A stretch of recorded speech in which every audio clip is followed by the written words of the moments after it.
间时间交织，连成线融在身边，不知又不觉，眼看不见，难道就真的没有存在过来过？乌兰云烟，雷声和闪电，一朵昙花盛开在夜间，到第二天什么都不见，名为真相的幻影毫无意义，所有人质都隔着一层不真实，若能感知胸口的呼吸，就该前行，脚下的位置都在重重的梦里，谁比谁清醒，他们不懂，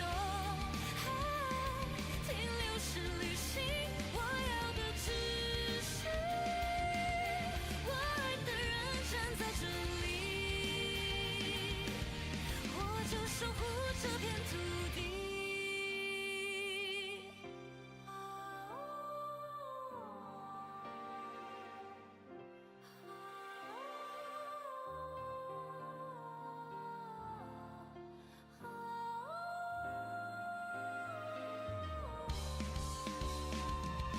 人来人往，皆是虚妄，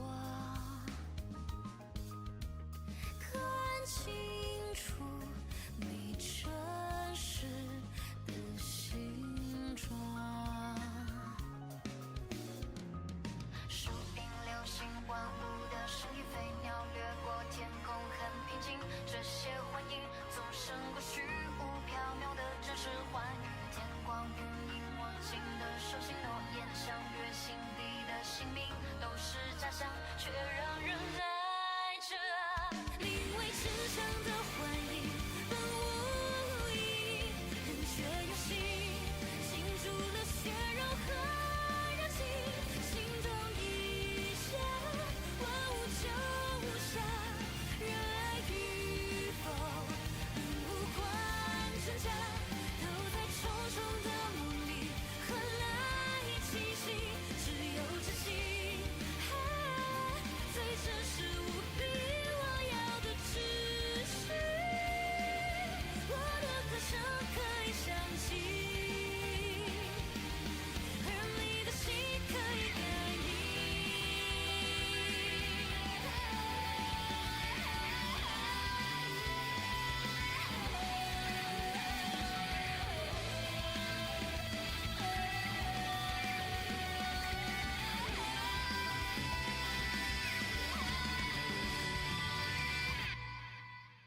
什么最值得珍惜？不再真实与否，只要你为他心跳，他就值得守候。这份风刹住的城，转眼就消失，我也愿意依然为他而守护，去战斗到底，因为我们生而为人，不再让生而在灵魂。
All right, guys, welcome back to Mighty Meow Cup. This is qualifier day 2, and we are looking at the EU bracket today. Today I have Spad with me instead of Kiers. Kiers is taking a nap today. So yeah, say hi, Spad. Hello. Yeah, I'm back. yeah. So thank you, Spad, for helping me cast today. We will be looking at the first game. This is gonna be let's take a look at the bracket. So the first map we'll be looking at is gonna be submissive versus Quang Grindset. They already done their map picks. I believe the players are just getting into the room right now. Let's take a look at their band picks. So, first of all, it's gonna be Space into 404 into Cosmite. I believe we are seeing a load of Cosmite on at least EU side and APAC side, if I recall correctly. So, there is definitely something going on with all the Cosmite picks. Space Lab first pick is also interesting. That means, Submissive definitely got some tactics going on in Space Lab. Yeah. And then we are just currently waiting for all the players to come in here. Almost be readied. In the meantime, let's just wait around and see. Yeah, for sure. I mean, these players. So to be correct, we saw Submissive play yesterday, correct? Like that was a stream game from yesterday. So I mean, we're gonna kind of see if they've made any adaptations or changes to their play since yesterday. And I mean, it's gonna be interesting to see. Maybe they've leveled up some of their strats or comps that they mistakes that they could have made yesterday. They're gonna be having sorted those out. So it's gonna be interesting to see what they have to bring to the table going into day 2 here, as opposed to on day 1. And I think that, yeah, like you were saying, for the Cosmite pick, I think it's pretty standard. I think that maybe the EU teams aren't as comfortable on the Euler as we saw. We saw a lot of Euler at NA yesterday, but I think that the EU teams like to keep it more classic, keep it more basic, and they like to stick to those maps that are more tried and true, like your Space Labs, like your 404s, and I guess now like your Cosmites, because that seems to be a much more popular map than some of the other newer maps, such as Kochi. So gonna have to see how that plays into it going into the upper levels of the tournament as well. It looks like we are playing a Space Lab first, and we're just trying to get these players in lobby and on the right side and making sure everyone is ready to go. Just bear with us while we have some standard technical difficulties. It won't be a tournament without technical difficulties, right? So just work on that real quick. Yeah, we'll get into the game as soon as possible. It'll be pretty soon. Let's just chill for now. For me, I just woke up about like 20 minutes ago. I got 3 hours of sleep. I think that's more than enough, right? No, Bree's actually working overtime. We're trying to troubleshoot this guy's PC. He's got like a NASA computer, and this guy's getting 300 frames in game. We're like, this is a problem. Like we gotta fix this, but we can do it yesterday. So we're gonna have to fix that soon. But yeah, he's Bree's doing his best. So make sure you show him some love. All right, what'd you have for breakfast, Pat? Or is it already lunch? Well, I woke up to sell a graphics card that I had spare to someone at 11, and then I went back to bed for 3 hours. So I've had nothing to eat yet. Yeah, but I mean, I'll probably eat after these games. Maybe, hopefully this will be a quick one. Not that it will be a quick one. Not that I hope it will, but like, if it is a quick one, I'll have time to eat. You know what I mean? So we will see. Apparently, both teams are fan favorites of at least in EU. That's what I was told. Oh, shoot. Okay. Yeah. All right. I believe the players are just getting ready. We will see a match starting at any second. Alrighty. We're alive. Submissive versus Quang Grindset. Alrighty, let's see. We are seeing a Yugity pick. Yugity is getting pretty popular with all the team because how much he controls it, the map, along with that being a rifle. Because Yvette and Madeline uses a SMG and a DMR respectively, Yugiri's gun is just way better than the other two. Maybe that's why she's getting picked way more. But we do see a Economy Meredith pick as the free spots on the attacking side.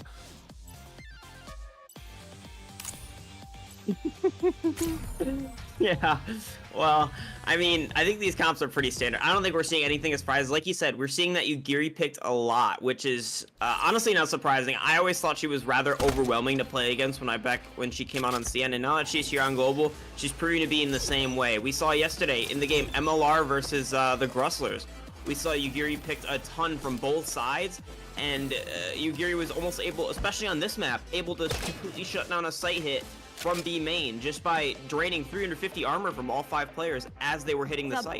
It was just so impressive, and I think it's no surprise that we're seeing her picked here by teams that are what is talked about to be the 3rd and 4th best EU teams. So we're gonna have to see how this plays out here. Going into round 1, it looks like these players are looking for sort of a default, taking a long space while also holding for a lurk or a flank. And see that both teams not wanting to make a mistake, both kind of just staring the other team down, a little bit of a standoff right off the bat. And I mean, nobody wants to take damage. Both teams do have a little bit of sustain in the form of the Nobunaga and the form of the Celestia on attack, but neither team is looking to take that first bit of damage, give the other team any openings or any chances. They do have that economy scan coming in mid, knowing that this Michelle is playing in mid, and they do miss the shot, which is unfortunate, but a little bit of space taken here. I think they're anchoring towards A, trying to get a push, knowing that they didn't. I don't think Nobu showed. Oh, the wing grenade comes out, and attack cannot go in now. Maybe we will see a rotate towards mid. Never mind, they keep pushing. Audrey, I believe, is set up, getting some damage through, gets sniped by Giggling Will, and it will be a 5v4. Yeah, I mean, good side take, honestly. I think now they just have to play proper post plant, and they can secure this round pretty easily here. Most of these players, everyone besides the Yugiri is CT, but the Yugiri is flank. She has the chance to do big damage here.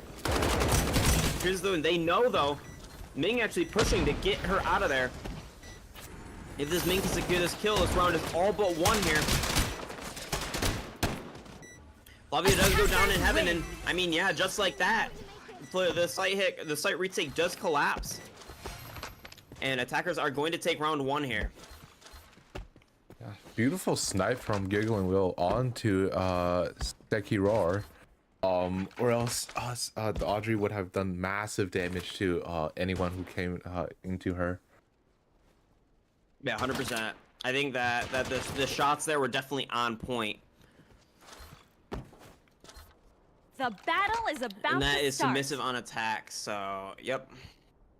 5, Perfect. 4, 3, 2, 1. All right, going into round 2 here, we've got a similar sort of situation. We got the same exact default here for submissive. They're looking to kind of sort of see what they can get done. And I mean, this Kanami should have free reign, but he's almost a little scared to peek the Audrey and the Nobu there on A main. Maybe he knows something that we don't about those players, that he's a little afraid to fight them head on. Now he's doing the same sort of mid sort of space take here. He's put the scan out, knows that there's no one mid now, but what do they do with that information? What does submissive decide to do and take this? Almost looks like they're posturing towards A. They have the bomb and their 2 sort of fraggers with the economy here in A main. Wing grenade comes out from Audrey. Winnade, and I mean, quickly they made the call that maybe they saw those rotates in mid, and now they're headed straight to B. The Yuri Snail is way too late. They don't know how far these players are up. Yeah, bomb is coming down, planted. And it will be a complete retake coming from KG. Yeah, they are looking to retake fast from main here. All 5 players coming in. Submissive, just trying to hold on. Party gets 1, Revispa gets 1, and I mean, Will also gets a nice shot on the feint there. Sekiro does find 1, but what can you do in this situation? Here's Sekiro. You're a 1v3, 1v4 Attackers even. win. And I mean, yeah, you just can't do much. Numbers are everything. We said it so much yesterday on NA, and we'll keep saying it again today. Numbers are everything in this game. Submissive does take round 2, and I mean, just an overall great play from Submissive there to kind of draw all the pressure towards A. And I mean, they didn't even show that much pressure. They showed a smoke grenade, and that was enough to get all the players from KG to rotate into mid, and then they had a free sight on B. It was a very, very nice play The from battle is Submissive about to start.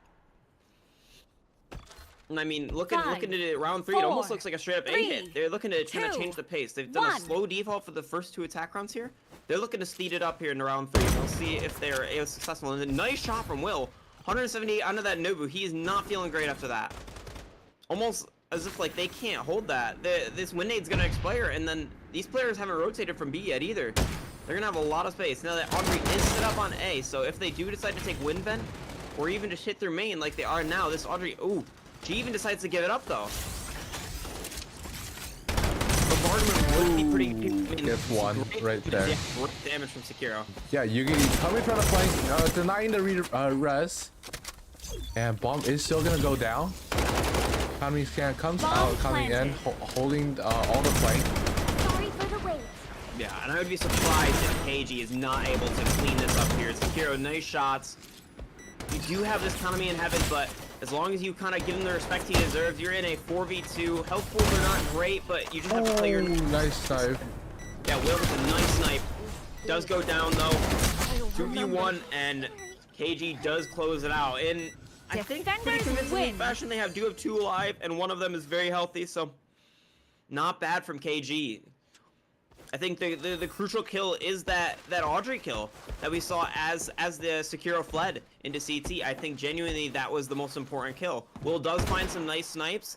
He mentioned in the chat that his hands were shaking, his arms were shaking, maybe a little bit of nerves coming in, but either way, both teams have players that are hitting, and for KG, it was just enough to get him over the line for round 3 The here. battle is about Going into to round start. 4, it looks like a similar strat. Maybe they thought something went wrong and they can 5, do a little better. 4, So they're going to try it 3, again. I mean, 2, as this game goes 1. on, I think the attack scaling is going to be crazy. You're going to want to watch out for the awakenings, though. Nobunaga 1-2. Audrey 1-3. And Audrey does have those rails, the 1-3 on the line. So this A main space is going to be a lot harder to take. Now this Audrey is able to kind of slide around in A main and fight much more effectively. Even with that Meredith Q there, draining her health slowly with the decay, it's not going to be enough damage to kind of, or it's not going to be enough damage to kind of deter these players from hitting A main on submissive. Now, it looks like they've sort of morphed into the default after realizing that maybe that Audrey was too much to handle in A main. Now, Feint taking a ton of damage. He knows that he just has to survive now. But look at all this space that he's given submissive. They're just gonna go bombardment. It's too good. It's too good from Sekiro. They know it as well. They have to leave. But look at this. Straight from mid. The Yuri does go down, but is traded out so fast. A great nade. KG just looking to brawl this in mid. A straight up brawl. It's anyone's game. KG 4v3 right now. All the health pools on submissive so low. But they might be able to get away with it, and they do have the sustain in the Celestia, so they might be able to sort of reset here. It's all about this duel on flank. And a trade does come out. Bomb carrier 1-for-1, knocked down. and Vispa goes down, and now I don't think Can Party can do it alone. 1v3, what can he do? The battle ends in 20 seconds. Defenders win. I mean, yeah, like what can you do if you're Can Party there? And the answer is not much. He does go down. I mean, KG go to 2. I think that was a pretty well played round from KG. I like the brawl in mid. I think the brawl in mid is pretty 50-50, but they got the numbers advantage early and were able to convert it off of those low health pools that we saw from submissive. Indeed. And right now we're seeing some awakenings going online, especially the Noble 1-2. This will strongly deny the access onto A long for 5, 4, for submissive. 3, And how 2, and we also see 1. Meredith's 1-3 going up, blinding anyone that tries to go across their path. Yep, so both teams getting their stronger awakenings on. So Meredith 1-3, not to be understated. Now, good wind nade here. Maybe the interceptor was placed a little shy from being able to eat that wind grenade. And I mean, but these players know that Submissive should be rotating back, and Secure actually gonna be able to get out. And like you said, that Nobunaga 1-2 there, able to scan anyone that comes through. So even if Submissive are able to smoke this angle off, they're still going to be scanned and getting pepper from both sides as they push their A main. And maybe they know it as well. Maybe they've taken a look at the old scoreboard and seen that, yeah, that Nobunaga is going to be scary. We can't push through that very easily. So they're just kind of wondering what to do next, wondering what the next play is. They're going to smoke off that A main line of sight just so they can kind of run away and take as little damage as possible. They do have a lot of ultimates. We have 8 ultimates on the board right now. Everything besides that bombardment online for KG, and everything besides the sort of heal teleport from the Celestia on the side of Submissive. Now, Submissive coming through mid, looking to take it B?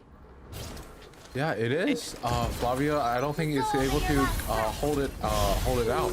Usually ult comes out, both goes down, and the rotate comes from KG a bit late.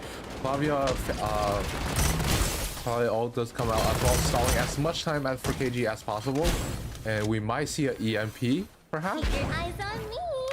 Yeah, I think this is definitely a good spot to use that EMP. Now that economy ult does come out, and Canfrey gets a very good kill. Ooh, nice snipe. The battle ends in 20 Now all of a seconds. sudden it's a 3v1. They just have to play their numbers. Faint's doing so much damage here. Getting caught in the cross. Attackers What can he win. do? Not enough. Honestly, I think there was a good shot at that if he just hit some nice shots. But a flurry of ultimates go back and forth. Will's the only one that ended up using his on the side of Submissive, though. Like, the ultimate investment from KG there was good, but not enough. I think the Flavia is just not able to do enough damage in her ult besides distracting long enough for the Ming to go down from Submissive. Yugiri ult does come out, but I feel like it was almost a little misplaced. All those players, The instead of battle is fighting in about that to heaven area start. where that Yugiri ultimate ended up being put, just decided to go sight 5, and sort of fight from the 4, other side of 3, CT. 2. So I think 1. that maybe it was a little bit miscalculated. Maybe a lineup should have been done so those players could have capitalized on the Yugiri ultimate better. Now this 1-3 Meredith queue is going to be oppressive for these players trying to fight from A main. They basically get to info starve now. These players from KG have no idea what's going on outside of A main because of this sort of blind effect that this Meredith 1-3 has. And I mean, they've gone straight back to the default though. You'd almost be convinced based on the way that Submissive played the start of that round that they want to hit A, but you'd be wrong. They're in mid right now. They've got 2 people just kind of looking for an easy pick. Oh, this is a push to A short. They're going through the crack and pathing towards B. Interesting. And I'm curious what this player in mid's gonna do. You can see that maybe Canparty's gonna get caught out. It's all about this 1v1, and he does not win. Fozzie with a great win on that 1v1 here, and he's gonna get maybe Bomb crunched, but carrier no, knocked down. he's got a team. And there's the bomb down in a pretty terrible spot. I think that KG has played this really well and is able to actually stabilize and get this into a 5v2 here. So great stuff from KG. See if they can just kind of play smart and just convert this. All they have to do is just relax and the round's over. That being said, maybe The they're getting a battle little ends antsy, in but 40 it does turn seconds. into a 3v1, and as we've seen before, these are pretty tough to win if you are on the side of the 1, so we'll see what Megatron can do here in this 1v3 situation on the Ween, and I doubt he's going to invest the sort of Stealth Master here. I think he's just going to save this for next round, and in fact, I wouldn't The be surprised to battle see a ends full in save 20 and just kind of seconds. conserving his money and trying to get the full set of upgrades that he can. As yeah, like we just saw, he's got 2 of his blues. He still needs 2 more blues to fully max out his kit, and he's just gonna play smart and see if he can get an exit frag on the way out. I mean, I think that was pretty well done from KG. Whether they meant that to be a sort of trap play or not with the Yugiri, I don't think they did. They kind of left the Yugiri Fozzie there to take a 1v1. And he happened to win it, and then they were able to support him in time when Submissive went for the trade. So I think that round is largely on Fozzie's winning that 1v1. I think that him winning that is crucial to winning the round. I think it could have gone a very different way if he had not won it. Now, that being said, what is Submissive going to do in The response to battle this? is about 3-3, to I think this is a start. solid half for them. I couldn't tell you if this map is attack or defense side. I think it really depends on the 4, comps that both 3, teams play. 2, But right now, 1. this Submissive success is largely on the back of Will's nice snipes. And I think that he's going to continue having to hit shots if they are going to want to see a successful half here. And we see another push towards A short this round. Main does get slowed by Michelle's slow grenade, and I think they might work themselves towards. No, Meredith all comes out as well. Can't scan from Lowy knife, and they're working themselves into A. Main getting the trade out onto Nobu, and Barbarman getting huge value. But it's only a 2v4 situation for KG. So it's a lot, yeah, like you said, a lot of damage from the bombardment, but it wasn't enough. I think that the Meredith ult didn't really trap any players. It did a great job at isolating those line of sights. Nobody could come in to rotate from mid to help fight on the side of KG. And I mean, Submissive are just gonna fully capitalize on that and pinch the two players that were kind of stuck by themselves in a 5v2 fashion and just kind of roll over them. Even though they kind of get traded out a tiny bit with the Ming player going down on the side of Submissive, it doesn't matter. Submissive just kind of bowl over them and make that around a 5v2 almost right off the rip after that Meredith ult goes down. I think very well done from them. It's a good idea. Spotting the opening and then not being afraid to use the Meredith ult just to take the space that they had there. So great stuff from them. Let's see if they can convert this into a 5-3 half. Now they do have 3 ultimates. We're talking about the Stealth Master. We're talking about Economy ult. We're talking about Ming ult, the Plasma Surge, Shield Surge. But we are facing 4 strong ultimates on the side of KG here. We have the EMP, The destiny of this Yuri world ult. is to be buried Stealth here. Master comes out early though. We're looking to take it wind vent, and I don't hate that. I kind of like that play. Now, that being said, I would almost be convinced that this is fake based on the way that Submissive is playing. Now, that being said, it looks like he's finally taking it, but for no need. There's nobody on this site. It looks like the Nobu's playing for the EMP here, and yeah, he grips it early. And it looks like KG is going for a flood retake with all their ults. They're using everything in the game. Every ult besides the Bobby ult has come out in the span of 5 seconds, and Submissive are just left to tuck their tail between their legs and just run. Now, how many players are actually going to get away is the question. 2 have already gone down, and it's not looking like a great situation for the side of Submissive. They're in a 3v5, and they're going to have to pull off some serious heroics if they want us to win this round. Now, Bomb planted. all depends on this duel between Sekiro and Misa. Who can win this duel? I mean, Sekiro doing pretty good damage, getting a trade out, but Vispa does trade him out, so now it is 2v4 still in favor of KG. Megatron not able to get anything done in a 2v1 there, and now, yeah, Vispa going down as well. And I mean, a really good use of those ultimates that we were talking about from KG. I think that they had a lot to play with, and they did kind of burn them all at once, but they did get good value out of it. They turned a 5v5 into a 5v3, and that was enough to kind of put them over the edge and secure the round there. So great stuff. 4-4 half. A close game, like you said. I mean, they weren't kidding when they said these guys were the 3rd and 4th best in EU, right? And I guess we're seeing why now. If I'm correct, it probably will be 5th and 6th because there is 4 teams that are already on the upper bracket, I believe. But anyways, we do see a double marksman pick on defense along with the Yugiri, pretty standard. But we do see a Aika Meredith Reichi pick on Submissive. Quite an interesting choice because there's no sustain. It will be pretty hard for them to do any rotates, which this map is heavily dependent on. Yo, okay, make sure you update your graphic. Me and Gears were having so much trouble yesterday. Submissive's on defense now. Submissives are. Yeah, you got it, right? This is right? Yeah. It doesn't have to be changed. Yeah. Oh, it doesn't? Okay. It doesn't. Yeah. The battle is about to start. And we're all set. 5, 4, So 3, now, 2. like you said, 1. yeah, the comps are a little different. We are seeing the addition of that Ica instead of the Celestia that we saw for the sustain. Now, how much value was that Celestia adding? I think I didn't really notice it too much. I'm sure it was some great passive value, though, with that armor regen and that burst armor when needed in a fight. Now that we'll see how much that Ika is going to bring to the table. We know Ika's ultimate is one of the stronger ones on attack, especially when taking a 1v1, which Ika is suited to very well in sort of the lurk playstyle that we see a lot of Ikas play in. Now, KG looking to kind of slow things down in the first round of attack here. Kind of looking for an opening and seeing what they can get done right off the start here.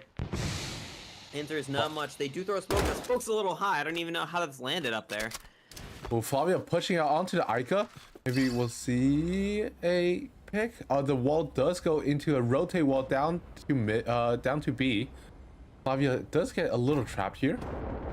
Maybe know he's in a little trouble, but he does actually get away with that. But look at this open B site.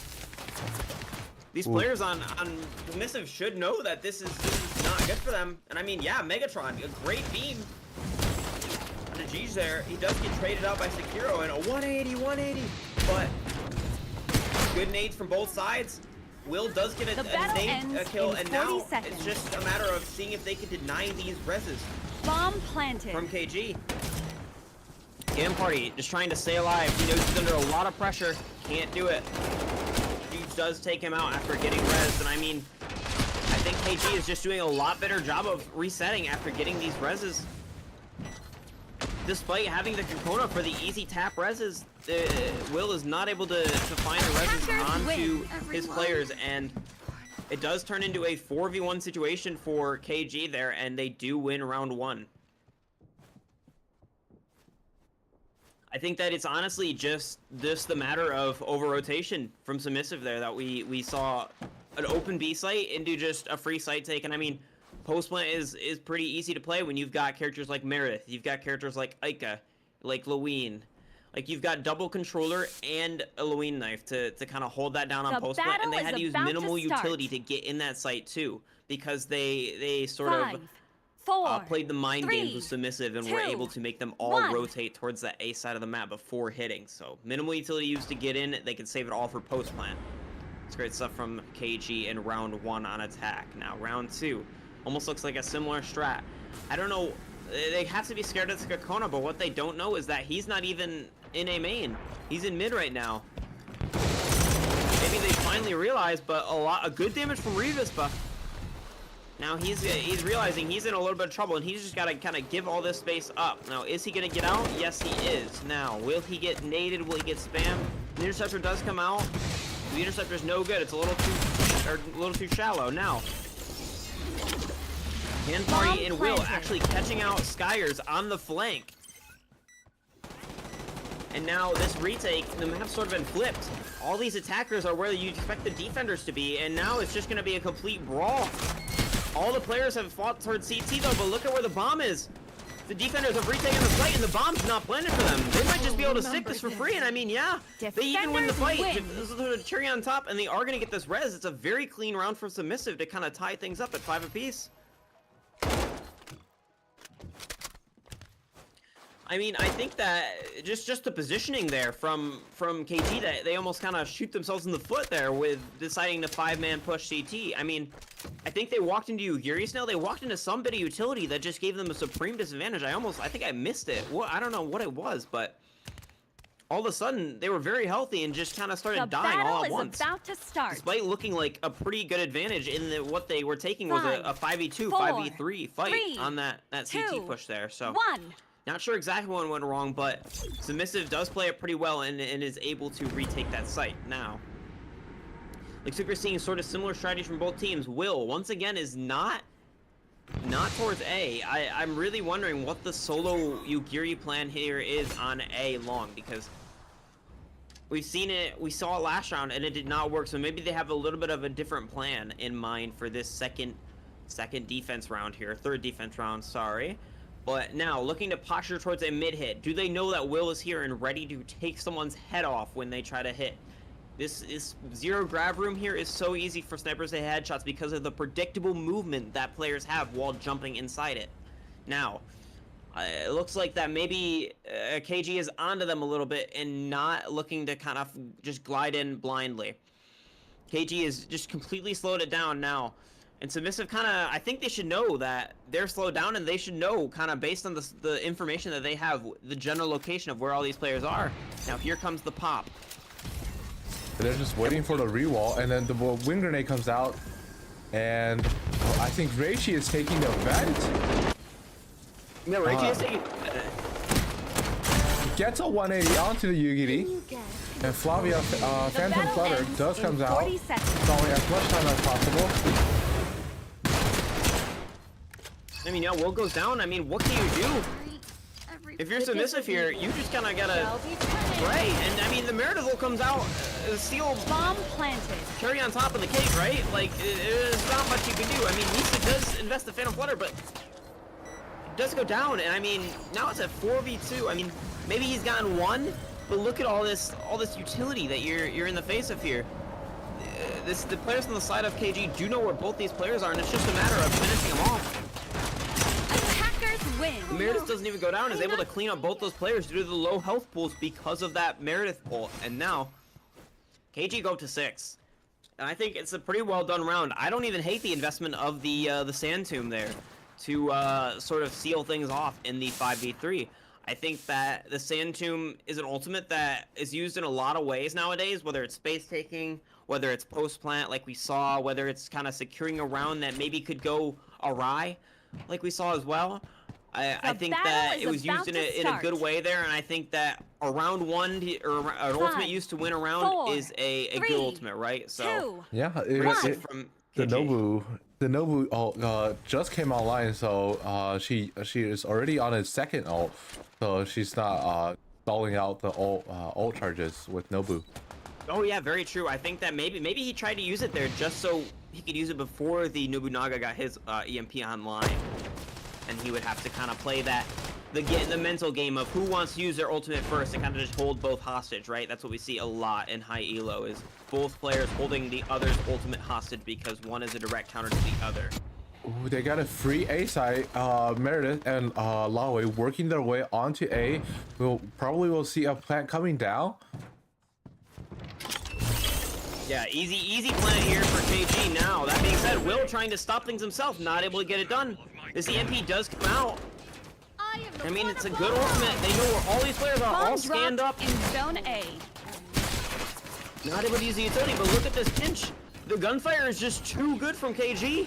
It's just Megatron left, and I mean, what can he do in this 1v4? The answer is, as we've seen, probably not a whole lot. Unless a miracle happens. Bomb planted. Yeah, unless a true miracle happens, a Blexus, and Megatron is not one of those today. Does go down, bringing KG to 7. I mean, I think this attack half just looks so much more solid. They're really finding these openings in Submissive's defense here. I think if you're Submissive right now, you're definitely gonna want to think about switching the setup around to try to sort of accommodate this A main hit that has been going on every single round besides one for KG here. I don't think they've hit into a site with players yet. And Submissive do got some important ults online with Yugiri, Michelle, and Kokona.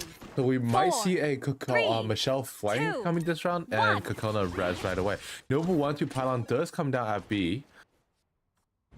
And yeah, he's set it up, right? So now B is going to be a lot harder to hit. Now, that being said, I feel like KG have been much more favoring A so far. So wondering if they maybe have a read on this round that we are not privy to. Skyler's actually pinging B, so maybe he's kind of saying that this Nobu's here. Let's try to crunch this guy, and then we can get rid of these pylons. Now, it looks like a sort of trap set up for B. Is Fozzie sort of privy to this as he's kind of looking to kind of hold this space here in B main? KG seem to love to slow these rounds down and kind of wait for something to happen, but Submissive is not a team that gives them very many easy engagements, unfortunately. So they're just going to have to make a move here eventually. Here it goes. Maybe waiting on a cooldown to come back up like you mentioned before. Megatron does find good damage at relatively low cost, and he gets that win nade off. I mean, agree heroes, but look at this pinch come in. Are they going to be able to get away with this? They shouldn't, right? Ooh, Ika also comes out trying to get themselves out of that little room, and Yugiri is the only one currently on A side. Yeah, it's all down to Yugiri. Oh, it's a rotate pass. It's a re-hit. Do they know? The battle ends. They only got 2 players here. The Meredith Q comes out, and I mean, it's just gonna be Can Party on the Nobu to fight this here. I don't think he's gonna be able to do much. Yeah, he takes so much damage already to the IQ, and he's just gonna have to kind of lay low and wait for the IQ to run out. There's still one more. Fire Nado gets Michelle. Does find a kill. Can he get away with it though? It's taking so much damage. Another Meredith comes out. I feel like we just saw this last round. Phantom Flutter comes out as well. Kokona getting the rest onto Michelle. I mean, it's just a bloodbath. Like, but somehow, some way, Submissive is coming out on top of this. It's a 4v2. Despite being in the Meredith ultimate, despite taking so much damage, Meredith ult does go down. A 3v1 now for Submissive. 180. 2v1. Oh! Sekiro in a 1v1. He's just gotta play the post plant. Look at the time. He's got no time. Misa knows it. Misa knows he's done. The emo comes out. The disrespect. Cherry on top. Attackers Great stuff from Sekiro to kind And a of 180 to end it. 180 to seal the deal, right? final round. Great stuff from KG to kind of play that post plant. It just kind of stalled. It looked like we were saying, it looked like for so long during that round that Submissive was taking the lead here, but yeah, players with heroics from KG. Sekiro hitting nice shots at the end. All he needed to do was get that one player off the bomb, and despite being down numbers 3v1, 2v1, The battle he's is able about to close to that out start. and kind of win on time, like we were saying 5, yesterday. The 4, third person 3, post plant on the 2, bomb is very easy 1. to play when you're attacker, even in 1v2, 1v3 scenarios. So great stuff from KG there, closing that round out. Now we'll see if they're able to close this game out 9-5, or if they're gonna have to fight for it a little harder. Will, under a lot of pressure off the start of the round from these Meredith Qs, gets smoked off as well, and now he should know that there's some pressure his way. Now these players on Submissive though, they're so patient. They're knowing that KG has been playing sort of rotate heavy and are willing to kind of anchor their sights despite Will's pressure. Misa with the Flavia 1-2 able to get out of dodge at a moment's notice, and there he does. Can Party now maybe in a little bit more trouble, knowing that he has a Megatron here in main though. But look at this split. It's going to be a complete Bomb brawl. carrier knocked Main The is bomb real- is wrong. Now it's on to Sekiro, the 180 man himself. 2 nice shots in a paper, and look at this pinch. They just crunched all these players in main, and now it's a 4v2. They don't even have to go here anymore. It's a great death ball play from KG that's actually gonna win them the round here.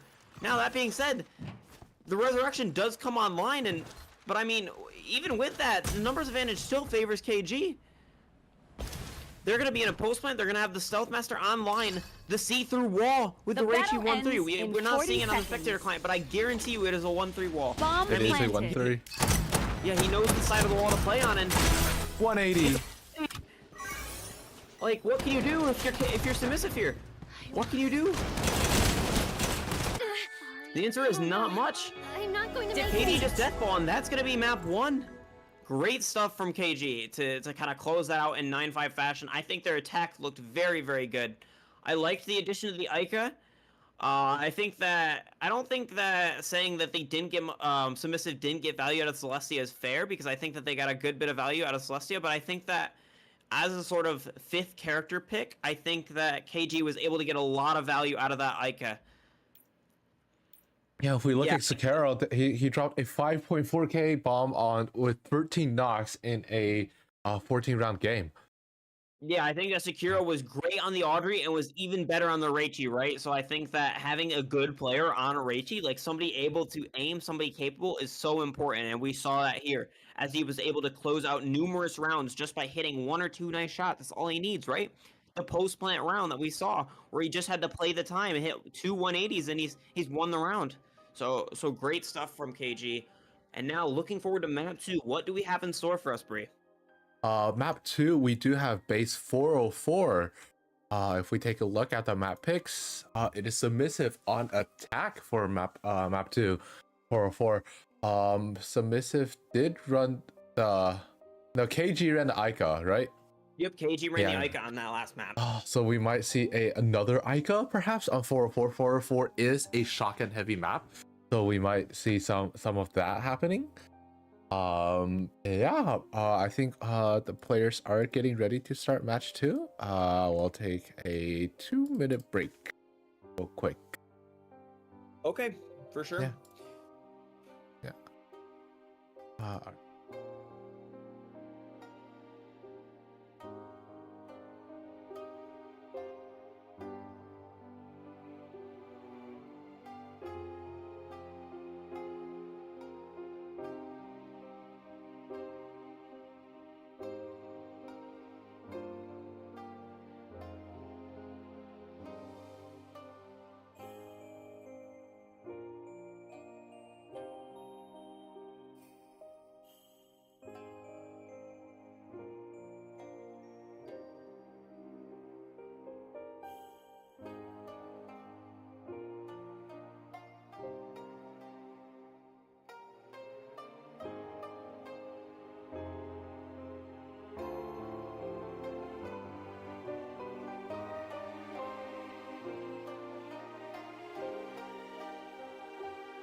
Alrighty, we're back, and I believe the players are ready. We'll start the match anytime now.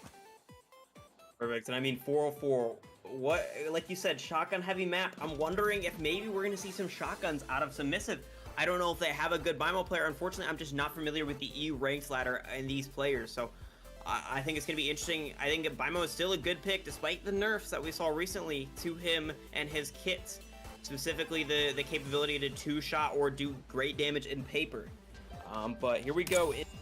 These sort of character picks here. Submissive on the defense, if I'm not mistaken, for this first map here.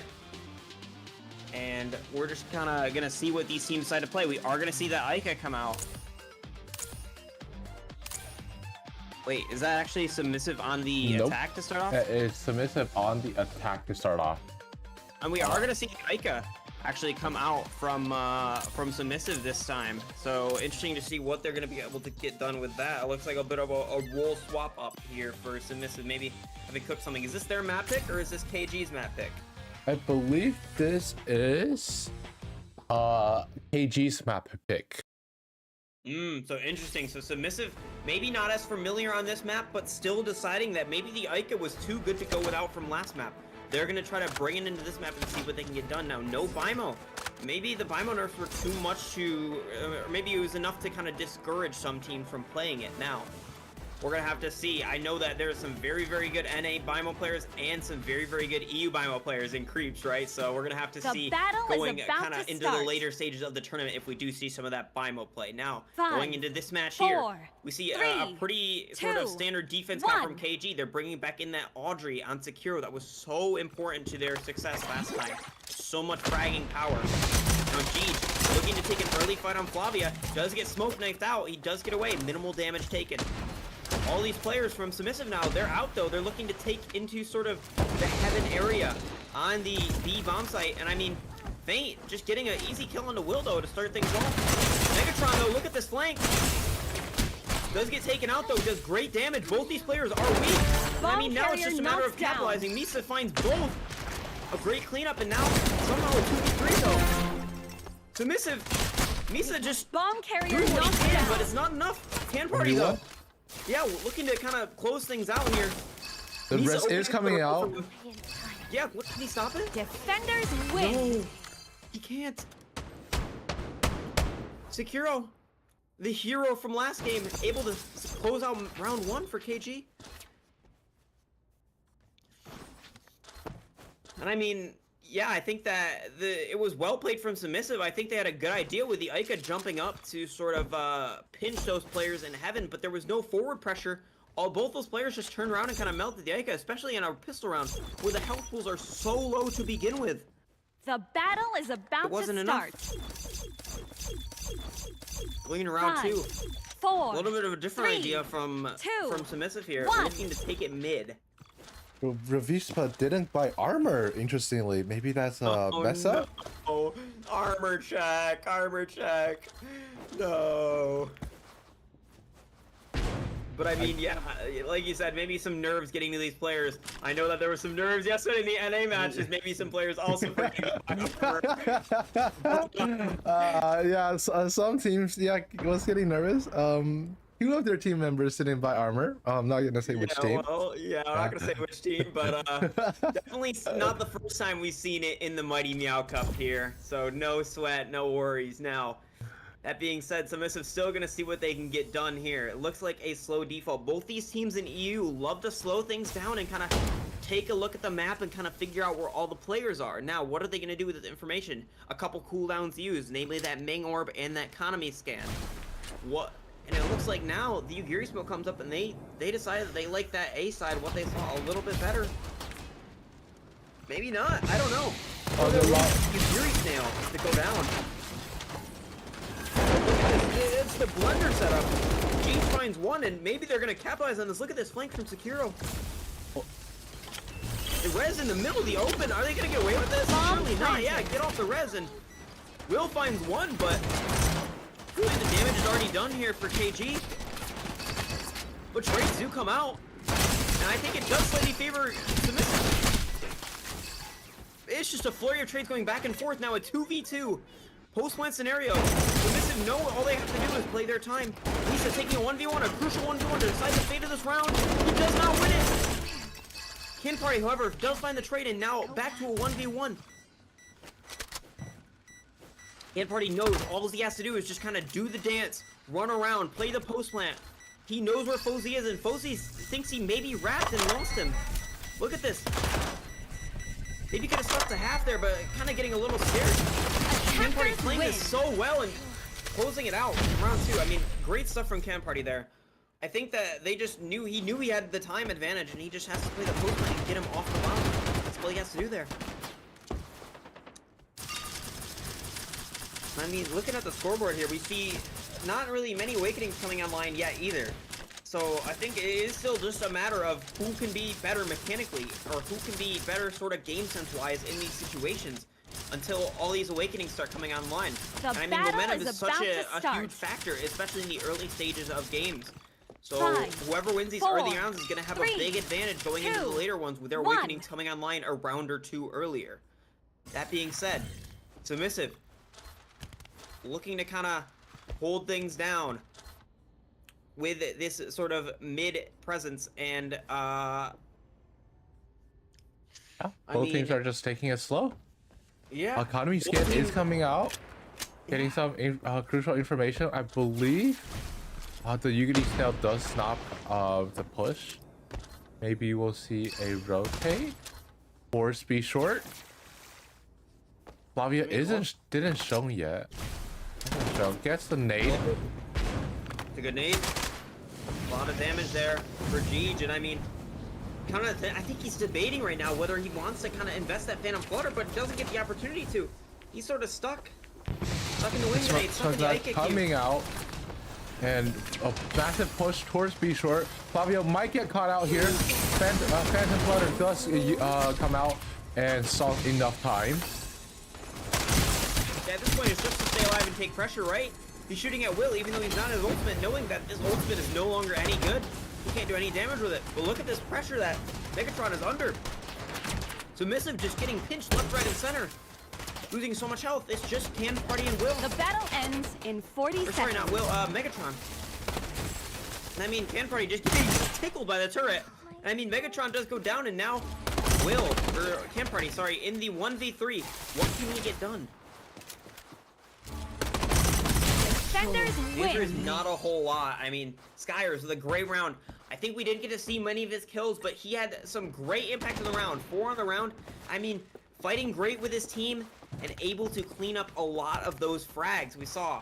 And a very nice 4K. And if we want to take a look at the scoreboard, are any of those impactful awakenings coming online yet? Audrey third awakening does come online. Yeah, we do see the rails come. I think Audrey can now single-handedly hold down A long. The battle is But it about to seems start. like a B hit. Flavia using that 5, hole to get that 4, early information. 3, 2, Yeah. 1. So I think it's a strat we've seen since the dawn of time almost, but these players on the side of Submissive not necessarily falling for it, but it doesn't seem to matter as they do show early anyway, right? Now it looks like a very, very fast change of pace. Straight into this B main hit. Into this sort of hot crunch, right? And now Megatron able to hold this base, and he does have the Ica ultimate activated. He's ready to use this hat's drop. Bomb planted. Bomb does go down, and I mean, now it's just gotta be solid postman. I'm wondering if they're also gonna invest the Sand Tomb Burial. We're gonna have to see whether this Meredith ult comes out as well. It's just a matter of if they need it or not. They've already got the Ica ult invested. Sort of fire tornadoes. It's about what ultimates that sort of KG are willing to invest on this retake to see whether Submissive is going to use ultimate turn. I mean, they've decided that they want to crunch these players in mid, and I mean, it's so well done from Megatron. Able to find both the players with the fire tornadoes, calm and collected. Thane goes down, and now it's just a few players here on the side of KG. Now, that being said, Bothi does find 2, and I mean, he's even things up. He finds 3 on the round, and it's not the 1v1, but Will, the hero of the round, holding it down, winning the 1v1 in a very hectic situation. They save everything, or sorry, they save only the Sand Tomb of all those ultimates they seem to have in that prior round, but that might be the most important ultimate, one that could single-handedly win a round going into round 5 here. However, Nobu does also have the EMP to counter the Sandstorm.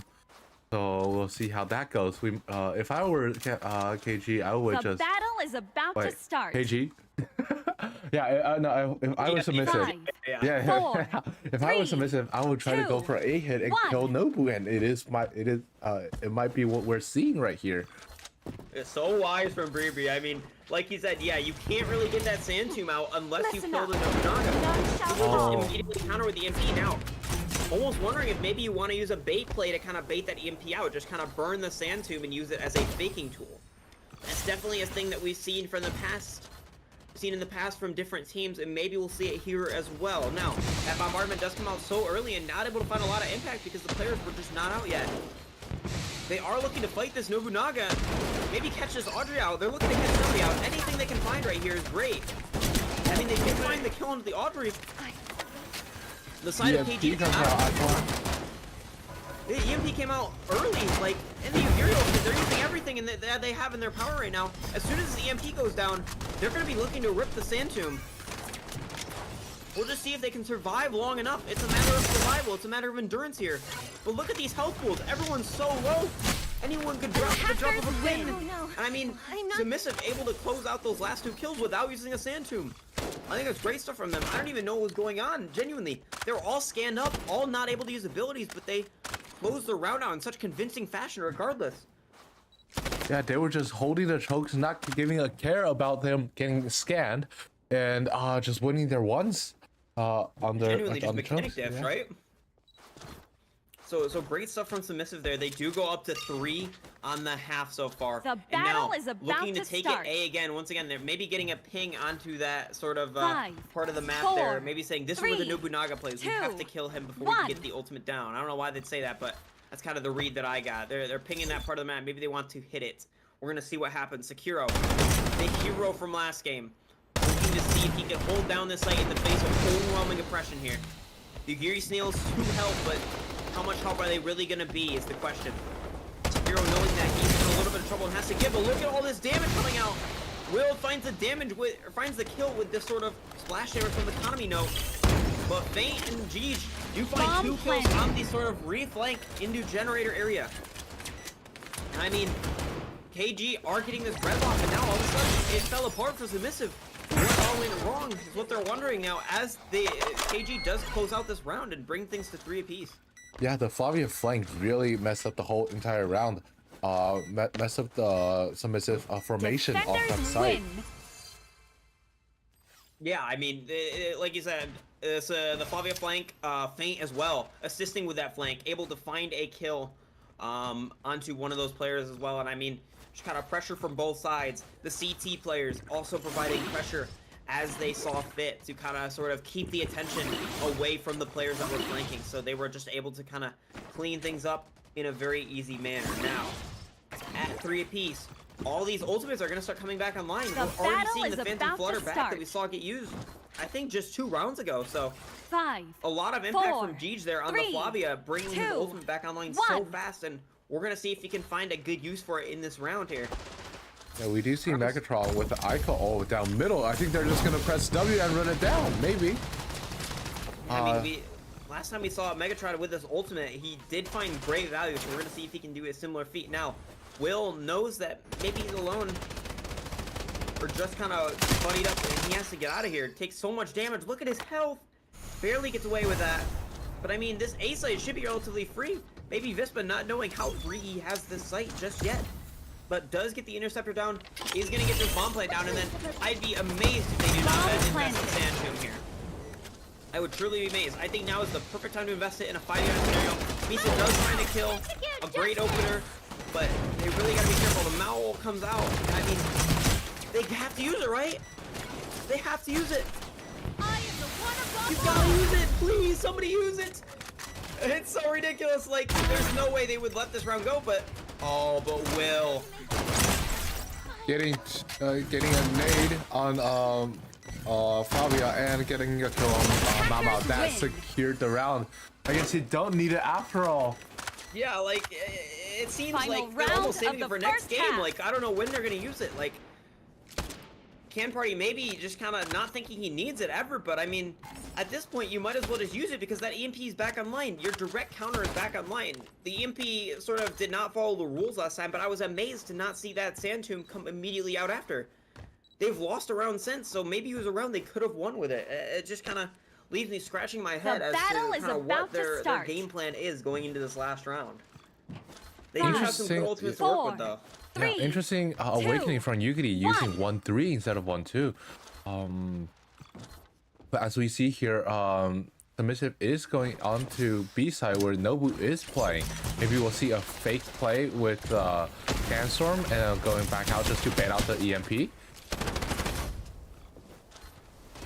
Yeah, we're gonna see if he does use it to bait it out.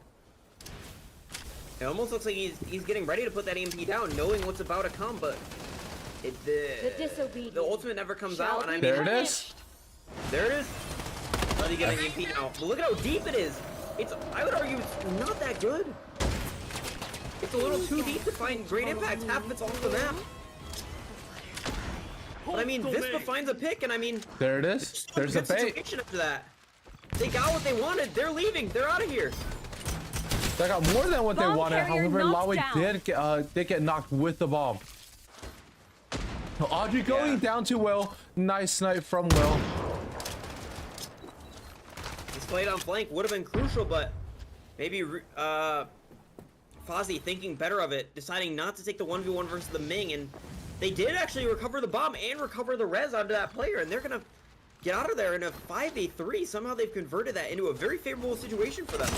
The battle ends in 40 Submissive seconds. now just trying to get out with their lives here, tuck their tail between their legs and run straight to A, where they're going to put that stealth master down. They're going to use everything in their pockets now to kind of secure this round. And I mean, what is KG going to be able to do in the face of all this opposition? They're triple stacked up.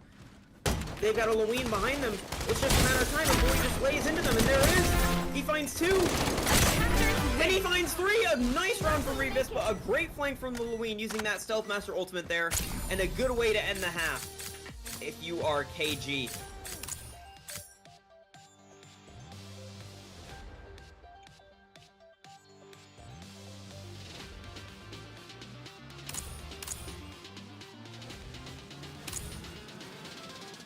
Alrighty, we're seeing another Ica pick. from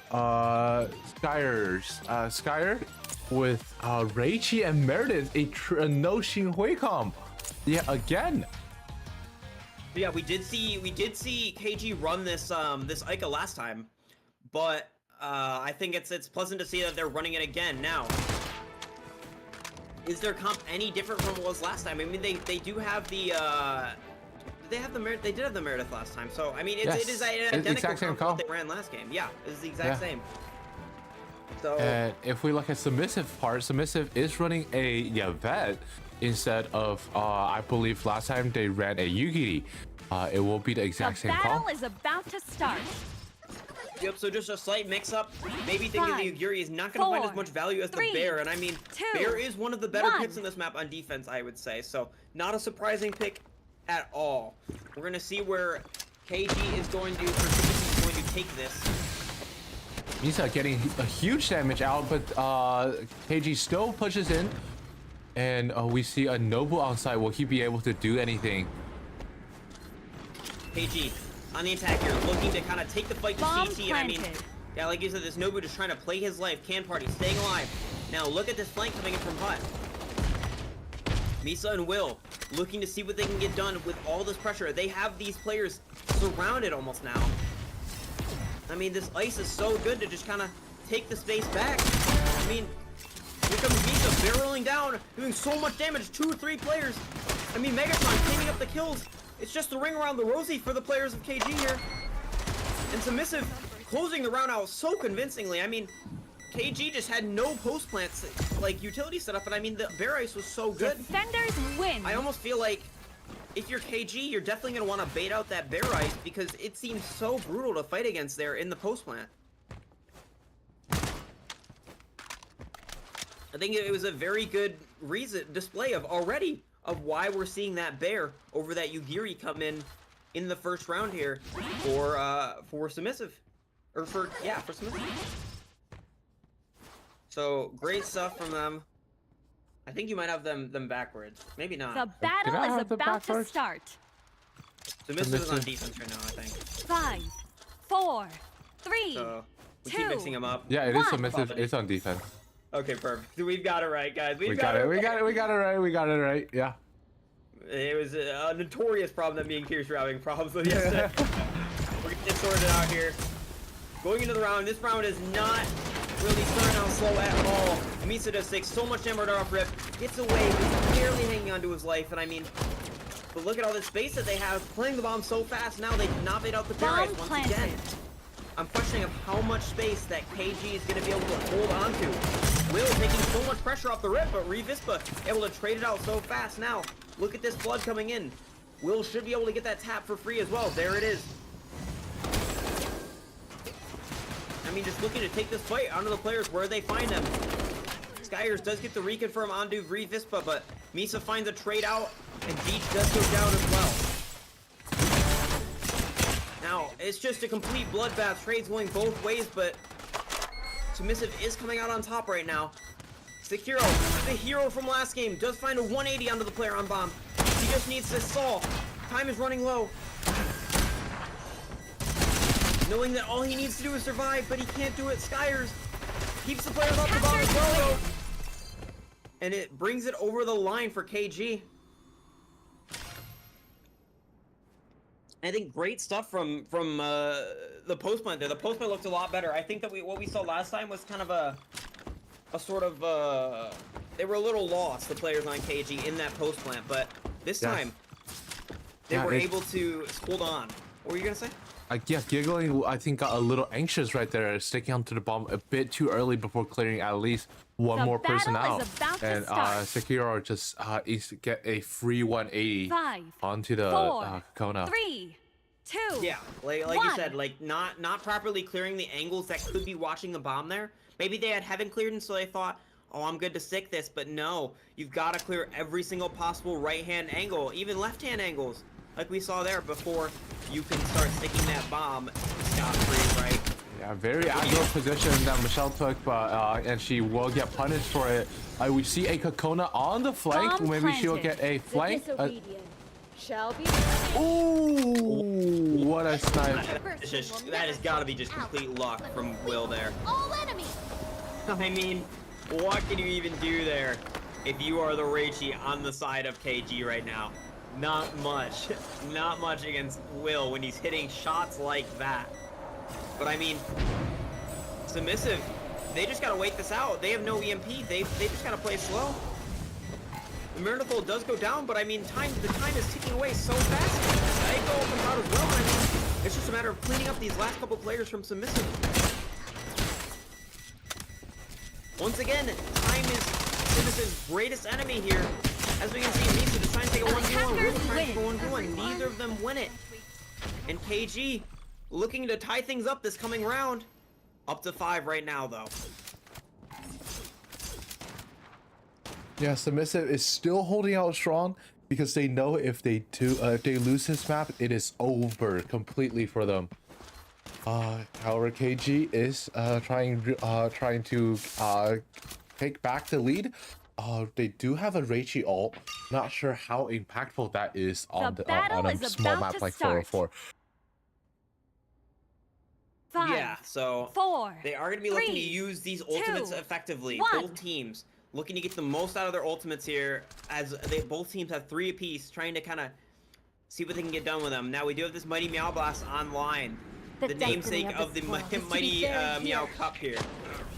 Seeing what it can get done in this round, and Revis, knowing that he made a little bit of a mistake last round, not deciding to play so close, but look at this bear ice. This is good ice. The Mighty Meow comes out, but it's still not enough. He had seemingly no support besides Misa, and Misa getting shredded from every angle, doesn't even know where to look to start. Knows that he's gonna fight this player that side his ultimate and maybe go down, but ultimate goes down. But look at these kills coming out. All of a sudden, a flurry of kills for Submissive. 4 players down in the span of a second, and all of a sudden, a round that was looking like it maybe could win KG's way has gone the way of Submissive so fast. Up to 7 for them now. Only had to use the Mighty Meow to get it done as well. I think very, very well done. They might have used the Bear Ultimate as well. Oh no, they used the Phantom Flutter, that's right. So they used the Phantom Flutter and the Mighty Meow Blast to get that round done, and I mean, I think those 2 ults And the Vet's ult as well. And the Vet ult as well. It came out onto Heaven, and that's why KG went down instantly. It was due to a Vet ult. They used the 3 ultimates they had online, but they were able to chain those ultimates very well, and I mean, Megatron actually having huge impact on the round, able to get 4 ult orbs to his next one as well, so very good stuff from him. And I mean, they still have that EMP online, a crucial ultimate in being able to hold down a site regardless of the presence of either of those controller ultimates from the side of KG. We're gonna kind of see how this goes down now. Can Party maybe biting a bit more off than he can chew there, taking a ton of damage right off the rip, knowing that he has to back off now. Jeej looking to kind of play into putt here. This I think, by the way they're playing, this is a 3-wall, so they just have to kind of play slow. And I mean, here goes Fozy, he's taking 1v1 under the mouth, but look at this Aiko ult, 3 players down from Submissive. The first players are just too big, and I mean, maybe saying let me get the ace, but his teammates having none of it. Clean up the round very quickly. KG trying to tie things up once again, up to 6 now. All they needed was the Aiko ult, though. Yeah, Aiko is now 4 out of 6 again. Feels like next round she'll get a. So silly. He chained his Aiko ultimate. He got 3 kills with it and got almost 3/4 of the way to his next one. That's so ridiculous. The battle is about to start. I've never seen anything like that. So he must have spammed all 3 tornadoes right off the rip, knowing that all these players are grouped up here. I can just get a multi-kill if I just start throwing these things. And so he just threw them all out. Yeah, with a trick with Aika is to don't finish the dead bodies before your ultimate goes to you use all your ultimates, so you get your next one a bit earlier. We hear the rage wall comes down. Flavia does have to back off a bit. Nobu is aggressively holding the back lines. The disobedient shall be And we do punished. see the Sandstorm coming out from Meredith, but it is a fake. I believe they are leaving. Will Nobu use the EMP? Will he get baited here? But look at Lawe. Lawe is in a very, very sneaky position. I don't think Submissive know where he is. Yeah, and it looks like KG looking to re-hit. Kind of almost a double fake. I mean, this Meredith ult was good, but the Michelle is the whole time, but he's finally getting punished for this position he's chosen to play. The EMP comes out, and I mean, the EMP is actually really good. Will hits a nice shot, Can Party to close out. And I mean, now, KG looking to turn tail and run. Arise from the dead. Submissive gonna fully reset here, and now they're in a great position, numbers advantage, and the ult economy is basically zeroed. Nobody has any strong ultimates. You could argue that the Ming ultimate is a sort of game changer, but I think it's one of the weaker ones. It's not going to be a round winner necessarily unless it comes down to a 1v1 scenario. Now, KG looking to kind of hold on to what fleeting numbers they have here and try to hold this bomb down in the post plant. Submissive not giving them a chance to breathe, running out. Now Sekiro finding a good pick on the Megatron there, finding another one on the Will. He does kindly go down, evening up the numbers before he goes down though. A flurry of trades come out, but somehow KG's coming out on top of this. And I mean, Revispa, knowing that he's on a pinch, but look at this damage coming out from Can Party. It's just a mess. Now 1v1. 1v1. The flamethrower, it's not enough. It's not enough. Fozzy was just had way too much health for that flamethrower to be the round decider there. And I mean, we're tied up now at 7 apiece. We've got a game. And we see Ica does get the ult right here. And all the awakenings are online. The most crucial ones being Nobu's 1-2, denying the crucial positions. And we see Bear running 1-2 as well. The one that is more preferable. About to start. Yup. Five, So Wait. 4, 3. Look two, at where Submissive is at. They're 3 stacking B. they've read into this. I mean, I feel like, to be fair, KG has hit B a lot of these rounds. I think that they're kind of making a gamble call, and hopefully they're going to be right here. But now the question is KG going to rotate? We've seen them rotate out of B main a couple of times. They're not going to think that there's a lot of pressure here, or maybe they're just so confident in their utility usage that they're just going to go for it. The Phantom Flutter comes out so early, not able to get the bomb down. Misa finds one, and I mean, now they've got to turn tail and run. They know that now they've done it, and now they got to get out while they still can. Jeez, already low HP. Look at the pressure of a lot of players. Sekiro does find one in a close range duel, and I mean, a flurry of trades come out. But I think Submissive is coming out on top. Yeah, Feint able to find one back, but it's not enough for him to secure the round, and Submissive rolled the 8. They need one more to bring us to a map 3. And we're gonna see if they can get it done in the face of a Reichi ult and the Stealth Master from Lewin.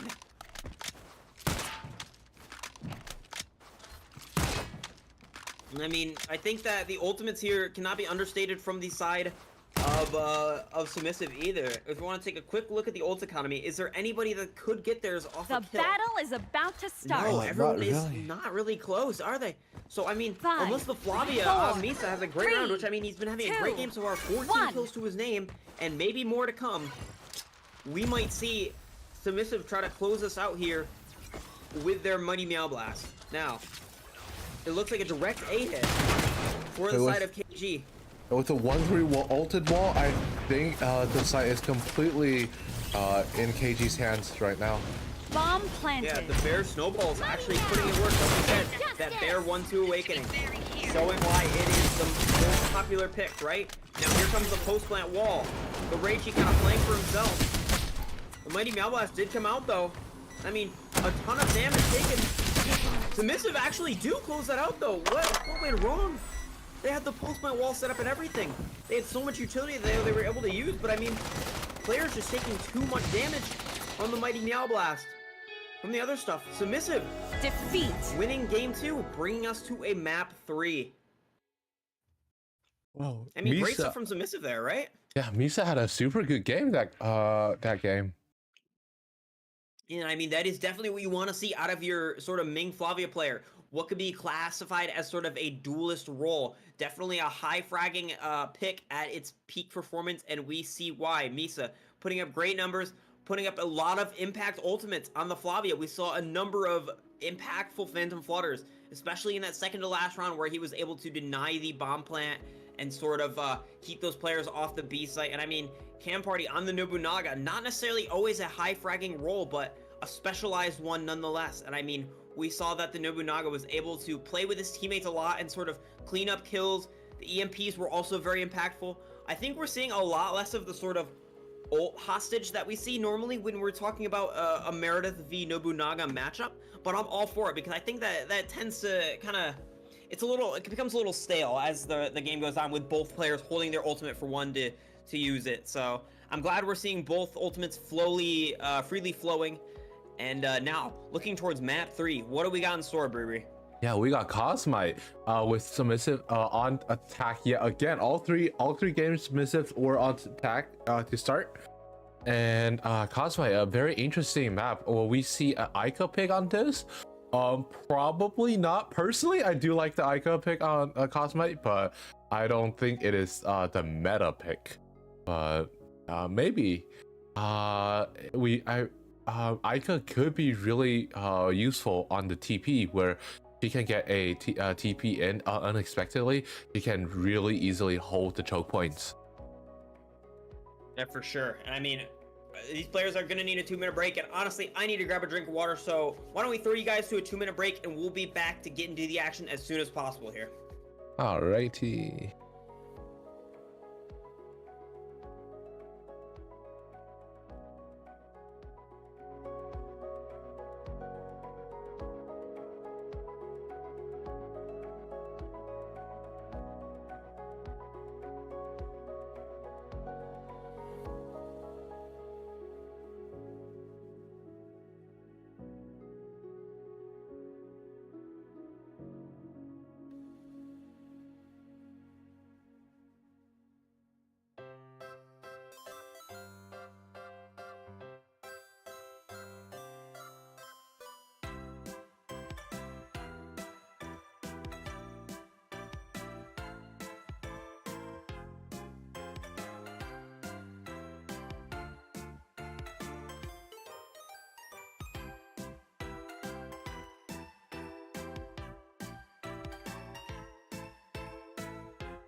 Alrighty, and we are back.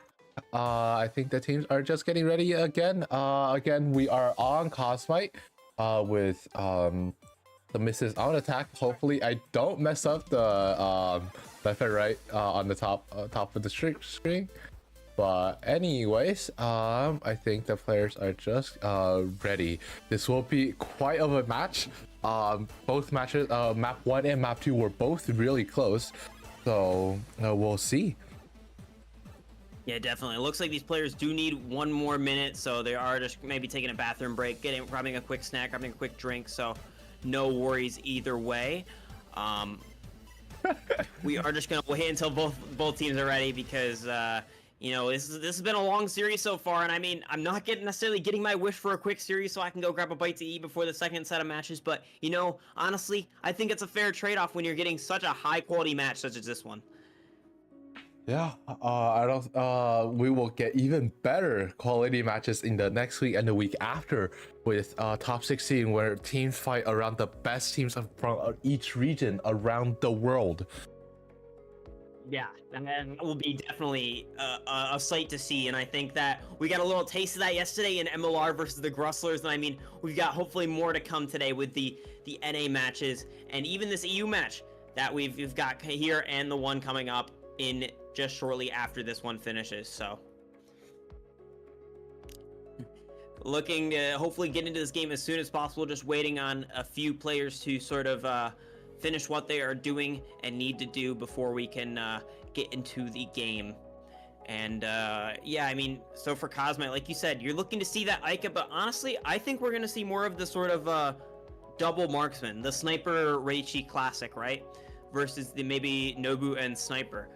I think that we're going to see a lot more long-range engagements. We have seen a fair bit of Nobu picks, so it's not like these teams can't play it, right? So I think that we're maybe going to see that favorited a little bit more for this map on Cosmite here. Just with how long that engagement is on a long, how much of a favorite that long-range duel is.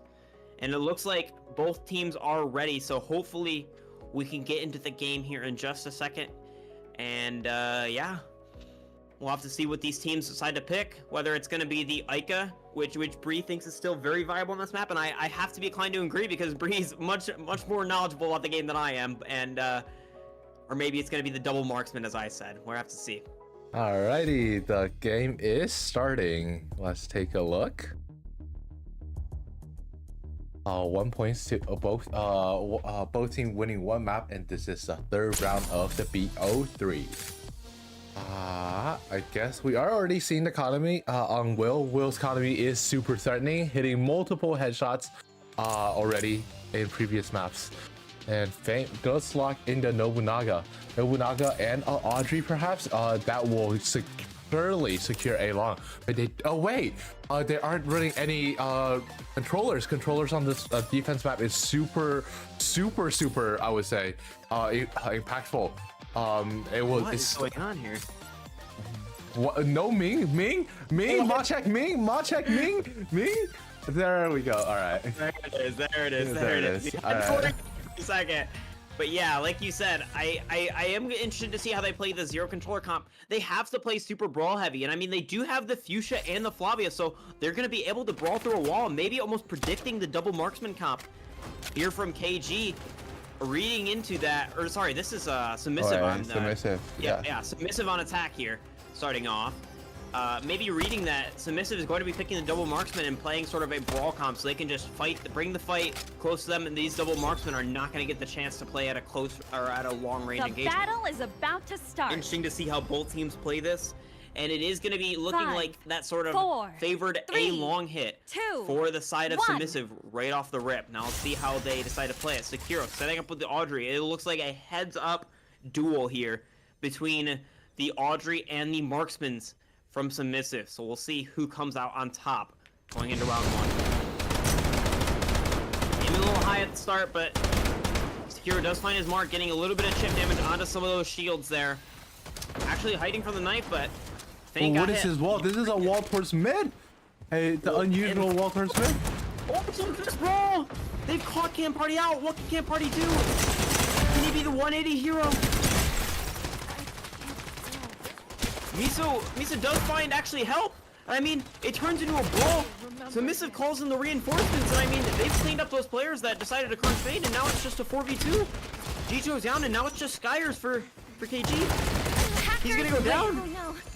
I mean, it's a really good idea, I think, from KG to try to crunch that Reichi, knowing he probably is alone. I mean, they were right, but I mean, Kanpari able to play the cover well, able to kind of play the ring around the rosy with those players from KG, and able to stall it for enough time to have his team come in and sort of bail him out.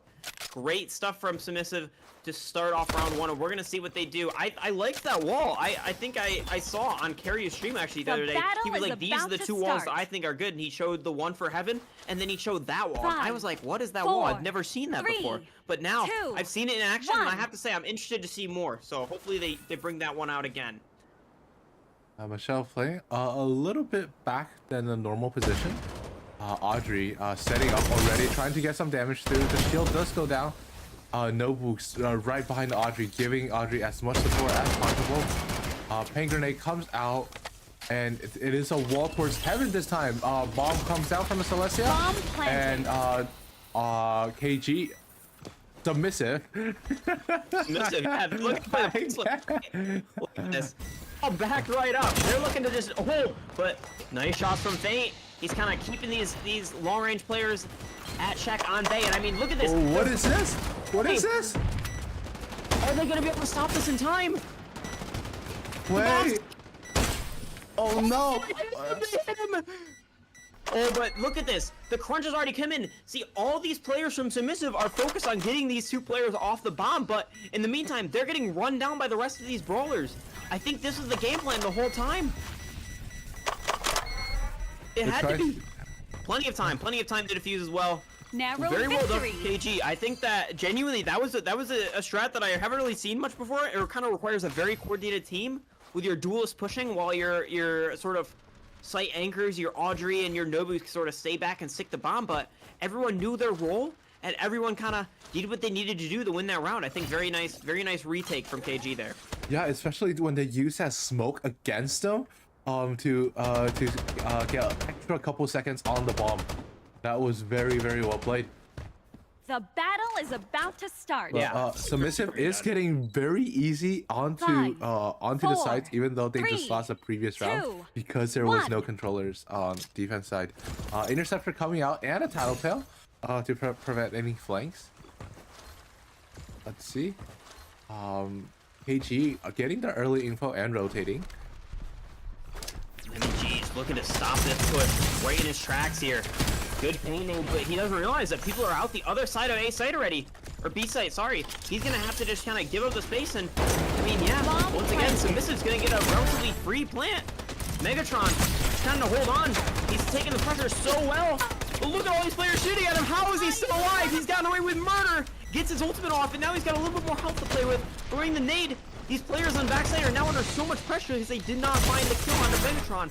And they're just collapsing. Visco with a Win. great flank, able to clean up 3 on the round, bringing Submissive to 2. Great stuff from them. I mean, I think that genuinely the failure to kill Megatron is what cost KG that round. I think it is just the mechanic diff. Like, Megatron has great movement there on the paper. He's always backing up. Like, KG just couldn't hit him. They genuinely just couldn't hit him. Aim diff, like, it's just so unlucky. Like, you just can't do anything about that. So, great stuff from Submissive, though. I think that the site hit was The good. battle Like is you said, about once again, to the no start. controllers really coming to bite them.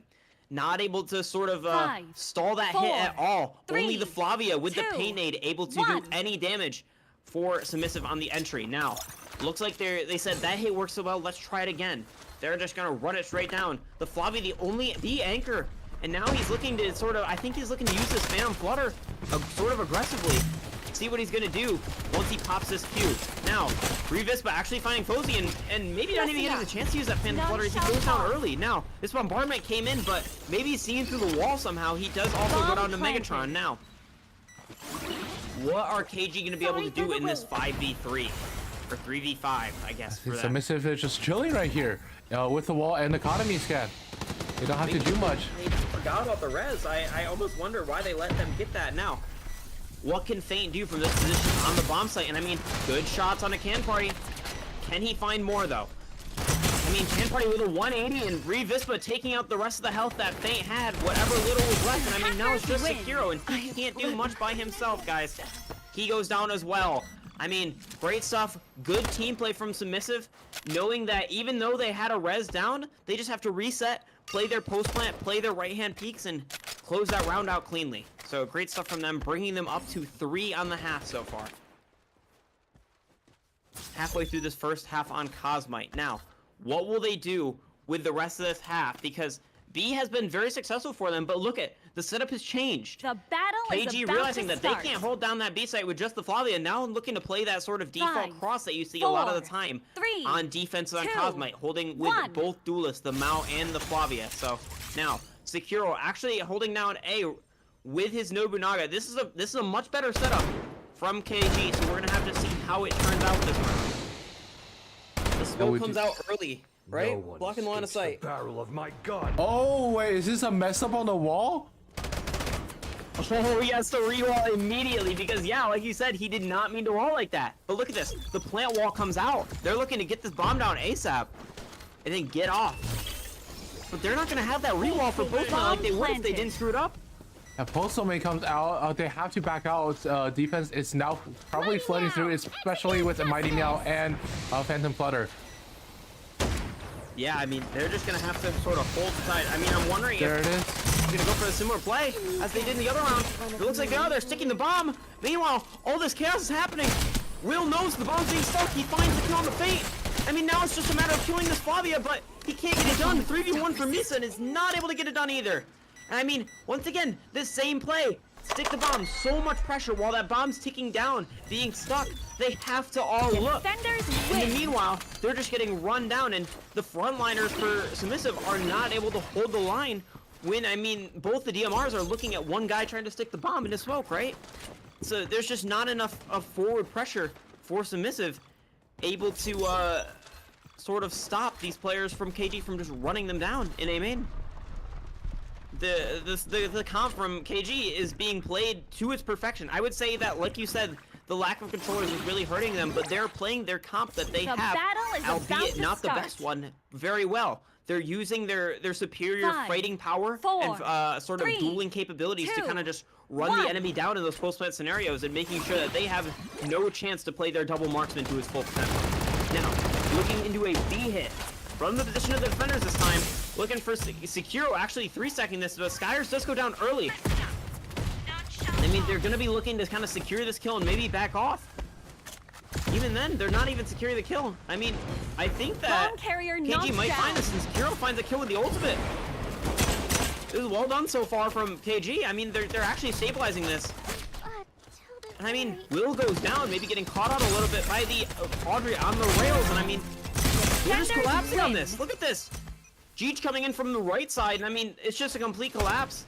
I think that the bombardment just did too much damage for Submissive to kind of reset and play wise. I almost wonder if they should have left their down guy. I don't know who went down first there. I think it was Michelle. It was Michelle that went down first, and then bombardment came out, and it actually got a kill, and then KG just took that advantage and just pushed out. The battle is about to start. Yeah, you gotta think that, like, when you down someone, you're basically getting 2 players 5, 4, out of the game. 3, and I mean, 2, we do have a DC, 1. as you can see in the chat. I don't know if we'll be able to do anything about that. I don't think we have the capabilities to pause the game, unfortunately. You might have to say something, Mr. Referee there. Yeah. He's gonna type. We're gonna see if we can kind of navigate this. I don't know if we can really do much about this, though, unfortunately. It looks like we're just gonna have to play it out. And I mean, it looks like a DC on both sides. We lost the Ming and the Nobu, so it turns into a 4v4 right off the rip. It's kind of funny. I don't know how that happened. Maybe there's some sort of internet outage. Oh, the Nobu seems to be back, but the Ming is not back yet. So looks like KG definitely gonna have it at using the 1-3 and get some damage onto Audrey. Revis is going to go down. Without a Ming, it is super hard to hit a site. I don't think it's doable from Submissive. Misa getting that Stealth Master ready. Look to use it. Probably just grab this bomb and get out, I'd imagine, right? Yeah. Look at the cover fire. Yeah. It's just almost a bullet hell sort of situation for the side of Submissive here as they try to get this bomb, knowing that the Halloween has to go out at some point. Misa in 40 seconds. Sneaking up, grabbing the bomb, and maybe taking it heaven. Maybe gonna try to kill this Audrey. Not sure what his plan is right now, but we're gonna have to see. Look at this. He's gonna pinch this Audrey. Well played. It's a good pinch. Maybe they only got 26 seconds though. Oh, Will does go down to Feint, and I mean, battle ends in 20 seconds. Rosie finds Megatron, Jeech finds Misa. I mean, it is just Camp Party. What can he do? Not much. And I mean, the Ming did come back there, I think, towards the end of that round, but it was not enough to kind of turn the tides of the battle, as we saw there. Feint on the Nobu says that he's on mobile data. He's using the mobile hotspot to kind of play the rest of this match out, and you got to give respect to these players. willing to go so far to make sure that their team is the one coming out on top. So it's definitely The battle is both about these to teams start. wanting to win so bad, doing whatever they can to try to bring 5, this over the edge for their 4, team. 3. Now Submissive, 2, just looking to try to tie 1. this up at 4 for the half would not be a bad look. I can't say this is attack or defense sided, but I think that a 4-4 half, neither team could really complain about. So, looking for a B hit, and doing it kind of fast too. Fozzie is really the only one here that's going to provide any sort of pressure. He does use the sort of scan smoke here, and he's not going to find any damage though. Will maybe biting off a bit more than he can chew, taking a little bit of damage, but he does get out relatively scot-free. Now, these players on Submissive not liking what they see with that sort of B hit, and they are going to rotate right away. Hey, the reverse for anchoring here. Maybe he knows that if he needs to get out at a moment's notice, he can use a TP. Maybe that's the play. Oh my god, Audrey is backing out of A because of that smoke. Sorry that for false the call. wait. And she Yeah, went there's- TPs. There's the TP. But no bombardment available either. Security needs another kill to get that bombardment online. I mean, it's very well done from Submissive. They're able to draw a lot of the pressure out. Maybe they don't even know how free that heaven part of the map is. Waiting for the wall to come up, and now what are they going to do with this? Are they going to take it sight? Are they going to go rush the plant, or are they going to go and take the space in heaven? They are going to take that space in heaven. They should be killing this Flavia for free, but Phantom Flutter comes out, and they can't find him. They send him back in sort The of his battle butterfly ends mode, in and 40 now they just seconds. need to play Listen up. slow and wait for this None shall fall. Flavia ult to run out. And look at this bombardment! It's completely blind, but it does find Revis, and now it's a 1v1 to decide the fate of the round. But Megatron wins it out. He might be able to reset. But look at this! The pinch comes out. Fozzie and Jeej, the heroes of the round, able to kind The of steer battle kills, but ends it's in not 20 over yet. seconds. The two marksman players still alive for Submissive. What can they get done in the 4v2 scenario here? Can Party. Maybe looking to get a little aggressive, but deciding that it's not for the best. But I mean, 10 seconds left. You can't do much if you're Submissive here. You really just Defender kind of 180. 180 comes out. 180 comes out, but it's not enough. And I mean, Will just looking to save his KD. And I mean, he does it successfully, right? So, I think not a half to really complain about for either team, though. I think that both teams kind of did what they could with what they had. This is neither team's first pick, right? This is the last map, so a map that neither team hates playing, but neither team really wanted to play either, right? So, this is a map that both teams should be kind of average at, you'd expect. And a 5-3 half is nothing to complain about if you are KG. So, And Megatron taking the bear pick, and a KG on attack. Yeah, and KG on attack. KG on attack. Yeah, KG on attack now. Still running that normal comp. A similar comp. No, it is the exact same comp. No. With Wait, is it? is it? They didn't have the Meredith, I don't think. What did they have instead? Did they have the Meredith? No, We didn't see Sand Tomb, so I don't think they had Meredith. The They have battle is Fragrance? about to start. no. It was this in the previous 5, maps. No. 4. Oh, in the previous 3, map. Yeah, okay, I thought they you ran the said- same. Yeah, the exact same. Same comp. In previous maps, Kona looking at a unique angle, trying to get an early pick. Let's see if he will get it. Here, let's see. Now the jig is up, but I mean, you gotta be careful when you're holding an angle in this game. The third-person peek is so brutal, and we see why there. Will getting taken down to 1 HP does have the drone, luckily, to bring him back up to health. This bear is gonna come out. He's not gonna charge it. I mean, loses it almost instantly, and now this plant's Bomb gonna go down planted. relatively scot-free. I mean, they're just gonna play the post plant.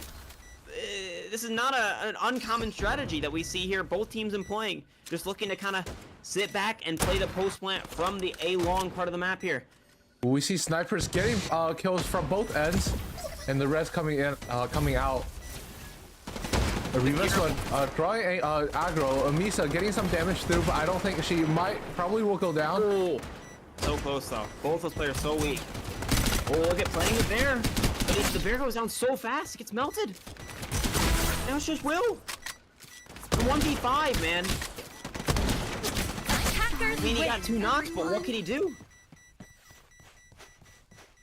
His team just taking a little bit too much of aggressive stances before he was ready to brawl with them, and I mean, I think that we're really seeing the sort of downsides of the pistol round there with the non-regenning armor. Neither team has great sustain besides the Kikona heal, and so you're seeing that it just turns into a brawl when both teams are low because nobody can heal, so you just kind of gotta go for it. And I mean, everyone dies so fast, and I mean, I think the defense is definitely at a disadvantage in that regard, and they just go down. So I think good stuff playing the post plant though from Submissive there, and from KG, and we're gonna have to see what Submissive has in response in this second defensive round of theirs.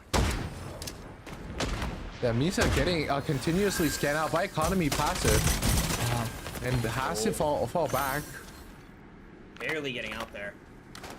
I mean, he got decent damage in, but not enough to justify the damage he took, I would say. He does get that Kikona drone, I think, so he's gonna heal up quite nicely. And I mean, it's just a stalemate. I think they're sort of seeing if they can kill this sniper player before they sort of go for the Ragey wall. And now they're seeing that sniper's not going to give him anything. They're going for it. Oh, but Skyers finds the shot in the wheel. And I mean, Sekiro on the camp party betting both the sight anchors from A. They're just going to take heaven and get these guys dead. But look at this. Misa coming in with a flank, fighting through the wall. Does find the kill on the Jeet, but it's still numbers greatly in favor of KG. I mean, these defensive players, they're just not able to stay alive. It's just Revispa and Megatron now. What can they do? Hackers win. They just get melted. There's just too many guns on the other side, right? Even though there's only 3 rifles from this attacking side of KG, it's still more than enough damage to just kind of wipe them off the face of the map here. Going into round 11 now, though. 7-3 for KG. You're getting a little worried here. If you are on the side of Submissive, or if you're a fan of Submissive, you're getting a little worried, saying, we've got to get some rounds on the board here. Will actually sitting at 0 kills despite having the most damage right now, maybe not able to secure as many kills in this game as he had prior. I mean, I think the long-range nature of these engagements is very favorable for taking fights as a sniper player, but also, it's also very easy to reset and get the reses after, right? So despite getting a lot of knocks, Will's not able to confirm any kills this game so far. That being said, Visa looking to play close once again. Not able to get that Phantom Flutter unless he finds a kill and gets an orb from taking damage. So, not able to get that online this round, but maybe looking for next round. That being said, getting ready to take this early fight. A good nade, but takes so much damage off the rip. Is he gonna go down?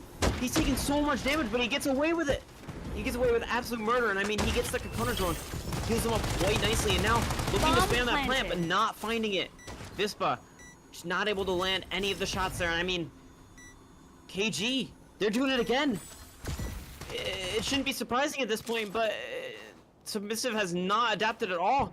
They're just playing the long-range post plant. I mean, Fozzie finds Misa, and I mean, a great shot on the Will from Skyers, and I mean, is that the round? I believe so. It's only Revispa left, and he does go down to Faye. I'm not going to make it. Wow. I mean, it really is kind of rinse and repeat at this point for KG, and you've got to wonder, where is the adaptation from Submissive? They have not adapted at all. I mean, you could argue that this strat is very hard to counter, and I think with the limited controllers that Submissive does have, I would agree it is not the easiest strat to counter, but they have no game plan. I think KG had a really great game plan despite having the limited controllers where they were just gonna stick the bomb right under the nose of Submissive and still decide to fight the players in main.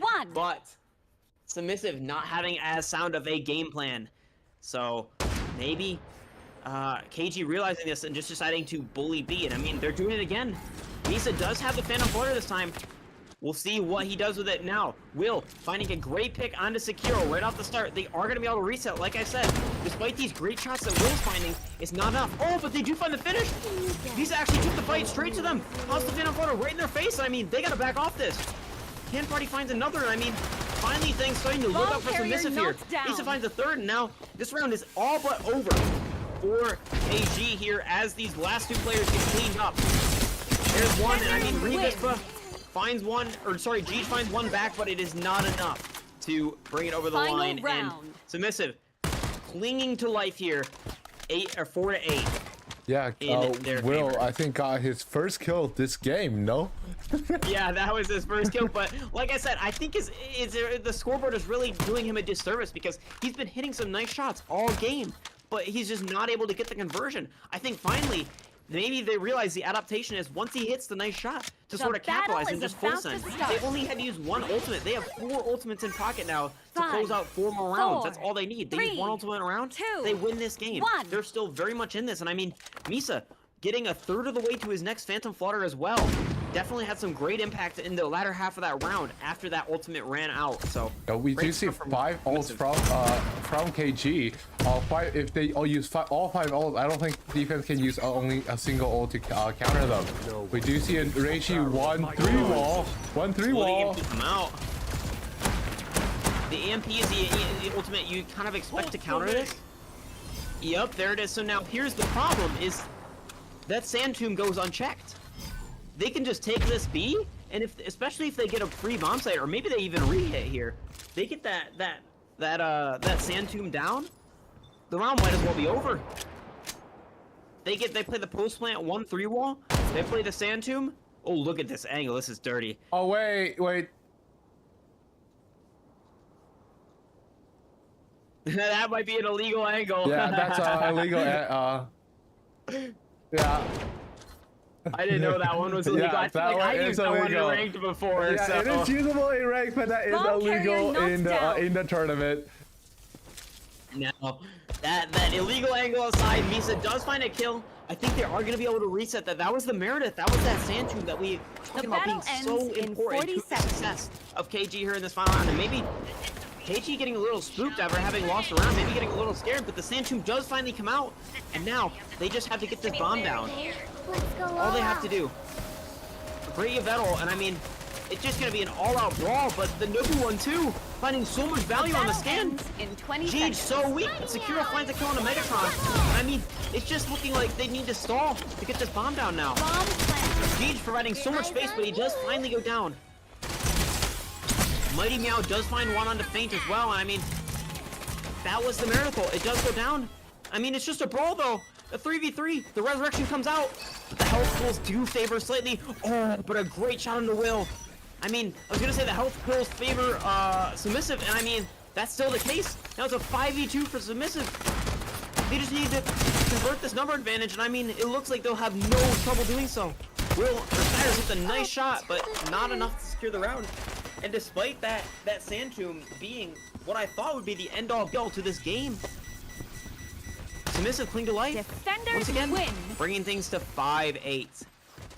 Yeah, that utilization of Final Bear round. and blocking the shots from Reishi was very nice to see. All right, now we have all awakenings are online. We do see the Misa running a 1-2, the one that is more popular right now. Yeah, the so battle is about to start. the bear snowballs. That it is, right? 5, That's 1-2. 4. Yes, 3, the snowball is. 2, I personally would 1. argue if we're trying to cancel plan, you have to use 1-3, but 1-2 is definitely the easier one to get your snowballs out.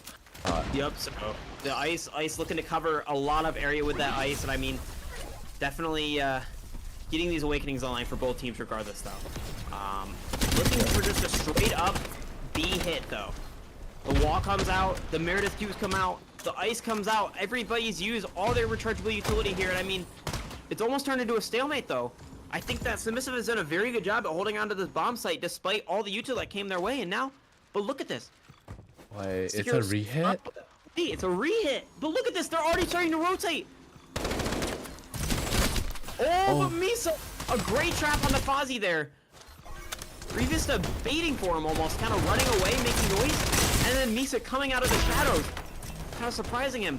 Now Sekiro hitting some nice shots, seeing what he can get done, but Misa getting 3 on the round should be enough for Submissive to bring this round over the line. That being said, Fozzie does find a nice pick at the trade after the trade of Ken Party there. I mean, Ken Party denies the res, and I mean that should be all but over for KG in their chances in this round. Wait, the maybe? Bear ice, the 2v4, The battle positioning, ends it's in all 40 bad. seconds. They're both on ice. Fozy getting on a sneaky position. Maybe Skyer can find some aggro pulling. Yeah, I mean, it's just like, I'm surprised that Submissive, showing them a ton of respect right now, has not just ran them down. They're The in battle ice. ends in 20 It's a seconds. 2v4. One of them's a sniper, and I mean, you do have to respect both these sniper players. Both these sniper players have proven that they can hit a shot when it matters. But maybe waiting on that Baron. I mean, Megatron taking out Fozy, and now the disrespect comes in. Taking out Skyers and bringing Submissive up to 6, and this is Final getting close. round. You gotta start getting worried here if you're KG. You gotta start thinking, we gotta close this out. We don't want to let this go to OT. Because in OT, it truly is anyone's game. I think Submissive has a ton of momentum, and they're playing like they have nothing to lose here. Yeah, 6-8. It can still be Submissive's game. We do have Phantom Flutter on the table. And however, in the next round, if Submissive battle is about does to win start. this round, I believe it will be another 5-0 game, 5-0 game for 3, KG for next 2, round. So they have 1. to secure this round and make sure to not give as many kills to KG as possible. Yeah. It's going to be tough for Submissive to keep holding on into the face of that final round where, like you said, all those ultimates are going to be starting to come online. Bomb Now, carrier Will knocked gets a down. huge pick. are they gonna collapse on this like they did in the first round? It looks like they want to. Yeah, The Phantom Darius comes Flutter up. can come out. Will not gonna eager for the kill. Oh, Sekiro Oh. barely gets out. Barely gets out with his life. And I mean, now you've just got to stabilize and reset. The bear ice is so brutal. They're taking so much damage every time they peek. You almost just have to wait it out completely. The bear is completely gone, so once that bear ice fades, you can think about a rehit. But look at all these players that are rotating. They're just completely hiding. They haven't shown. Now, Bear maybe realizing, Megatron maybe realizing that it still could be B and or A and staying here, waiting for this wall to come out. Oh, a crucial duel, but neither player finds their mark, and now here comes the wall. No ultimate available, but they're just gonna have to go for it. Oh, Will getting so low, but still staying alive. Oh, Phantom Flutter didn't come out. Any ultimates that KG gets, they need to be using here. This is a ends crucial in round. 40 This is their seconds. best chance they've had so far, closing this game out. Now, they have stalled so long that bear actually Bomb does come back planted. out. Megatron finds one in just the spamming. And I mean, that's the planner that went down, but he does get the bomb down, and now they're playing the game. They're They just got gonna play double that marksman. Yeah, Yeah, I double don't. post plant. I think Will is going to be a crucial instrument in securing Submissive's another round here. Megatron looking to take this space. A great barrel, a great knife as well. I mean, both teams using whatever they have in their pockets to try to get this one over the line. I mean, it is just seemingly both marksmen versus 2v2. Marksman versus marksman. This duel's everything. Skyers wins it out. And it's just Will. He's so close. He's trying to tap, but it's not enough. They're getting the res. Do they know? Oh, they know. Okay. Defeat. And KG bringing it over the line in a heated match to send themselves to the next match. Wow, what a game that was. Yeah, that was actually surprisingly good. I didn't know what to expect going into EU. I hadn't casted the EU matches. It was Kiers. Unfortunately, he is not around today to help as much. Maybe we'll see him later for NA, not sure yet. But either way, I'm here, and I was not knowing what to expect, but I am pleasantly surprised to say that was a great match. Both teams kind of played their hearts out, and I think that there was some exciting plays to talk about from both teams there that kind of made that match what it was. And I'm excited to see what KG is going to be able to do in the future going into the next match, which is actually coming up pretty quick here, if I'm not mistaken, in about a half an hour's time. So Probably within the next 10-20 minutes, I will be making the bracket live on stream. Right after I make the bracket, we are gonna go on a quick break on stream. Players will be doing the ban picks during this phase, and we'll be starting the next match as soon as possible. But for now, I'll just be making the brackets on stream. We can have Spad, you can go take some break, get some snacks. I'll take over from here. Alrighty. Okay, I've been Spad, and I hope you guys have been enjoying. We'll be back with more matches pretty soon here. We'll just have to make these brackets, and we'll be back with you as soon as possible. Yeah, alrighty. Congratulations to KG. Let's see. On the other side, we have Nondiska versus Burning Star, Kirkville, and BKKK did take it home. So it will be BKKK and KG promoting from the 1-1 bracket. Sorry, 2-1 bracket. Wait, 1-1 bracket. Sorry, and then we're gonna have yesterday's winner, yesterday's losers, Europeans, as well as Thirst for Glory being the other two teams that will be on here. Let's take a look at the. So if we take these and put it over here, being 1, 2, 3, 4. Let's go to our good old friend random.org. And yeah, let's see. Random.org, Europeans, Thirst for Glory, KG, and BKKK. From sequence from 1 to 4 in 2 columns, and then we'll see which match we'll be casting. Let's take a look. 3, 2, 1, get sequence. 4 versus 3. KG versus BKKK. And the Europeans versus Thirst for Glory. Whoopsies. I wonder which map we should cast. Chat. Which map do you guys want to see? KG versus BKK. Actually, screw it. I'm gonna start a poll. I'm just gonna start a poll and then to see which map do you guys want to see, because both teams are quite all the teams are quite popular. So yeah.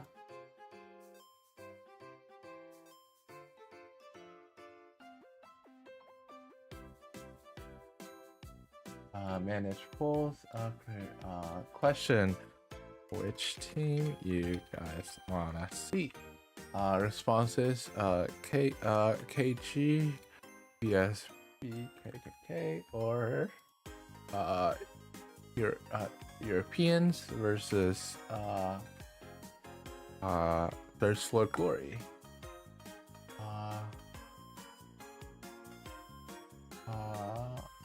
Duration 2 minutes. Start poll.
I guess everyone's responses is leaning towards KG versus BKKK, so that might be which the match we will be seeing here.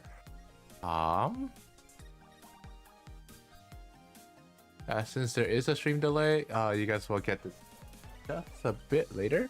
I'll be posting this onto the Discord for the captains.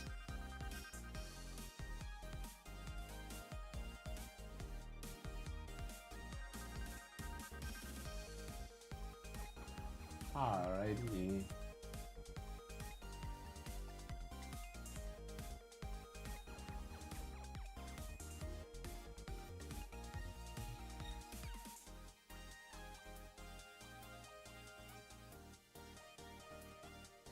EU match. Match 4.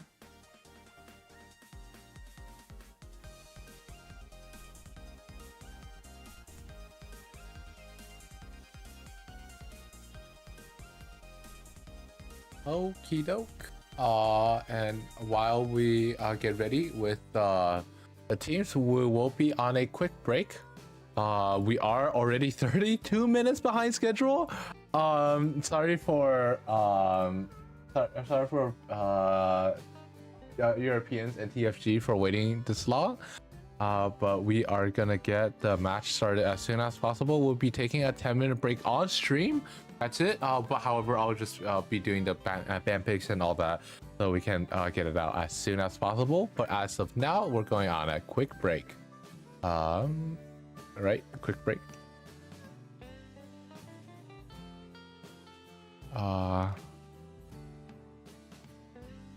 Alrighty.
Alrighty, we are back yet again. The two teams we are gonna be playing is gonna that are playing is gonna be BKKK versus KG. KG was a team that we were just seeing, being Kwang Grindset, and BKKK is Burning Star Kakona. I'm gonna butcher it. Curse City Kirkville. Yeah. These two teams will be playing. Teams are already in the lobby, so I believe they are just about to get ready to start. Never mind. BRB toilet is what players are saying. So I guess it will take another 2 minutes. But yeah. Now while we go at it, let's take a look at the brackets. How about that? The brackets for EU is quite interesting. So the winners of this match and the other match that is going on at the same time will be promoting into the top 16 into the global fighting, along with Drillas and Drillas Academy, who are both won already yesterday. So these two teams from today, with the two teams from yesterday, will be going into the finals of the top 16 of Mighty Meow Cup. Where if we look at the rewards, if I can find it, you can find look at the rewards.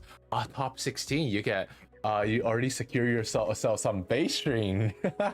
But yay base stream. But if you the moment you place 8th or above, you actually get cash prizes. That is pretty crazy considering that you don't even have to place that high just to get all the cash prizes. And for the individual and team rewards, because China is on a Chinese New Year right now, and all the staffs are currently taking a break. Not me, but anyways, we probably will get the rewards out once they come back. It will take a bit, but yeah, I will be doing the polls on stream. I'll probably make an announcement for it, have a VOD for leave a VOD of it while I do it. So yeah, you guys can see which teams get the rewards, especially that 5,000 Pablo Crystal prize for the whole team. There's 2 of them for 81 teams. You have a 1 in 40. Honestly, it's more like a 50-50, right? You either get it or you don't. So anyways, let's take a look.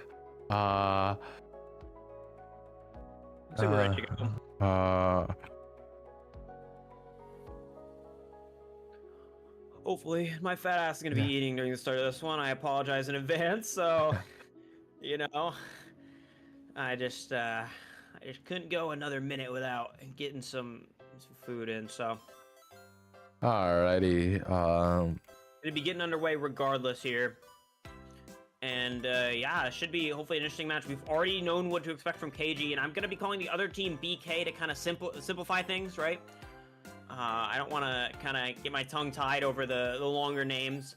So we're going to be calling them BK and KG kind of as we did in the prior match. But yeah, it should be an interesting game regardless. I mean, I think that BK has a lot of expectations on them. I think some of these players are tenured from what I can understand, and are kind of terrorizing the ranked queues. So it's a good reason this team is in this sort of upper bracket, 1 game away from promotion to top 16. Is it, or top 8? Top 16 of global. Yep. So these guys are 1 game away from promoting to top 16. And I mean, that's when things start getting real, and we're gonna get the sort of mixed brackets, and everyone's going to be fighting each other. You're going to see the dream matchup. Yeah, you'll be versus the Drillas or whatever, right? So yeah, top 16 is definitely, like, you can go tell people I'm on the top 16 teams in this game called Strinova. If you guys want to join our server, if you're just checking out our you guys always can check out our Discord. You can scan that QR code right there. But anyways, I do have the teams correct, right? Let's take a look. So we know KZ is the team with secure on it, so our KG is the team with secure on it. Yep. So you got them right. And yeah, looks like some familiar faces between the teams already. The battle is about to start. Everyone's saying good luck, have fun. Everyone in good spirits going into this match here. 4, I mean, If you're 3, KG, you definitely should be in good 2, spirits. You've won a 1. very close match against a close rival, what may have been considered to be by some a team better than you. So KG definitely feeling good going into this match. Now let's see how long that lasts as they get into round 1 here. Looking to sort of a mid take onto area 88 from KG. Now, what can they get done, and what is the response from BK is the question here. It looks like a very slow start to default. We saw this a lot in the match versus Submissive from KG. They love the slow default, they love to kind of poke and prod, and they love to take their time and wait for an opening. And I mean, are they going to realize that the bulk of these players are towards that B side of the map and maybe try to pinch this Kokona here? We will see. A shot and a miss from Burning Star is not a good omen of things to come, but he does get away with relatively scot-free, so we will see him reset and come back from the other side of mid to help fight. Now, this flank is going to come quick from La Chevre, I want to say is how you pronounce that. But either way, the bomb's going to be going down, and now KG in the post plant. What can they do? Fighting Bank. It's a brawl. Fozzie finds 2, though. All of a sudden, Fame finds 1. It is just a massacre. KG wins in flawless fashion. Very well done. I mean, it's just seemingly superior fight prowess in that brawl in Bank. I don't know if there's much else to say about that other than they just won their fights. They just aimed better, right? Like, no player in particular really doing all that much. We see no triple-digit damage scores after round 1, which is, I think, kind of rare for a team that won the round, but it's what happened, and everybody doing their part, it seems, in that first round. The KG. battle is about to start. If we want to actually go into team comps, look at how duelist 5, heavy BK 4, has. 3, BK has two 1. duelists and 2 sniper along with Michelle. Super heavy, no controllers as well. Similar to the last game we cast, yeah. Yeah, so they're exactly playing the same comp that that Submissive played on Cosmite, and they're playing the KG comp from Cosmite. And so maybe KG realizing how they need to play into this and sort of over-fighting, taking the space before BK even has the chance to sort of fight them into the post-plant positions where kind of Submissive was getting caught out in last time. Now, that all being said, KG looking to take this fight straight to the B site, and I mean Sekiro, the hero Bomb from last carrier game and the game knocked before, finding good kills on the entry. Fozzie finding a kill. Gabby, however, trading it back. Stimulus also finding one, and I mean, it is just a flurry of trades back and forth, but I think not Submissive, BK is definitely in the better spot here, finding the reset. 4v2 now for that one. See if they can just find the kills, but it's just still a flurry of trades back and forth, but Sekiro somehow last man alive. Defenders KG win. not able to get it done. Gabby finding the finish and getting 3 on the round. Very nicely done. And I mean, it's just a mess. Like, I think KG is starting to realize that they're not going to find many openings or many easy kills against a team of this caliber like BK. So what they're doing is they're just trying to sort of brute force their way into site hits. And I mean, for the first round, it worked out beautifully. They were able to take control of Bank and sort of just kind of start killing people left and right. But in that case, I feel like they kind of bit off more than they can chew and peeked into almost like 3 or 4 angles at the same time that BK all had players holding from different positions. It kind of just got melted from every angle. So maybe they're going to want to be a little bit more careful in the future when they take that site hit. Now, Burning Star looking to take the duel. He sees the Reichi sort of ADS effect there and knows that there's a player there. He's just got to watch out. Now, Burning Star not able to hold the space for much longer. Does get Luian scan. It is going to be forced to back up a tiny bit. Do they know this Flavia is close, though? I guess the Flavia maybe didn't like what he saw and decided to also back up. Now, all these players from KG looking to take the space mid and now looking to once again take it A. Will work for the first time, will surely work again is what they're maybe thinking right now as they kind of starting to get the bomb down and take space in the Bank. And I mean, look at the positioning from these players on BK though. They're so far back. Planted. It's going to be so long before they can get ready to sort of re-execute and execute that retake that they want to do. Now, they're starting to throw the utility, and they do have players coming from lower cat. They do have good control of the map. It is only 3 players in Bank while the other 2 are long. Which is a decent setup for the post plant from KG here. That being said, all the players in Bank have died now. I think that BK did a really good job of isolating those fights and were able to take out all the players in bank, and all of a sudden, it's Secure on his lonesome once again. The last man standing, not able to get it done, and I mean, BK is gonna reset. 5 people Defenders alive, win. winning round 3 here on 88. Anything you noticed so far, Bree, about like how either of these teams are playing, or like what maybe KG needs to fix to get this site hit in order? From my perspective, it should be. They are holding it correctly, but I think that it is a little bit of a mechanical issue I'm seeing, as well as teamwork. I'm not seeing that much teamwork battle is about to start. from both teams, because Reichi tries to hold the upper, but 5, wasn't able 4, to give as 3, much help to the people that were in 2, bank. 1. Yeah, see, yeah, I think I agree. I thought the Reichi's positioning was very good, but they're allocating the proper people to fight both the people that are in like that tower area on A, and also the people in bank. Like they're using all their aces in the right places, as the saying goes, right? Everybody is in the right spot to do their best work, and it just works out for BK that they're able to just clean that up and make it look so easy while they're doing it. Now, bombs going down. KG, once again, a relatively free site, but I don't know how free it's gonna really be this time. Maybe knowing that these players are close. Getting to the kill on Flavia. Reichi knows he's getting pinched by riflers. He's trying to saw as much as possible. Oh, he's kind of juking him though. I mean, Noble goes down. Yeah. I mean, oh my goodness, the Reichi just trying to do what he can to stall. And I mean, he's doing a good job of it, but now it's a 2v3. I mean, that's not favorable numbers for KG, but I think they could pull it off. They just have to play smart post plant now. But what Cyrus can do on the Luwin, and I mean, he failed to play a Stealth Master, and now it's 1v3. Now we are in desperate times here for KG, and I mean, he knows he needs to push out, and he just can't get it done. We're going to start fighting 2 in the round, and I think 2 crucial kills from the sniper that maybe we missed, but should not be undervalued in that round. Okay, the match is 3-0 in BK's favor.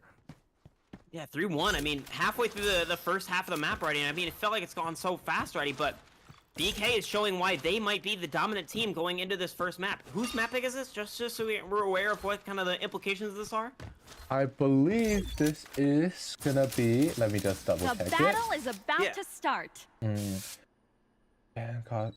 is BK's 4, map 3, pick. It is 2, BK's map pick. 1. Maybe they're going to be coming up with a better plan for this, as opposed to what they have for the other team's map pick, right? So this is the map that they want to play the most, hopefully. Now look at this. Look at this trap play though. It's going to be a beautiful player. Yeah, so fast. Mighty Meow as well, but the smoke is going to do a really good job at cutting off these lines of sight. And I mean, KG, you're out of there. But I think that Reichi might get caught here, no? All of defense, look at all of defense swarming on the Reichi. Oh, they don't know.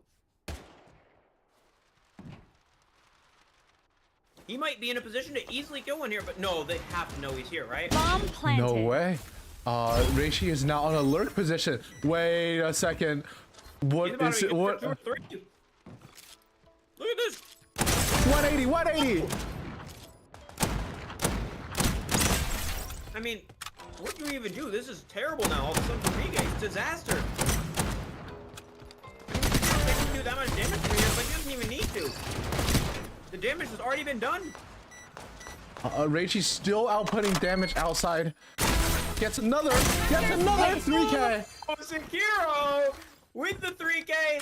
I mean, not necessarily 180s because he does not have that headshot damage upgrade yet, but man, they might as well be the amount of damage he was outputting there.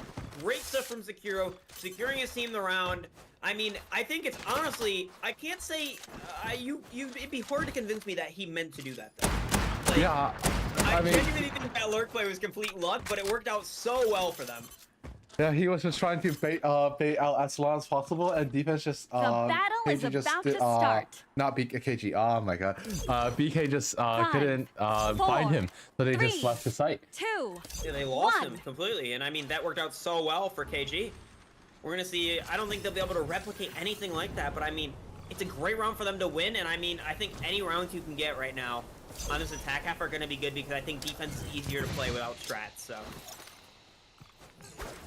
we're gonna see what KG has cooking in for this B hit now. Halloween knife. The Meredith Q does not necessarily find its mark, but this, I believe, it's a 3-wall. The way it is put is a down, I'd be 3-wall. surprised if it wasn't. Yeah. Nobu scan's getting a lot of people though. Yeah, it's a good Nobu scan for sure. But look at the position in the Ming.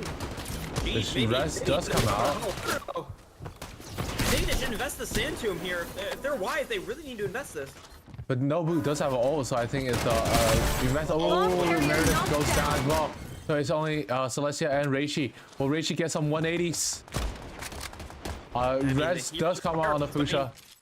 Skyer did so much damage, but it was only 1.5 people's worth of damage, so it's just unfortunately not enough to kind of bring him over the line here. And I mean, 1v4, you can't do much if you're secure. I'll keep saying it. I'll say it over and over. What can you do in the 1v4, the 1v3, even sometimes the 1v2? The battle ends Now these in players 40 are of seconds. such a high caliber that like we've seen players like this win. win, but that's not the case this time. Secure does go down, bringing BK to 4. Maybe a funny call from his teammate there saying Reichi's in jail, and I mean, he was. He's by himself, behind bars, and I mean, what can you do if you're secure there? You really can't do much alone in jail, as they mentioned. So yeah, great stuff from BK to bring him to 4, and I mean, they're just gonna keep playing their default sort of setups. I mean, I think it's really gonna take some quick thinking and good strats for KG to see a good half before 4 half here.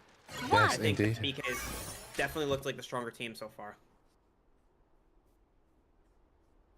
Going into this one, what do we see? We see a mid take, and I mean, all 5 players choosing to sort of opt in for that mid fight.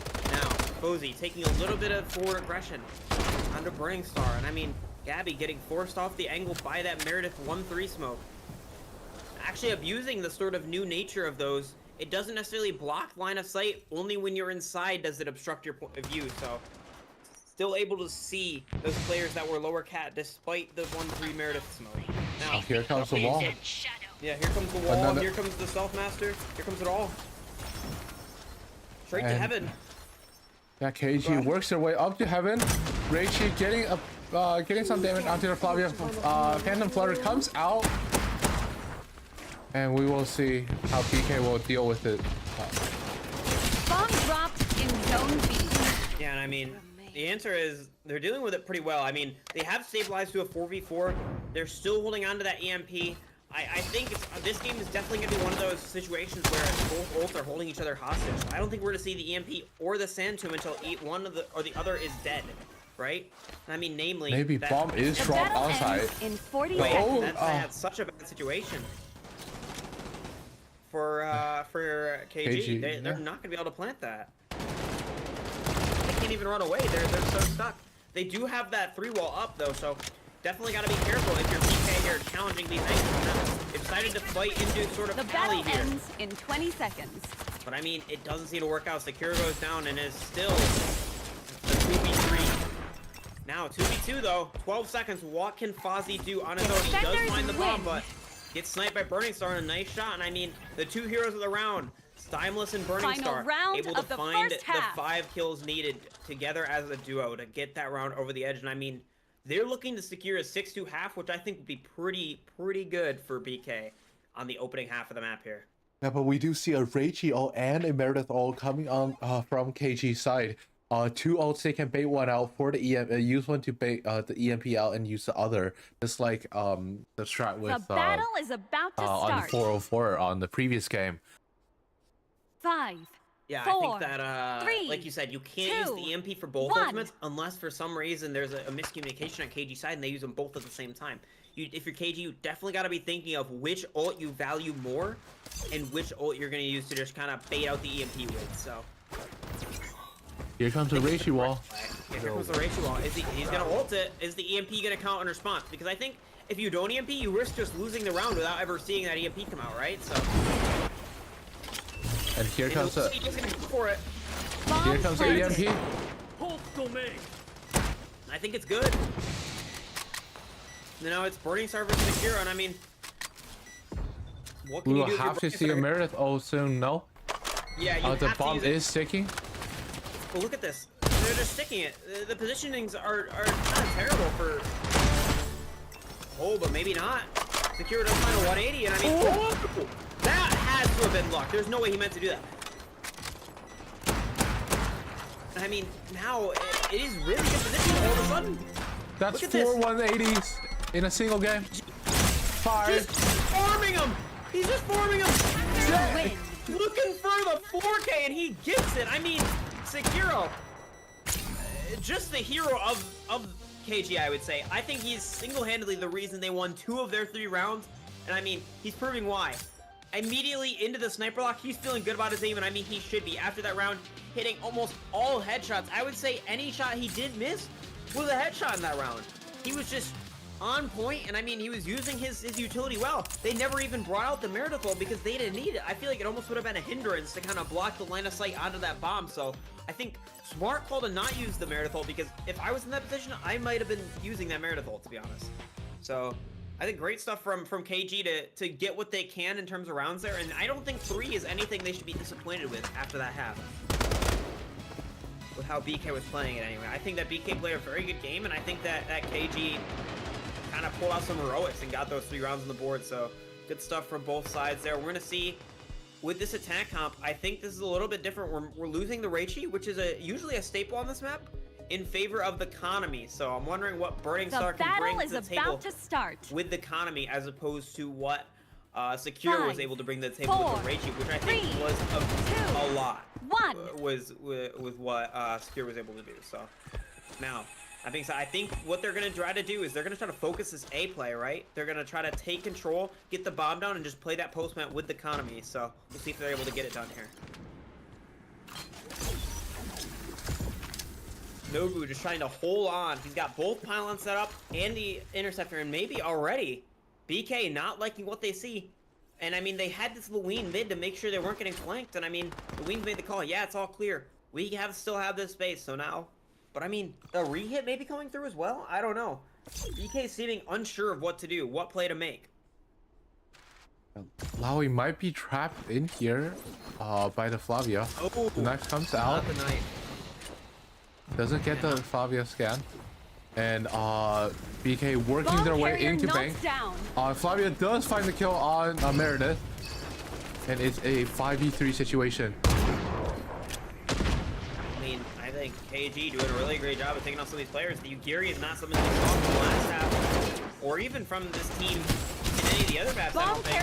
But it's something that I think we're glad to see come out from KG, because I think it's great for helping fighting bank. I think that and especially in round 1, basically you're eliminating all the armor of the enemy team. Anybody that walks into a stand loses all their armor immediately. So it's just free damage in a round where damage matters so much. Any damage is so important. So yeah, without shield, the TTK it decreases massively.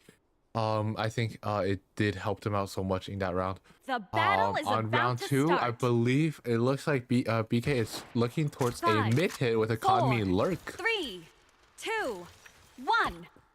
Yeah, so that Economy is gonna be lurking A long. I've definitely seen this before in rank, in other games, in scrims, etc. Never mind, Economy is gonna lurk from bottom mid. Oh. Yeah. Oh, almost finding its sniper counterpart, but oh, taking the shot but not finding his mark. I mean, now it's just a sniper duel. You're hitting a nice shot, proving that he might still be the superior aimer at this time. But now, Saint looking to hold down A, maybe signaling that he's in danger and he's got enemies on the way. Now, these players though, they're so spread out. There's no hit coming anytime soon. Yeah. Oh, Economy does get super low in that 1v1 duel against Kakona. And Meredith gets the information that Michelle is here. Michelle is still bottom. And Skylar gets a kill on Xinghui. And it is currently a 3v3 situation. With the res coming in from BK. Good stuff from BK, able to reset that, right? And I mean, now, yeah, like you said, 4v3, they do have the numbers. The health pools aren't the best. Like, the Economy is so low on HP, and they have no heal nade in sight. But in 40 seconds. Economy is a character where you don't have to have high health to have impact. You just have to hit the shot. Now Bomb we're just gonna planted. see. I think it really depends on whose snipers can hit shots first. I mean, Securo's been a hot hand for these hitting these headshots, hitting these body shots even. But we're gonna see if he can do it in this round. A trade goes in heaven. Gabby does come out on top of that, and he's gonna secure that res, and that should be the end of the round in favor of BK. And I mean, yeah, another trade goes out. I mean, trades left and right. These teams seem so evenly matched here on their respective sides, but at the end of the day, the trades favor who has the numbers, and in this case, it's BK with the numbers, and not to mention they're able to get those reses. So yeah, it turns into a 4v1 despite both players on the side of KG trading that do go down. And yeah, now Securo's just gonna try to get his one, and not even he can do that. So great stuff from BK, winning those trades out, resetting properly, and I mean, yeah, just playing some good fundamental Strinova overall. I would say that in this round, we're looking to see that sand burial. Look at, he's gotten it so early because he's been fragging out so heavy in these first couple rounds. So he needs to use that this round before that EMP has a chance to come online, I think. I think this is the best chance he's going to see to use it. And unless he's trying to literally hold it so the Nobu has to hold his EMP hostage, which I guess is also a strat that you could go for. I think you should be using it. It's round 3 in the game and only 2 Awakening ones is in the whole entire game? Really? Alright, that is quite interesting with buys from both teams. But looks like a rushdown from BK from side hole onto B side, looking like a heaven hit. Smoking off the window, getting onto heaven. Flavia and Michelle are both ready to get this retake. Looking to hold this fight down. I mean, oh man, Flavia's under so much pressure already, and I mean, flurry of trade coming out, but KG coming on top, I think. I mean, it's just a brawl. It's a complete player fight, almost like something you see out of a trailer. Both teams just kind of jumping at each other, trying to find as much damage as possible when they do so. A good Bomb pick. carrier knocked down. Another one as well, and I mean now it's just a 3v1 for Timeless, and he's not able to get it done. Great stuff from KG, able to close that round out, and I mean they're closing his gap pretty quick. I think that from the start of this game, we thought that maybe this would be a sort of a landslide or maybe a super momentum-based game, like one team kind of takes away with it, but it's been surprisingly close so far, especially on a map where you'd expect BK, which I thought was supposed to be the superior team, to be kind of taking this one and running with it. So great stuff from both teams, kind of holding in there and keeping it close, keep giving us a match to watch for sure. Yeah, Sekiro definitely is making this 88 match, which is very open to his advantage. He is a very good sniper player and long range player, getting all the picks of the game that he can. And from BK, it is looking like another push onto hallway into B heaven. Maybe this time they can do something differently. Hughes on the Flavia, but Flavia does have Phantom Flutter, so we'll see how that goes. They are a bit stuck on site and looking for a rotate towards mid. Oh, good damage from Gabby. I think they're getting pinched. Yeah, they are definitely getting pinched, and I mean, Timeless goes down.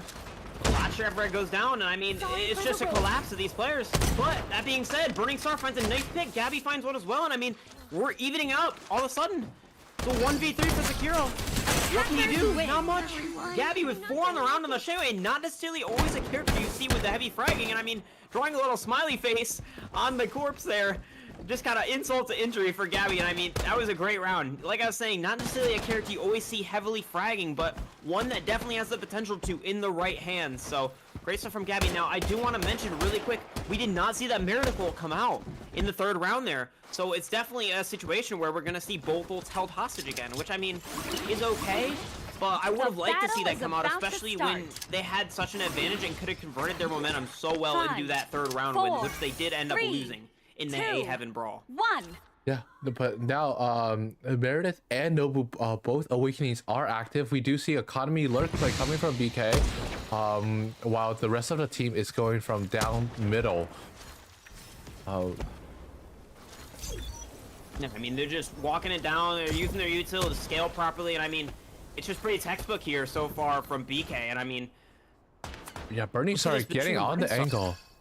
Yeah, they know. They know. Here's a Meredithal. Here is a Meredithal. We will probably see a EMP, and it comes out. Bomb carrier knocked And down. they are.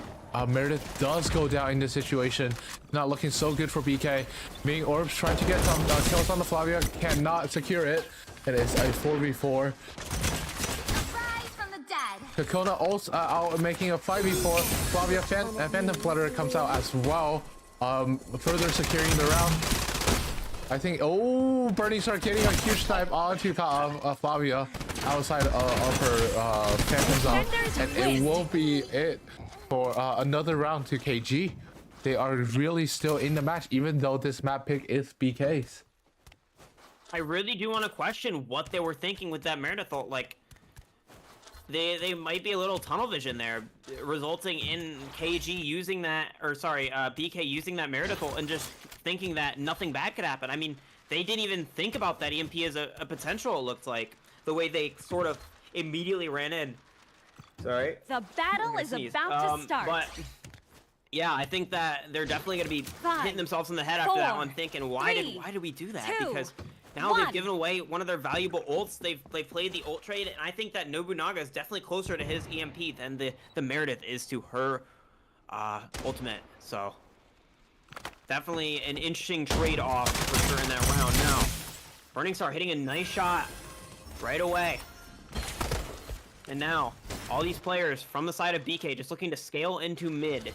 With the Luwin lurk, though, maybe looking for a B play. And I mean, here comes the crunch. They're looking to crunch any players in main. Little do they know there are no players, so it is just going to be a straight-up sight hit. They do find Skyers, and I mean, that's a great pick to start off the round.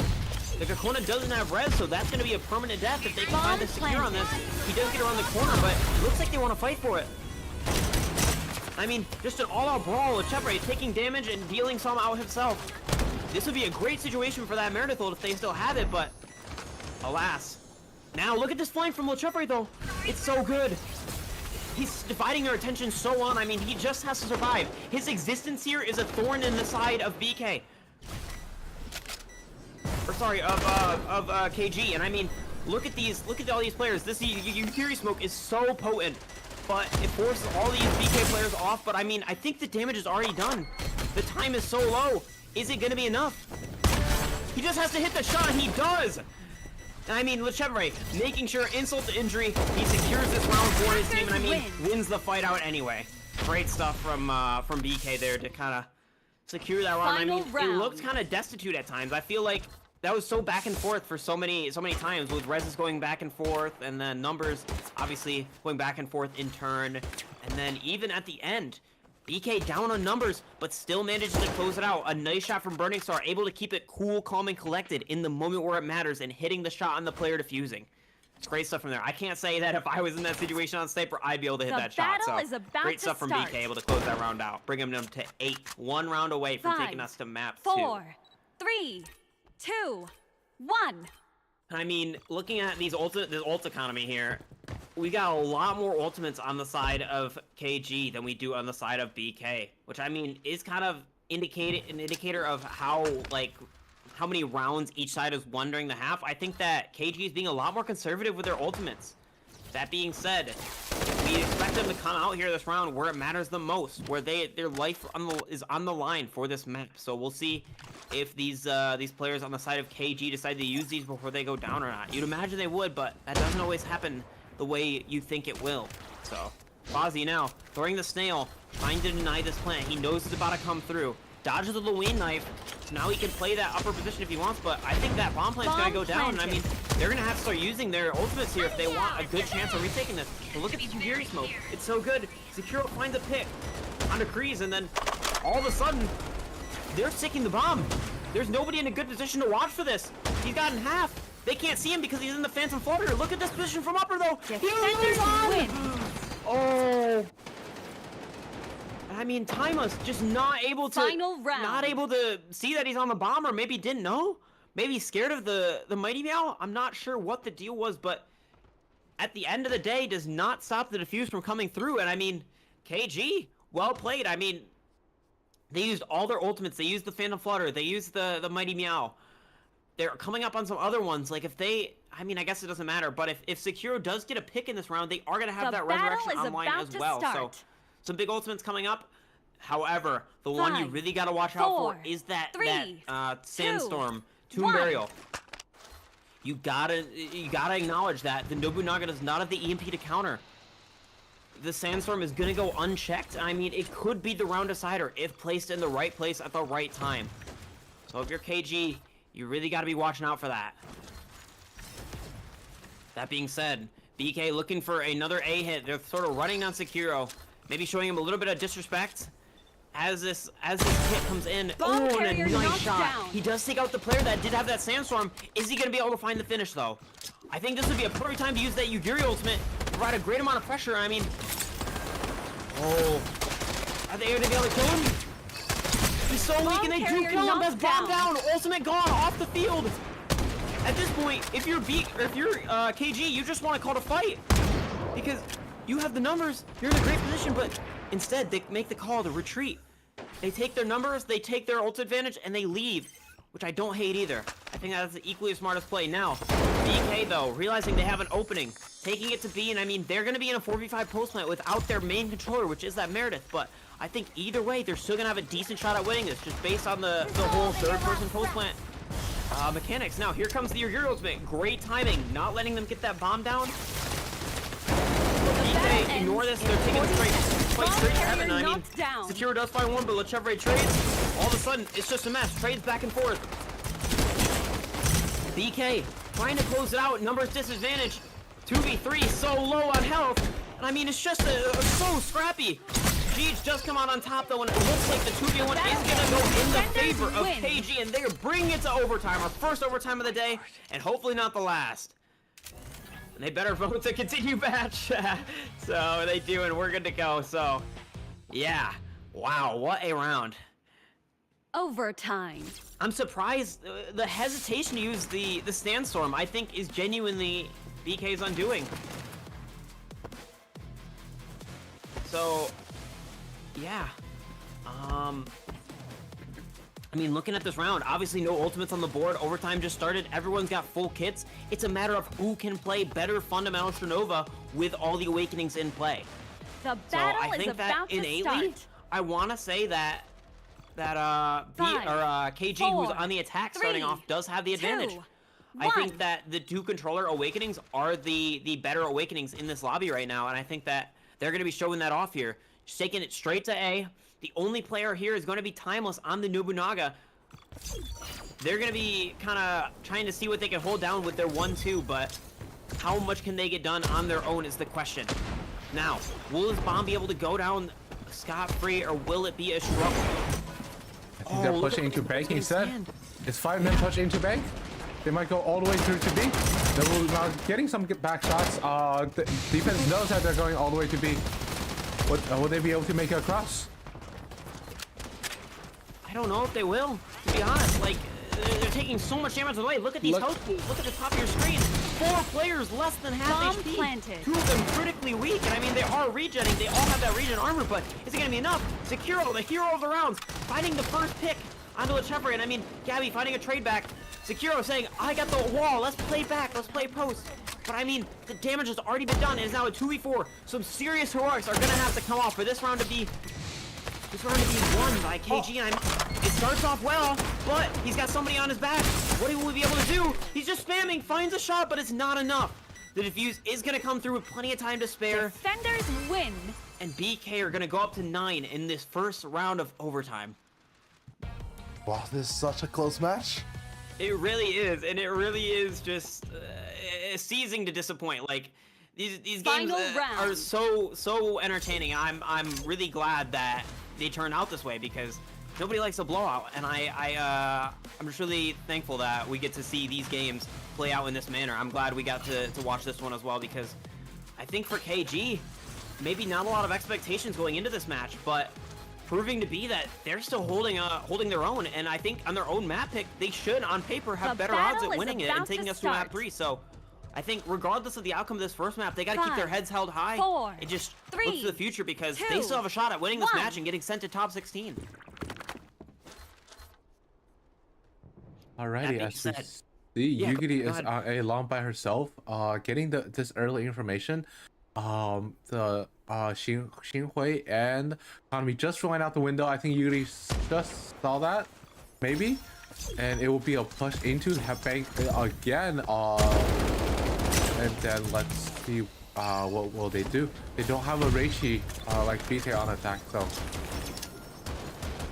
Yeah, they're definitely BK looking to kind of take this space and bank, but Lechevre getting so weak, and I mean they're just trying to reset. But look at how much they're Bomb carrier cooking in this knocked down. snail. It's just so much win. damage. And I mean, yeah, KG just kind of proving that the Yugiri is the better pick here for this defensive hold on bank and kind of shutting that down right in its tracks. I mean, that was such a fast round. We didn't even have time to say that much about it, but KG proving that they're not ready to go down just yet. And yeah, looking to try their hand once again at an attack and seeing if they can pull through for this map 1 here. I think they're still very much in it. They're still very much playing to win. And I think that they took it A last time, which wasn't a bad play. Or sorry, they took it B, didn't they? They ended up B. But the battle sort of a is loop about around to through start. spawn. But they definitely, I think they might be better off doing a direct site and 5, just playing the post mode 4, utility. They lost so 3, much health 2, and even a man advantage 1. trying to do this through bank all the way run through and then death ball into B last time. So I'm curious what the adaptation is and what they will do this time instead. Now, Chevrolet once again playing for that information in middle, knows he's been spotted now based on that Meredith Q, and now is gonna play a little bit farther back, knowing that maybe he's under a little bit of danger. Now Burning Star looking to find some easy shots onto these players on Cat. He's hit 1 or 2 nice shots before, but Interceptor saving him from some of that pressure from the nades, and Bomb another carrier nice knocked shot on down. the feint. A huge pick onto one of the controller players. I don't know if they're going to be able to capitalize on that. They look like they want to. Lechevre going in with the Flavia Q. Gabby coming in from the flank from up top, and I mean, they're just looking for an all-out pinch. However, pressure being taken very well. Great shots onto Fozzie, but Fozzie does find a trade, and I mean, somehow, BK have lost numbers on this. I mean, it's just Sekiro. He's so Bomb good for carrier it. knocked down. That being said, Burning Star and Gabby both find one apiece. All of a sudden, it's Gabby Hackers left in win. their lonesome, and I mean, Gabby goes down. All of a sudden, KG now have the advantage going into round 2 of overtime. KG just need to win the defense, which they look so convincing on in the last overtime, Final not even round. 2 minutes ago.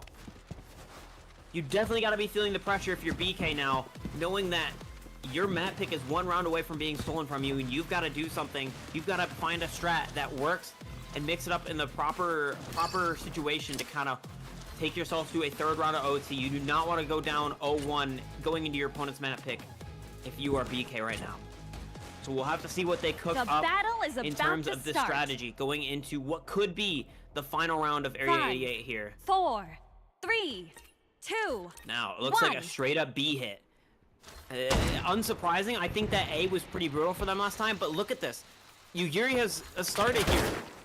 I don't know if they have any snails set up, but the Yugiri is ready to throw them at a moment's notice, and they are coming up through sidewalls, so maybe, yeah, okay, don't have any snails online, but we do have the grenades. They do get eaten by the Interceptor, and I think Fozzie is going to be forced to give up this space. Sekiro looking for any shots he can get. Anybody just trying to find an opening. I mean, it looks like BK maybe to find the first pick, but Lechevre is so weak. Gets caught by the paint nade and gets taken out first. And now, all of a sudden, KG on the offensive. Looking to kind of take the fight to BK, but Timeless does find the trade. And now Sekiro playing back, seeing what he can do. So many targets, knocked down. finds one. He knows where Burning Star is, knows where all the other players are. It is just a 3v1 now for KG, looking to close it out. Timeless, what can he do? 1v3. Heem's dreams alive. Gets one. We won't stop. No, resisting. and not able to get any more. Defeat. And that is KG taking Area 88. BK's map pick. wow, look at this. Oh, dropping a nuke. 8,000 damage playing Reichi Sniper. That is insane. And I mean, yeah, the impact felt across both halves easily. And I mean, 2,400 damage in overtime for Sekiro. That is insane. He's dropping 600 damage rounds on average in overtime because there was 4 rounds. So, wow, great stuff from Sekiro. Really bringing his team over the line there. And I'm curious about what they have cooked up in map 2. to be honest. Yeah, I'm curious yeah. as well now. These two matches are so close together. Yeah, literally. Alrighty, I believe we are gonna move on to map 2 right away because we are behind schedule. So map 2 will be, if we look at the map ban picks, will be KG's pick on Kachi Street with BK starting on defense. Alright, Kachi Street, a map where heavy rotates and poke damage is very good, and with a sniper player on both teams, it might be we might see some hits that are favorable on attack or some crunches.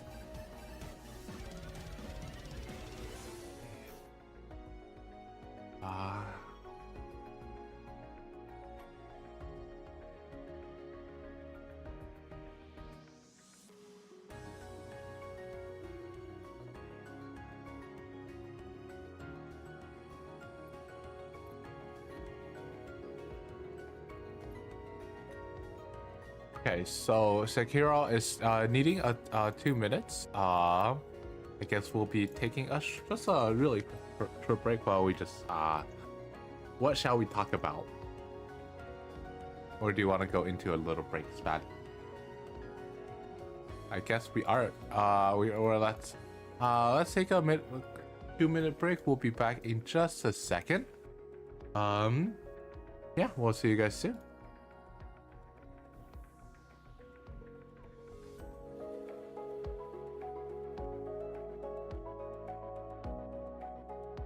All right, guys, I'll take that back. I take that back. The players are ready.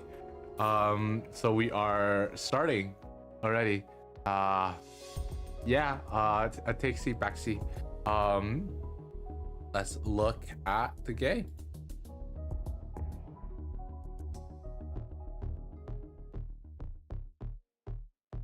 All right, first game, second map, Kachi Street. This is KG's pick.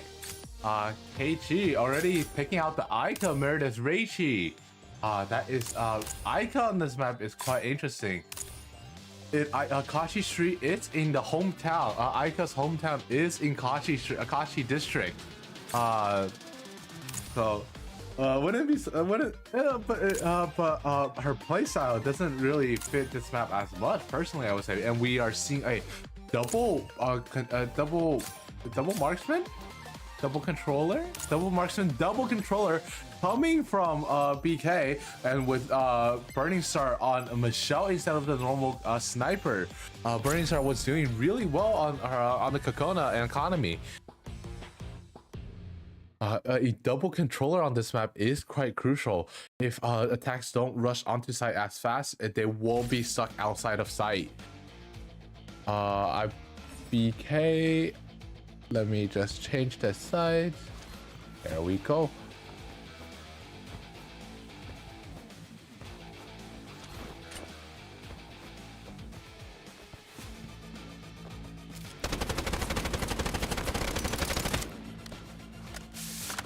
The battle is about to start. 5, 4, 3. Alrighty, let's see. First round with KG starting on to A side. The stoke grenade comes out from Yvette. I believe Michelle is doing a trap play here. Will she be able to find any? She is getting me orb and stuck in eyeball. She does go down, and now it's a 4v4 situation. Ming is having a difficult time getting onto site. Lawi doing massive damage to the Flavia. Ming gets a pick on Madeline, and as well as Flavia. Bear comes out, and it's a 2v2 situation. Michelle gets res, and let's see. The health advantage, it does go to BK.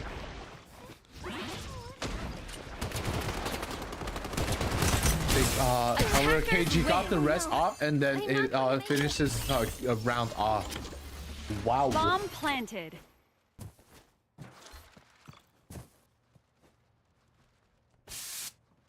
That is round 1.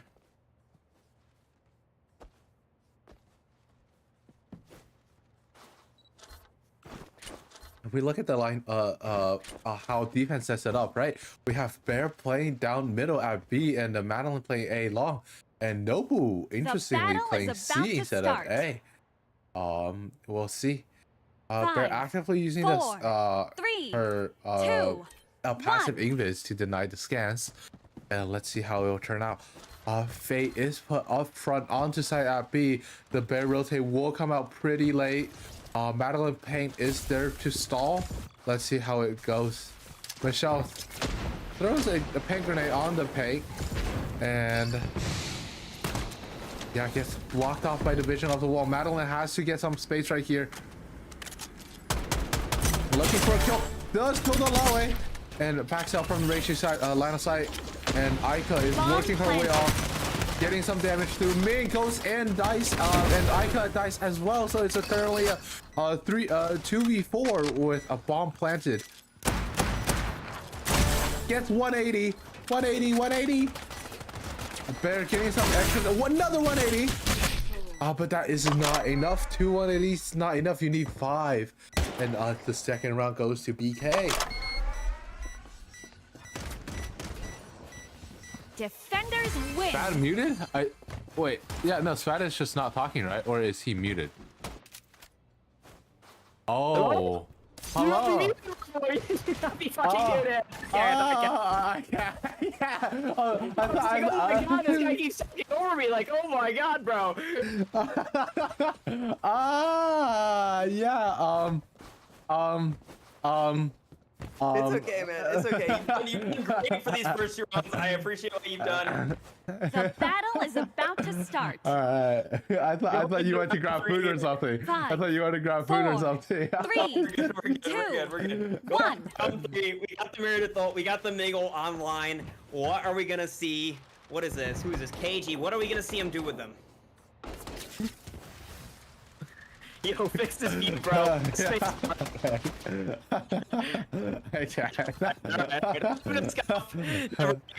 I mean, Breeze on 3 hours of sleep. You gotta cut him some slack. It's all good. But KG looking to kind of default this map. They're waiting for some sort of flank to happen. It seems they pulled rotate C. I think that BK has definitely guessed the sort of where the stack is on this map. Now look at this. All 5 players here. They have nobody. They have no info B or A. It's so strange. Now maybe Burning Star realizing that, yeah, guys, we have nothing on A, but KG maybe not realizing that they've rotated either. Neither team knows what the other is doing.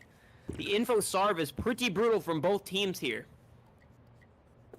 So we'll see what KG has to do. Now, I mean, one team taking space when the other gives it. I mean, it's just a complete give and take with these 2 teams. Now, Timeless, maybe you're also realizing that it could be B, and I mean, here comes the hit, right on schedule. I think looks like it's the wall for B to A, so we'll see if they choose to, oh, but that being said, here they go, straight through C. And I mean, they are just gonna find 1 or 2 players here, so we'll see if they're able to catch the Nobunaga out, and they do get Timeless Battle out. ends in 40 seconds.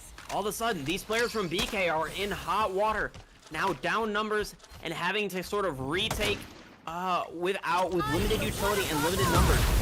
Jeej does pop the ultimate. And I mean, these players, yeah, there's the sand barrel. That's what I was gonna say, I think it's gonna come out here. There's no EMP to counter. They can just use it for free. Now, that being said, 3 downs all of a sudden for BK, bringing this in contention. This is anybody's round. Breeze on the bomb. It's a crucial fight for Fate to win, and they win it. Now, Gabby, looking to try to tap the bomb, but as we know, that does not work in this game. All of a sudden, Gabby takes out Sekiro, and it's just Fate on their lonesome. The 1v2 just has to solve for time. Time is on their side, though. Takes out 1. Just a 1v1 for Burning Star now, and I mean, what can you do with your Burning Star? The bomb's not even there. It's over. No ping means that Fate wins that 100 times out of 100 if played correctly, and I mean, they've done what they need to do to secure that round for KG. And I mean, well done from KG there on that round. And I mean, BK, I think KG so far showing why they picked this map, though. They have a great comp for it, the double controller with the Ica, and honestly, I think that they looked the strongest when they did have that Ica in play. So I'm glad we're getting to see that Ica come 5, back out 4, and make an impact here on the 3, server. Now, 2, KG, 1. they are kind of cycling these ultimates. They went from having the Sandstorm in one round as a powerful ultimate to having the Ica ult, the 400 Tornadoes, as a powerful ultimate in this round. So we're gonna see where they decide to take it. And it looks like it's a barreling straight up towards A. And I mean, are they gonna use the Ica ultimate? Fozzie gets one without any ultimate usage, and I mean, but it is a couple Bomb trades to carrier come through. knocked down. All of a sudden, Fate and Fozzie go down. Skyers finds the trade. Is anyone brown still? 3v3. Ica ultimate comes out. I mean, he's just looking for the good lurk. Here it is. His team should come through on this as a Q. And I mean, nobody's doing anything. He knows where Timeless is, but he can't find the Fire Tornado. It's taking too much fire from Burning Star.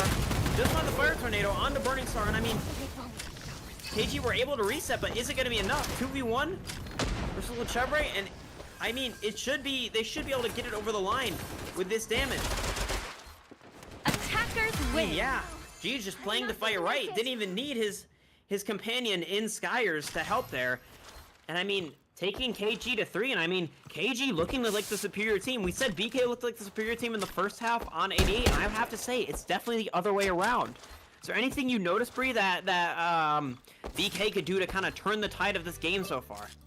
Well, BK, I mean, they do have 5 ults in their hands. They, if they want to maximize the amount of rounds, they have to spread out the Madeline and Michelle. Madeline and Michelle, all 5 ults are so crucial. They should spread it out for 5, literally the next 4 rounds.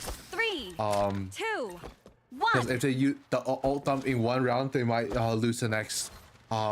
However, if we do see that KG does have 2 very important ults in their hand as well.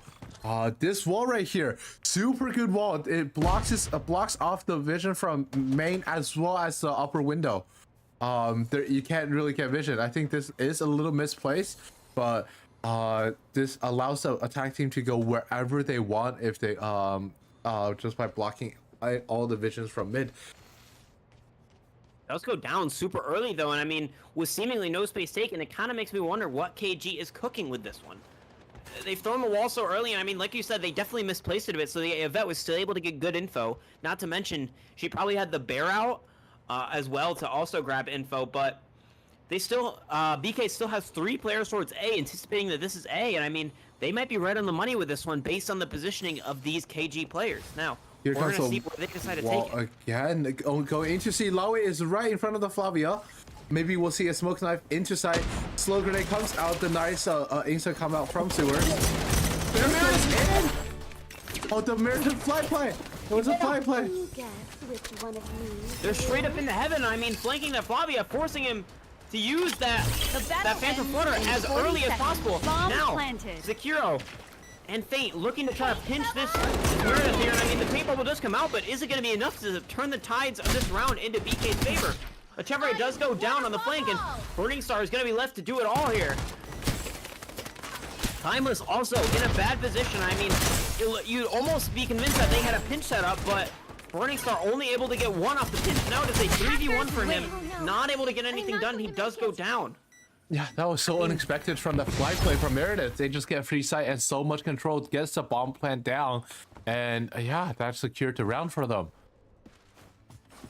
Yeah, it was genuinely, I didn't expect it either. I happened to take a look at the minimap and I was like, wait, all those players are already in heaven. Like, it's so fast from KG, and I mean, it definitely was a preordained play. Like, they definitely had this in the strat books, but it's great to see them pull this out and actually win the round so convincingly because of it. So great stuff from KG. And I mean, they just need a few more rounds here. This will be a really great half for them. I think 2 more, you're very happy with a 6-2 half with your KG. They maybe even get a 7-1 if they keep this momentum out. So we'll have to see. Now, the Meredith ult is online, but you gotta keep in mind that the EMP, the counterplay, is also online now. So not easily able to just throw the Meredith ult like they did last and kind of use it to take the site and hold it down into post plant. So we'll have to see what KG decides to do with these ultimates that they have. Like that Stealth Master, like the Reichi Iron Wall, and like the Sandstorm. To be buried here. So the Stealth Master does come out pretty early. I mean, it's definitely an A site take. The Iron Wall also comes out. Mighty Meow comes out. Bear comes out. I mean, what hasn't come out at this point, right? EMP also. It's like everybody's using it. the only thing that hasn't come out is the sandstorm. Are they going to be able to hold the site in the face of all this opposition? Gabby somehow goes down in the chaos. Sekiro holding the line straight to heaven. Jeej just fighting for his life in main. Fozzie getting the trades, fighting with Lechev. I mean, it's just chaos. Every player just kind of fighting for themselves. No semblance of team play here. I mean, Sekiro playing his 3-wall to perfection here. Just kind of doing what he can. Time is running low, though, and I mean, KG have done what they need to do. Sekiro finding that opening pick, and I mean, just kind of converting on the trades after that. Like, numbers advantage favors the players that are trading very heavily. So, I mean, yeah, KG showing why that's the case and converting their numbers advantage into a round win there with 3 alive at the end. Very good stuff from KG. And I mean, they saved the sandstorm, which is now free reign. The EMP was used. In fact, every ultimate in the game was used in that last round and the round prior. So now that sandstorm has free reign and can take it almost anywhere and find success in post plant or to take space. So we'll have to see what KG decide to do with this sandstorm going into round number 7. There's that same wall though, but look at, they have nobody playing that area of the map. Maybe they realize now that it's the same play. It's the jump up play. It is a 3-wall if I'm looking at it correctly. It is a 3-wall. What are they gonna do with this and now? Then look at them. They got the defense. You all rotate to see while they're gonna do actually do an A hit. Well, that's actually so far from BK, but Michelle was there ready, gets a kill on Skyers. Yeah, Skyers maybe not realizing that they would have some players anchored. And I mean, that's the call from KG to slow it down. They were not ready to lose somebody that fast. And I mean, now maybe a little scared of what's to come next in this round. The Ica is not a crucial component to your site hit, but it's definitely a player you don't want to lose in a situation where numbers advantage is everything. So now they have to decide whether they're still going to want to invest this Meredith ultimate, or if they're going to want to just kind of run away and tuck tail and save it for next round. Now, that being said, the wall is going to come out. Fozzie taking a little damage on the way in. Sekiro. Oh, wait. The battle almost looks like ends. the ball's grenade to run away. I don't know. Knocked down. There goes the Meredith ult, but he's down. He's just going to get finished. He goes away. I mean, the call was made to use the Meredith ult, but maybe Daily and $1 short in this case. Not able to capitalize effectively, and the Meredith goes down immediately, meaning the pit also falls. I mean, it's just a complete bloodbath in the Bear Ice from BK, and I mean, they do find their second round of the half. I think if they want a serious chance at this game, they're gonna have to win the third defensive round. And so this is just the start for them. This is the start of the comeback in what they have to do to start getting a streak of rounds here. The first of what hopefully is many for BK. Now, Ultimate Economy is looking much more in favor of BK after that round. They have the paint bubble, the Phantom Flutter, and is anybody super close that could get it off a bomb plant on the side of KG? 5, 4, 3, Press tab. No, 2, sorry, I'm like falling asleep. Okay, yeah. so nobody's super close on the side of KG, which is okay. Yeah. It just means that they're gonna have to rely on what they have in pocket to kind of secure this round. And yeah, it may not be a whole ton. So wall comes out. Bomb planted. Paint bubble comes out. The Aiga ult does come out, so all the ultimates besides the Phantom Flutter are now in play, and we're gonna have to see where it goes from here. It looks like these players on the side of KG are just gonna decide to kind of tank this bubble and kind of play inside it despite it popping. So they all cannot stringify for a certain amount of time here, but there comes the Phantom Flutter. Now looking to take the fight to front site here. On your Jeej, and I mean, he's just clinging to life, but somehow Sekiro and Fozzie have both found theirs. All of a sudden, the Tevre, Falling Star or Burning Star, trying to fight these players on the site, and I mean, it's just not enough. All of a sudden, he was the last player alive and can't get it done on his own, and a little bit of jiggling action, teammate jiggling action going on to kind of close out the half. 6-2 in the favor of KG, and I mean, a great half from them overall. Like I said earlier, they should be very happy with the 6-2 half, and I think I stand by that. That was looking very good, but then, that being said, we might see our very first IMO pick. Look at this comp. What are they cooking? Okay, They I was are gonna still say- cooking. They're still cooking. Double marksman, normal double marksman, double control without sustain. Wait, with no sustain on this map, it's actually that will actually go pretty bad because you have to commit to a site or else you're losing advantage. But there's no sustain on either side. Yeah, I was gonna say we didn't see sustain on the attack side last game either. It was the Ica that we actually saw as the 5th player instead of the economy. So I think it's just gonna be a slight difference in playstyle. But I think that the Ica actually suited KG very well. And I'm curious to see if this double controller is going to be fruitful for BK or not, because I think that it did not work out for them last time. The battle is about to start. I think that KG is very good at fighting, 5, taking the brawl 4, to BK in the 3, post plant, so 2, their double marksman can get 1. a ton of value. I think they're hoping to do that again this half after seeing this comp. Now, Sekiro on that Audrey is also a hard counter to that double marksman, having that gun shield that blocks the first bullet, whether it be a sniper bullet, whether it be a marksman bullet, whether it be a couple Ming bullets. So he'll be able to brawl with ease and content, knowing that he can't get one shot by any of those players. So that being said, BK looking to start this round off by taking it A. The Ugiri has spotted them and is calling for reinforcements. All these players are starting to rotate, but the rotates are so far away. How much impact will this snail find? The snail is everything right now. Will they hit into the snail or will they turn tail and run away? That is the question this round. Now, it looks like they're going to hit because this Raichu wall is about to go down from short. Lechevre just trying to see what kind of angles he can find, and he's not able to find much, so he backs up, waiting for the lean knife and the wall to come in. Now, he's got vision, but he is in the Ugiri smoke, so he does have to kind of give up space a tiny bit. Oh, Bomb great shots from planted. Fate and Timeless kind of trading back and forth. Burning Star does go down as well. Lechevre finding the kill onto Jeej after the Flavia Q does pop, and now Sekiro seeing if he can win this one out. He can't win it out. Gabby wins the one, and now Skyers does go down, and I mean, it's Fozzie and Skyers against the world, but he's getting flanked. Attackers win. He can't do much. And I mean, a similar cycle to what we saw on the other side, the attackers, this is definitely an attacker-sided map, so I wouldn't be surprised to see these attackers on BK go on a little bit of a streak here. I said 6-2 was a good half. They should definitely be happy with that as the players on KG, but you definitely gotta watch out for these players of BK being able to go on a streak and start to get those awakenings very, very early if they win a couple rounds and all stay alive. So definitely gotta watch out for that. The Being battle said, is look at how about they're to stacking. start. They've got 3 players towards C, including both their 5, duelists. Now, 4, 3, BK looking to hit 2, straight into this. It's going to be a 1. heads-up brawl right at that choke, so we're going to see who comes out on top. In theory, I feel like KG should have the advantage in this brawl here, just based on the numbers they have on this bomb site. It depends on how they play it. Now, it almost looks like they've seen that maybe there's a couple players there, or if they've heard multiple pieces of utility and they're like, we don't want to fight that anymore, so they're going to go ahead and leave.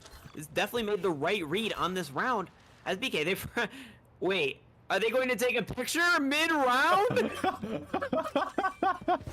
Okay, no way. Now they're going to take a picture, maybe part of the strat. But the thing is they thought maybe KG would have kind of mixed up their positioning and mixed up their hold, but they still have 3 players here. Sekiro still should find massive impact on that Audrey on this bomb site. Bomb carrier And knocked down. Freeze absolutely gets shredded. I mean, it's just up to Timeless now. See what he can get done. Burning Star finds one on Sekiro, and I mean, Skyers down on top of the nade, a crucial mistake. And I mean, Gabby though getting traded out. I mean, it's just a flurry of trades either way, but BK do come out on top with the numbers and health advantage.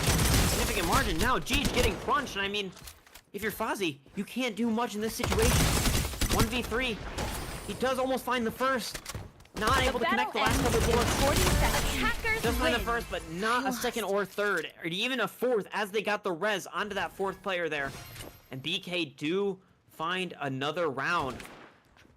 Get 2 away from tying us up at 6 apiece now. What can KG do here to win these rounds? I mean, I feel like they had the advantage with the player stack. They got the first pick as well, but I feel like they're just getting almost out-brawled when it comes down to the nitty-gritty of these rounds. The battle is about to start. When it gets messy, when the util gets dumped, and 5, yeah, 4, KG just 3, not able to hold on to the 2, site 1. once all the cards have been dealt. So, looking to kind of change things up here. still going for a similar setup, but they have nobody B. I'm really wondering if BK knew about this or if they're just kind of going for it based on like, oh, we're just going to go B to A. It seems like that's the call because they don't even notice that B's an open bomb site. Now, Fate looking to do what they can to hold this site down. Not himself. Does find one and is able to get the confirm, but does immediately get traded. Reinforcements are coming in hot though. As you can see, G's looking Bomb to planted. initiate this engagement. I mean, Fozzy on the flank. They have a good pinch setup, and I mean, they're up on numbers, they're up on reses, they're up on health. There's seemingly no way they can screw this up. This should be KG going to 7. And yeah, there it is. Cleaning it up very convincingly. Do get the Phantom Floater online for the next round, and I mean, taking a look at the ult economy, Faint is gonna have their ultimate for the next round. So is Skyers. They're gonna have a great ult economy going into this next round, which they hopefully should be using to kind of start securing this and maybe at least guarantee OT for themselves early on in this matchup. Now keep in mind, this is KG's map pick, and they did win the first map. They're looking to close this out in a 2-0 fashion. If they do, they will be sending BK home packing, and KG will be moving on to the top 16 global bracket. So this is a map really for all the marbles right now. This is kind of where legends are made, where dreams die, right? This is kind of where it all boils down to. So KG definitely feeling the pressure, but looking to stay confident going into round number 12 here. Fozzy does get spotted early on, knowing that he needs to back up or he'll be in trouble very fast. The main queue does not come out for him, but it does come out regardless. And now Lecheve looking to take this space. And where's the ratio behind him? It does come out, but it comes out. Wait, they're waiting for something. Maybe waiting for the rest of the players to get here. The disobedient shall be Here comes punished. both ultimates. Now this would be a great EMP. Here it comes from Fate. But I mean, just look at the positioning of this Meredith ult. They all have to bake for so long before they can get out and fight. Now, that being said, Sekiro already started to take control of this slum site. I mean, the bomb is planted in a flavorful spot for KG, but, or for BK, or what will they do? The Stealth Master does come out. Bombardment will be great here, but unfortunately, Sekiro does not have it online to play yet. And I mean, it's just a flurry of ultimates going back and forth. G's also pops the Phantom Flutter, seeing what he can get done. 2v3, now 1v3. I mean, he's just completely brawling. Finds the trade, but it's not enough. Gets taken out, and I mean, I love the EMP play, but honestly, what I love more is the deep Meredith ult. It made it so even though they used the EMP, it wasn't impactful. The EMP did nothing. All it did was just kind of let them take the space back a little bit, but they had to bake in the Meredith ult and decay their health for so long before they were able to get out. And so as a result, the players of KG, or for BK, are just fighting players with like 100 HP max, because all their health is shield. About to start. They just have 1 health underneath all that armor, so great stuff from BK, able to kind of convert that round after all those ultimate trades, and now the EMP is out of play. Despite that, however, the bombardment, the Mighty Meow, and the Yugiri ultimate are all still in play. 3 powerful ultimates that can all be used to single-handedly win rounds, so BK are not out of the woods yet. Still have to kind of keep the KG in check here with the ult economy. Now, Sekiro looking to hold on to this. Honestly, could have been a good bombardment, but decides against it. He's just gonna have to take a 1v1 brawl. Does get the trade out, but that is not favorable for KG. As we can see, all of a sudden, 2v4, not favorable position for these players. Skyers does find one, but the invest the Mighty Meow. All of a sudden, it's a 2v2. It's getting close. All of a sudden, though, Skyers does go down, and now Faint to do it all. What can they do in the 1v2 versus both marksman players? Marksman v marksman action. He just has to take a brawl and hope that the players miss. Timeless and Burning Star, known to be great players on the DMR. Can they close this out in convincing fashion? Burning Star does miss the first shot, but honestly, it's just so hard for Faint to find these shots to connect. I mean, yeah, it's just a game of chicken of who will unpaper first, who will take the shot. I mean, Timeless trying to cover, but not finding the right shots. This is not the 3-wall, so he can just dive through. All of a sudden, Faint looking to pull out the flamethrower, trying to get it done, but these players are just juking him. All of a sudden, Thane is just sort of being dizzy and not able to get it done. I mean, yeah, a little bit of disrespect from Burning Star, but a little disrespect never hurt anybody. Tom and Jerry. Yeah, it was literally cat and mouse. A game of chase, even, for Burning Star and Feint there. As we saw, Feint just trying to chase any player down. That would give them the time of day for a fight, but neither player was willing to budge. And as we saw, Burning Star does come out on top after that long and drawn-out battle. About to start. Great stuff from BK, keeping this one close. KG has gotten 1 round and a half. They're looking to get 2 more to secure this and not go to overtime or a map 3. We'll have to see if they can get it done. They have not been changing the setup very much. However, the Audrey that was on C last round is on A. I'm curious if the bombardment's going to come out early to kind of stall this hit once it comes out.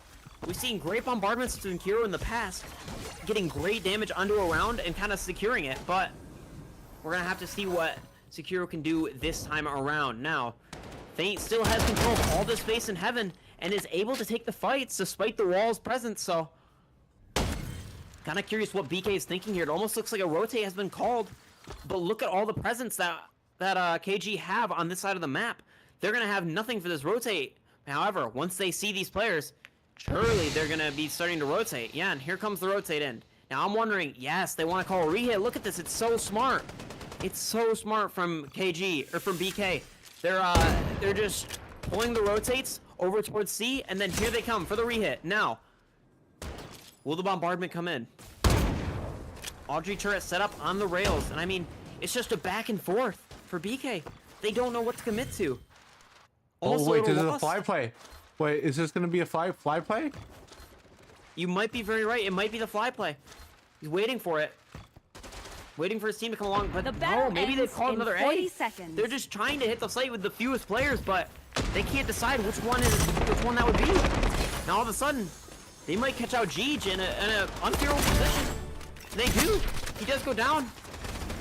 And they do have what seems to be a free A site. Now they just gotta worry about what's coming behind them, which happens to be the entire board of KG. Now, the bombardment does come out, and I want to say that was not what I expected that bombardment to do. I think that maybe they thought those players were a little bit closer than they were. Now the bombardment can still be used to kind of fire off on main like that. It's a great bombardment, but it still leaves room for these players on BK to fight from behind the safety of that wall. Now, Burning Star and Timeless, the 2 marksman players, holding down the line here, while the other players fight in heaven, and I mean, it's just a cleanup job at this point. All the janitors, the way they're cleaning up this round, because BK have tied things up at 7-7. What can KG do to turn the tides of this match at this point? They have to be getting nervous. I mean, it's a worry-free environment because they already are up 1-0. But at the same time, going to a map 3, you could close it out here and just be done, instead of having to play another full-length match and having to fight through such strenuous rounds to kind of bring yourself over the edge. The battle is about to start. What do you think, Bree? What does KG need to do to close this out right now? 4, 3, if they want to close it out, they got 1. to. They have to coordinate their retakes. Their retakes are not as we're not going off of Flavia's pace. We're getting caught out early. Things like that. Those are like the basic fundamentals. They're not. They're lacking because maybe they're too nervous. It is. They're literally 2 games away from winning, and they just have to hold it steady. Yeah, very true. I mean, I think we hope to see at least the Yugiri ultimate come out. This is a must-win round for both teams. The 1-3 ult wall does come out, the Iron Curtain. I mean, if you're Jeej here, you're definitely going to want to use the Phantom Flutter. A little bit of body block from his teammate. He does have 1-2 on, which is a little bit unfortunate for him. I think maybe he forgot he had 1-2 on, but does get traded out. So flurry trade's going either way, but KG not coming out on top. The flank came through so fast, and all of a sudden, BK going up to 8. They need 1 more to bring themselves to a map 3 round. After going down 6-2 on the half. They're just 1 round away from bringing us to map 3. I think it's honestly been a great comeback so far, and I'm really hoping that uses these ultimates in a great way to bring us to overtime because I think, like Bree was saying, the coordination is not there. They're getting flanked. They're getting reflanked even. They're getting pinched. Like nothing that they'd been battling all these situations so well before, and now they're not finding the opportunities to kind of keep BK away from capitalizing on them. So now Fozzy looking to kind of stop this B hit right in its tracks, but what he doesn't know is it's not B. They can't see on that other side of the wall. It's actually a fly play. Straight up to heaven. All these players from BK looking to crunch. Jeej finds one, but Fang goes down in exchange.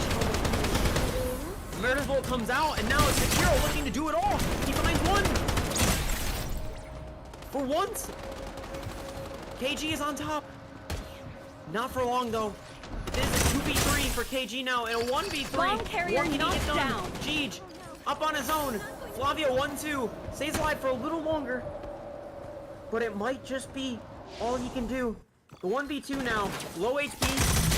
Ball carrier knocked down. It's now 1v1. Burning Star Jeej for bringing us to overtime on map 2. And I mean, it's Sniper Player versus Flavia. What can he do? He has the 1-2 active. He can just pop it right in front of this guy. There it is. Whoa. And he just didn't have enough health. I feel like almost 1-3 would have been better in that exact situation. He just wasn't able to get enough health off the 1-2. Off that passive regen. And I mean, that's the match. Jeej, despite his best efforts, is not enough to bring his team over the line. And we're going into match 3? We're going to a map 3. That's right. And I mean, wow. That is that was a game. That's a comeback from 2-6 all the way to 7-9. Oh no, 9-7. Yeah, 9-7 for BK, and I mean, it was a great game for both sides. I think both teams showed some good stuff there, but BK was the one that brought it over the line in the end. And what do we have for map 3? For map 3, right? Let's take a look. Map 3, we do have the KG on attack yet again. 8 KG has been on attack for all 3 maps, and then this will be on 404. 404, another. So we probably will see. It's not as good of a sniper map because we do see a lot of sniper being played in the past 2 maps. So maybe we'll see some different lineups. I'm expecting to see a Nobu on both teams personally, and maybe a Reichi, a free pick on Reichi. Let's see, but let's see how the players think. I think they are almost ready.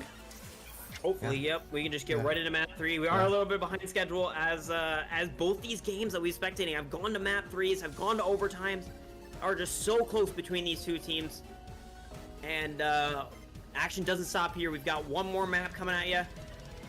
We're just trying to see if both these teams are ready to go for this 3rd map and what will be the final EU match of the day. Just making sure that everyone's on the right side here before we are starting. I think it's BK on defense, which is correct currently. Yes, BK should be on. No, BK should be on. Attack, so Never mind. I am trolling it. Wait, yeah, it's BK on attack. BK on attack this time, so we need the players to be switching out at the moment. I think they know. Yeah. You might want to tell them BK on attack. Yeah.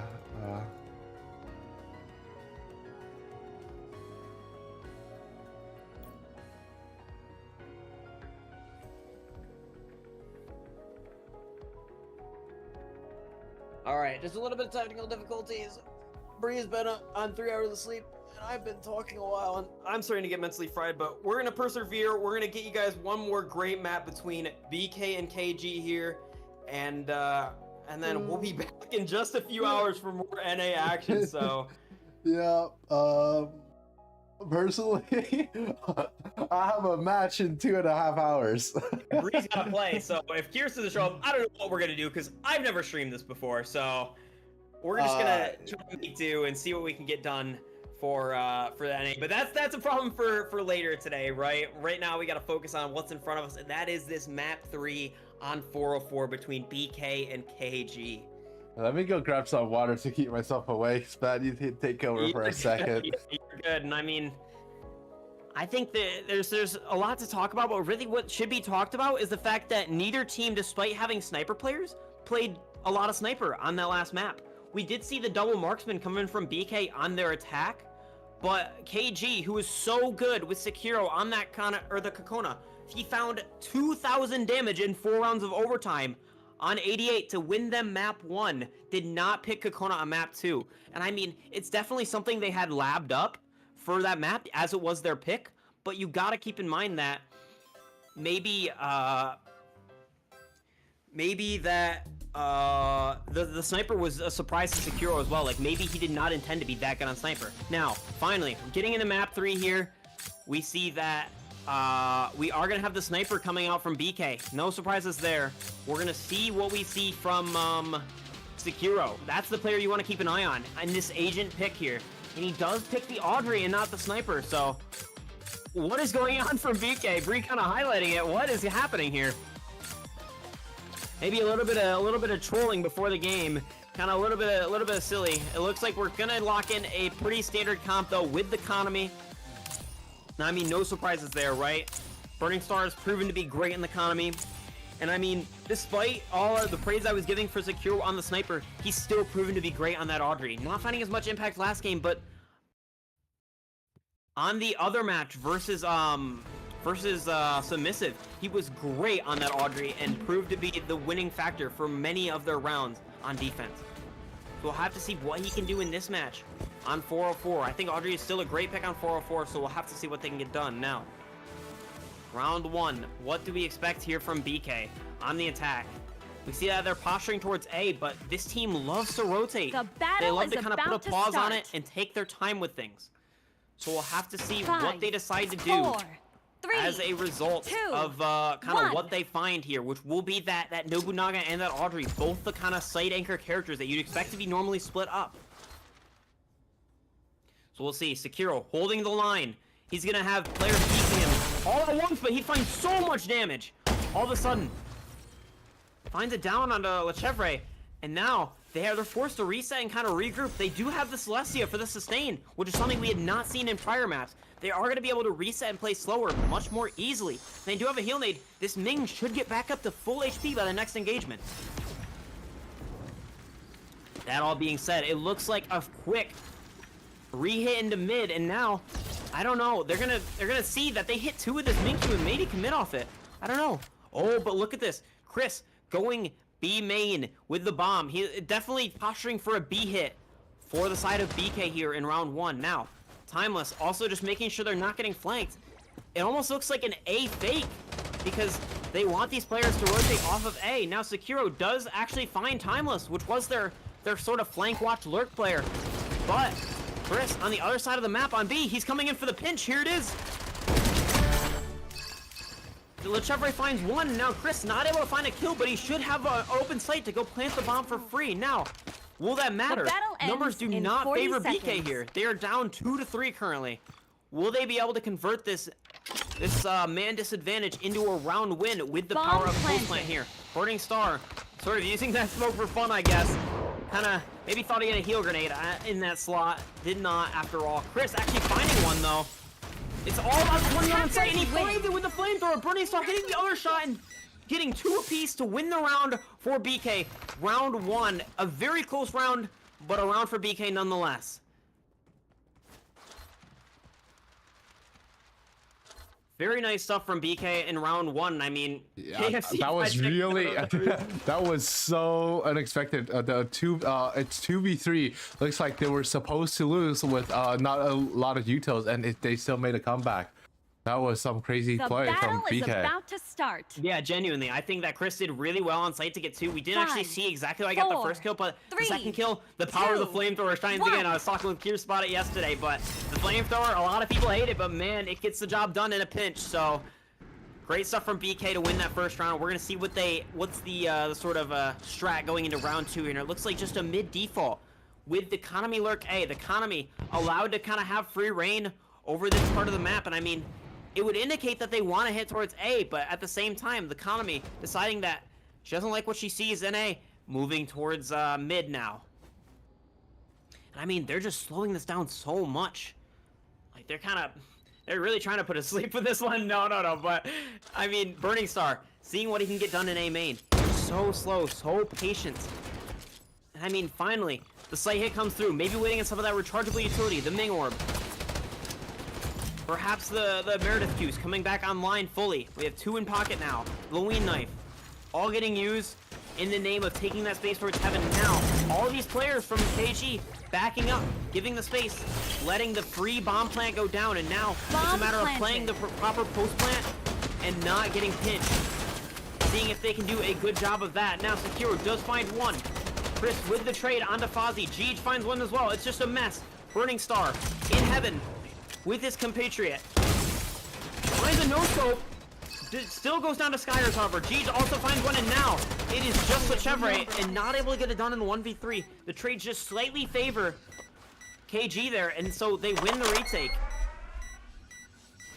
Very nicely done from them. And I mean, they do get the Phantom Flood online. We are starting to see some of those ultimates come online. Namely, you gotta keep your eye on the Sandstorm from Chris here. He's been having a banger of a match so far. He's already got a couple kills on the board to his name, and round 3, he's got that Meredith line. Like we said before, you want to use that early if you get it early. So he's gonna be hopefully using it in this round to secure a 2-1 lead for BK going into round 4. Now, it does leave that EMP for open range, so you are having to face an EMP if you decide to use that Meredith early. But honestly, in my opinion, that's a trade that anybody should be willing to make. 5, the EMP is something that can be so easily baited. 3, 2, 1. So now we'll See just have a to see. Ming Lurk? Yeah, Ming Lurk. Maybe they got a play for this in mind. They don't have the Celestial, which is something I did look immediately when you mentioned that, but maybe they have a plan for this. Burning Star, nice shot. Able to drop the shield on that Audrey, making it so the Audrey can no longer contest that line. Sekiro forced to give up that space, and look at this. Look at the space that Ming has with the Meredith, with the bomb. Seemed to have kind of caught on, but a little bit too late. Nobu getting some damage onto site, and Bomb planted. BK has a bomb planted. I think Flavia's gonna get a Phantom Flutter, might be coming out. Q's out, and the Phantom Flutter doesn't come out yet.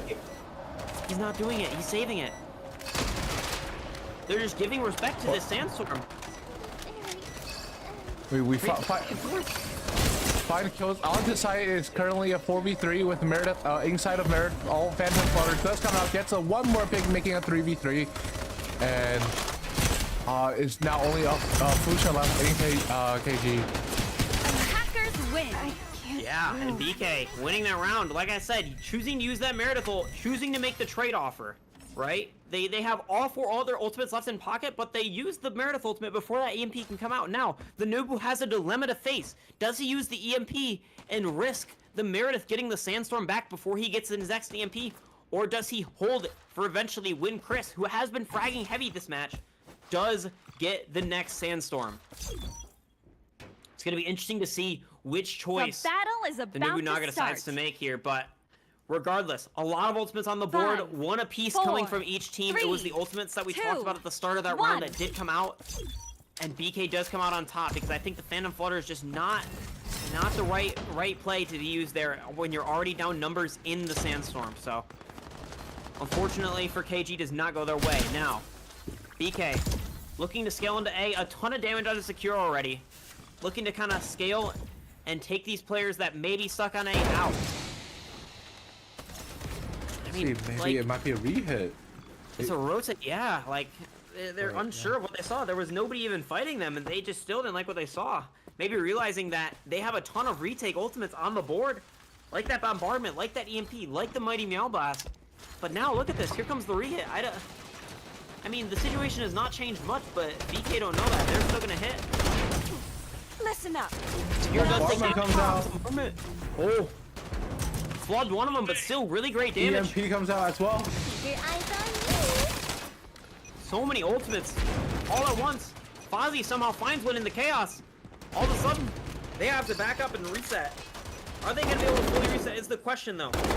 I would almost argue that they're going to get run down here. Yeah, Fozzie gets the finish with the nade, and now it's a complete reset. 4v5 for BK. What will they be able to do down on numbers, down on health in this situation here? The battle ends in Fozzie 40 is so seconds. aware. He's already rotated mid ahead of this. Getting some free shots, cracking the Ming, taking out more of those limited health pools on the side of BK. And now Skyers also so far ahead of it with the paint nade. 27 seconds on the clock. Not a lot of time to play with here if you're BK. You've got to make a decision soon, and they found the opening. battle They ends found the in free 20 A site. seconds. No more great ultimates to use. Mighty Meow Blast is still in play, but I don't expect it'll be used here. I think the time is just not on the side of BK. Bomb Despite even dropped numbers here. in zone Fozzie A. finds another kill, and I mean, yeah, it's just slaughterhouse for KG, and they are the butcher. As they go up to 2 apiece, using 2 ults in a very good manner, I'd say, to win that round.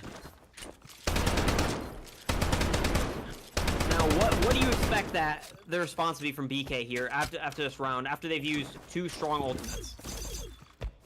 I would say we definitely, if BK using 2 strong ultimates, we wait, you mean KG used 2 strong? Yeah, KG used two ults that The round. battle is about to start. They still have a Mighty Meow that they can still work around with. If we look four, at where they're hitting right now, B side. 2, 1. I personally, if I were BK, I would have a Xinghui on lurk because she has the TP. But it does seem like it's a normal hit. We don't have Meredith. Third Awakening is not online as of yet, so it might just be a normal, similar to like a pistol round, where it's not that many things that can change other than the big Meow. A huge nade comes out. Medium nade coming out. Having 3 people. Mighty Meow comes out as well. Skyrick finds one, and it is a 4v2. Sorry for the wait. Yeah, 4v2 for the favor of BK, and I mean, they're just looking to close this out in convincing fashion here. The Mighty Meow just not able to do enough damage. It is peppering these players, but not enough damage to kind of secure a round. I think the Mighty Meow positioning is a little off considering the position those players are playing so close to Jenny there. They're playing so close to that generator spot, and the Mighty Meow Blast on top does not have the line of sight to zap them. I mean, a lot of players also playing in Heaven. So I think the Mighty Meow Blast is just not thrown at the right time where enough players were exposed to it for it to do enough damage to justify its use. Now, that being said, Phantom Flutter back online. It's been 2 rounds. But the Flavia, Jeej, he's looking to just keep farming and keep farming those ultimates up. And he is looking to use that aggressively this round, hopefully, to bring things to 3 apiece. Now, the Meredith ult has come back online before the EMP, like we predicted. So, we're going to hopefully be seeing that Sandstorm come out nice and early before that EMP can come back online as well.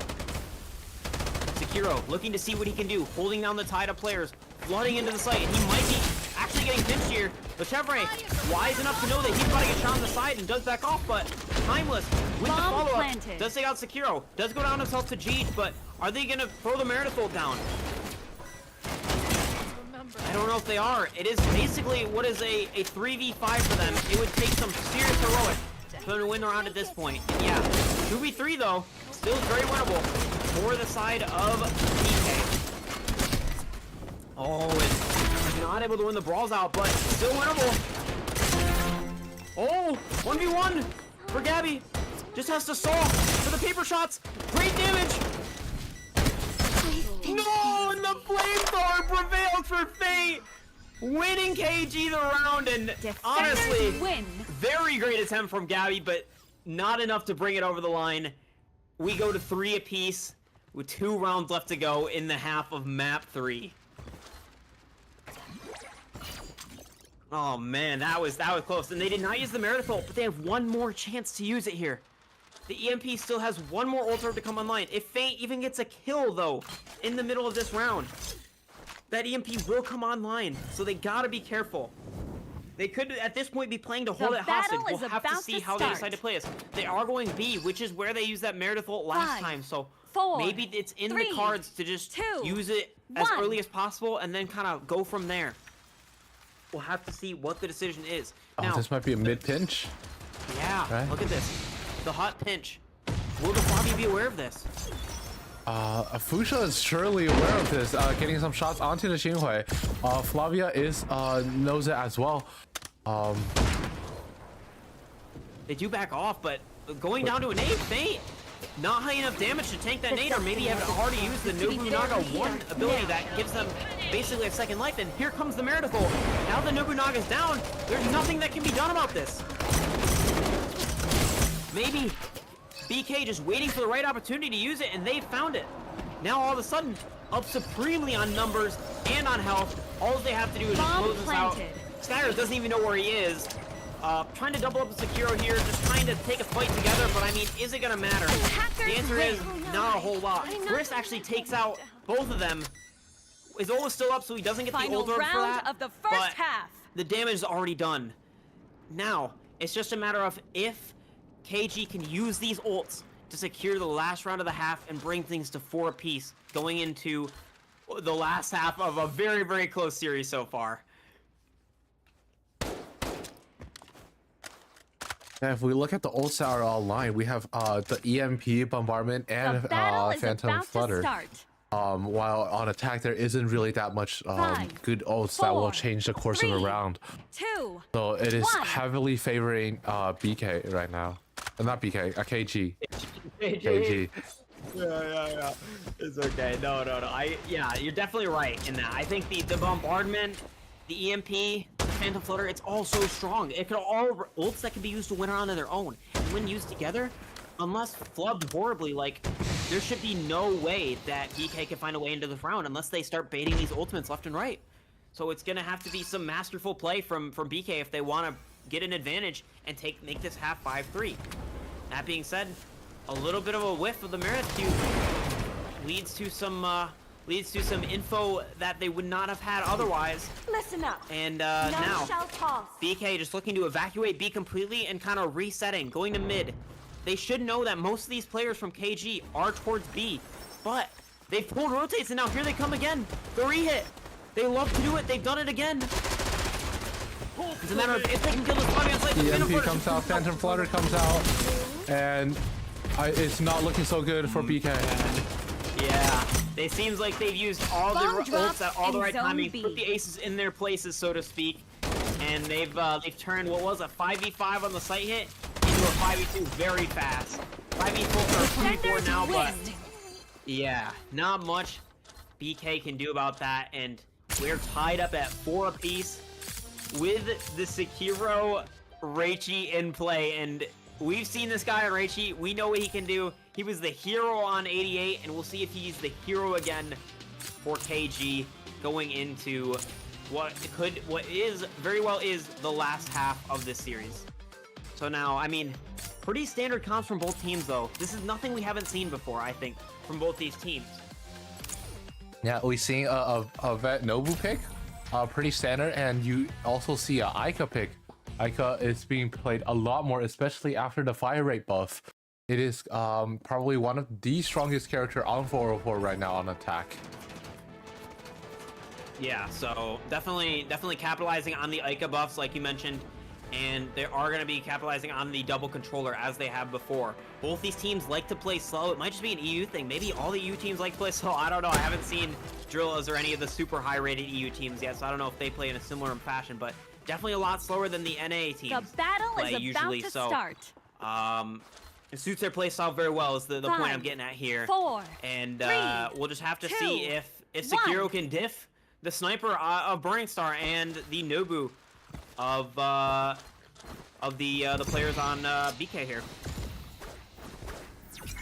Now, that being said, wall comes out. It's a fast B hit. As I was just saying, it was slow. They proved me wrong and start going fast. So now, onto the B slate, Timeless, looking to hold on to Heaven for as long as he can. Skyers, looking to get a good lurk in here. He knows there's players on the other side of this wall, but what can he do? But look at this flank from Chris. It's a great positioning. He catches out the Ica. They do get traded by Sekiro, but Fozzy also finds one. Now Chris, 1 HP. They have so much space. They have the entirety of HUD controlled. And now it's Timeless on the side alone, seeing what he can get done. 1v1. Maybe even 1v2 for him, but he has help. He has reinforcements. But Sekiro finding 4. Where did that come from? He found 180s. He's found it all. He takes out his sniper counterpart and wins the round for his team almost single-handedly, finding 4 on the pistol. That's exactly what you want to see out of your Reichi player who can 2-shot body shot any player on that team. from the start of the round. Great stuff from Sekiro, proving why he is still the Reichi GOAT right now, hitting the 180s as he needs to. And I mean, looking to take it into round 2, I mean, they're just trying the same thing. They're trying to use this momentum right now while they have it. They kept a lot of people alive, so most of their players can buy armor and a blue, and they're just looking to kind of barrel over these players as they see fit. Now, Sekiro, maybe playing a little slower this round, waiting for his team to kind of scale up on the left side of B. Here he goes for the wall after the smoke is out, but look at this Bear Ice. This Bear Ice is so good. They can't really fight in this Jenny position very well like they did last round. They're going to have to take Hut, and they're going to have to take Heaven. Now, that being said, Heaven is so open, and they just don't know yet. They ping for Heaven like they're going to have to fight for it. Planted. But Skyers is still holding the line on Hut so dutifully, making sure that none of these players are going to leak. He's going to be in for a rude awakening here as he sees 4 to 5 of these players all pushing out at the same time. Gabby finds the kill on the Skyers, and now the brawl starts. Jeej gets the trade-off, and now it's about who can win this duel, and Jeej comes out on top again, giving numbers advantage to BK. Wait, am I confused? I think I'm confused a little bit. Sorry, KG is on top now. 6-4 KG. Sorry, I got a little mixed up there, but regardless, great stuff from Jeej, able to win basically 3 back-to-back 1v1s with a little help from his team, and great stuff from the Ming player. Exactly what you want to see. And I mean, Sekiro also finding his shots where he needs to. So still finding the impact that you'd expect from him as the what seems to be the star player The battle of is KG about to start. in this match here. Now, looking to go up 7-4. I think if KG win this round, you really got to start worrying if you're BK. No ultimates online. Sekiro's been farming so hard, he's already got the Iron Current online as well. Like, they can start snowballing this super hard. Fozzie has been called back from the lurk. They're looking to kind of just default in mid now, looking for info, looking to see where they can hit reactively.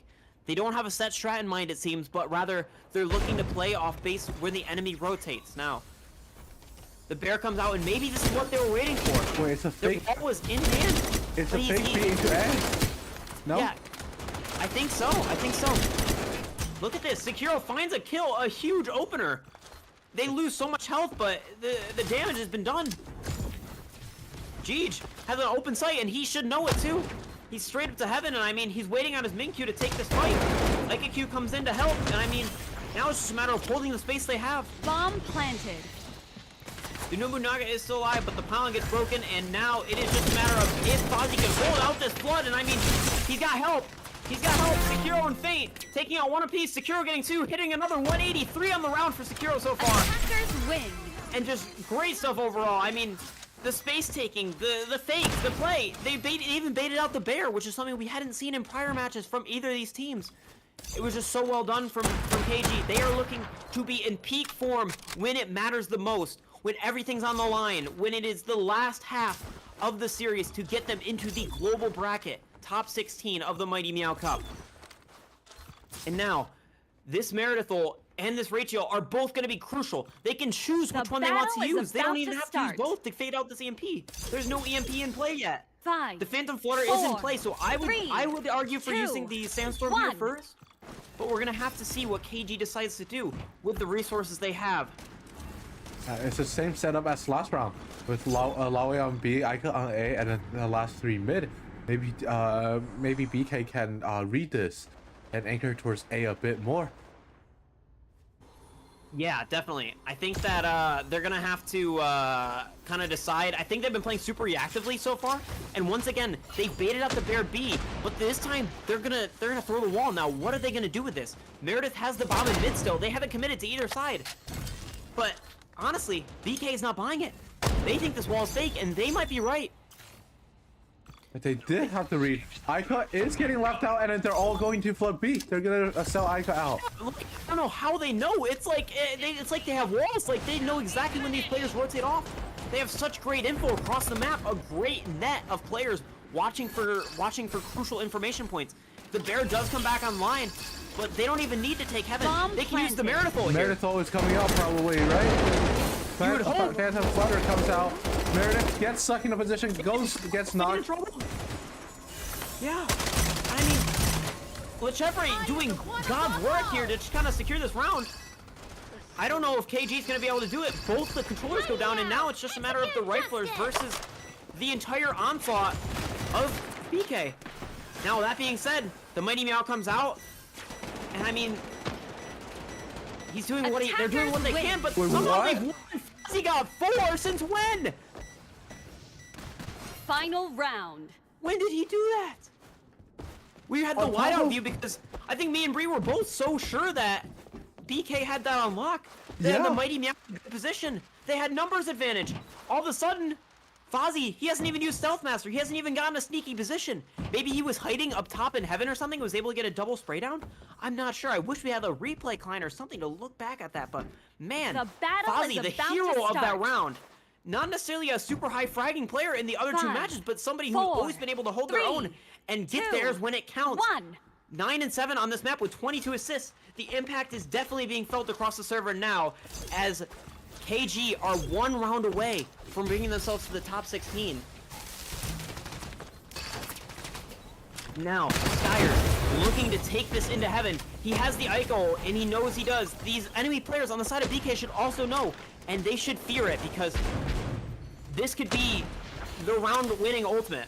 The barrel does come out a little bit shy and a little bit early, I would say. Now here comes EMP. Now, this makes things interesting. Both those controller ultimates did come out last round.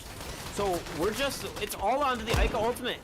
What can Skyers do to hold this tide of players as it comes in with this EMP? Thing goes down, Sekiro goes down, Fozzie, the hero of last round, also goes down, and now you're wondering, what can these players from KG do? The answer is not too much. All of a sudden, EK are right back into it. They win a round, having to use 2 of their most powerful ultimates to do so, but they still have the Resurrection online for next round. They can try for a more aggressive play if they want with their Resurrection. Final round. And see what they can get done there, but KG not really using any of their power play ultimates there. I think they're kind of almost biding their time and waiting for BK to use their strong ultimates so they can have a round where they can go uncontested and just run rampant. I definitely think if we take a look at the ult economy, press tab real quick, we see that feint is way closer to their ultimate than Timeless is. Way closer. Battle is about to start. I was just checking the replay. How Fozzie got that 4K, but he flanked through middle and got 2K onto backside. Oh, he came through middle. See, all the pressure was towards heaven on the site, but in reality, Fozzie came from the flank. The flank was so good, and they didn't expect it at all. Even we didn't expect it, and we have access to all the information in the world. So, it's great stuff from Fozzie to win that round and bring him to 8, but now, all they have to do is win 1 more and bring it over the line. Now, can they do it? A pretty nasty setup from the Nobunaga and the Michelle here on A. It's going to be pretty brutal to hit into. Now, have they read that this B side is relatively open? BK keep leaving gaps like this, and I gotta wonder what the game plan is with leaving a gap of this size when they have no great retake ultimates. Now, you gotta keep in mind that Latrevre has this nasty little lurk here, and here he goes. He's executing the lurk. He might be able to kill the Luween. Look at the damage taken. Oh, he finds her. Fozzie goes down, and now it's up to the remaining 4 players to close this out. Will they be able to do it? Sekiro's so weak, just trying to cling on to life, and I mean, I think if you're KG here, you're just looking for a couple kills to get the ultimates online. But that being said, Skyers thinks it's still very winnable. He's gone for an ultimate. Burning Star finds Jeej, though. It's looking less and less winnable by the minute, but the battle ends. Players like feint, keeping any contention, finding the kill onto Chris. I mean, this Nobu has to go down here. Surely, Timeless does go down. Jeej gets rezzed, and Fabia goes down to Kiro, the hero, to save the day. All of a sudden, the resurrection comes through. It is now a 4v2 for KG. Can they secure this? Can they get it done? They just have to play smart post plant. That is all that has to be done here. They have the Miracle. There it is. It comes out. It is damn near unwinnable for BK, but let's see what they can do. Never down and out. If you're one of these teams who's made it this far in the tournament, you never give up. And let's see if Timeless and Burning Star can get it done here to keep BK's dreams alive. And Timeless, unfortunately, gun spotted. Burning Star finds one. It's a nice kill. Finds the important one, but not able to find the rest. And that is going to be GG's. KG will be taking the map and taking the series 2-1 in Sekiro. Another masterclass, proving why he may very well be the best player in this lobby right now. Wow. I did not. That icon from A Short and everything else that went up on Heaven with the Flavio all didn't come out.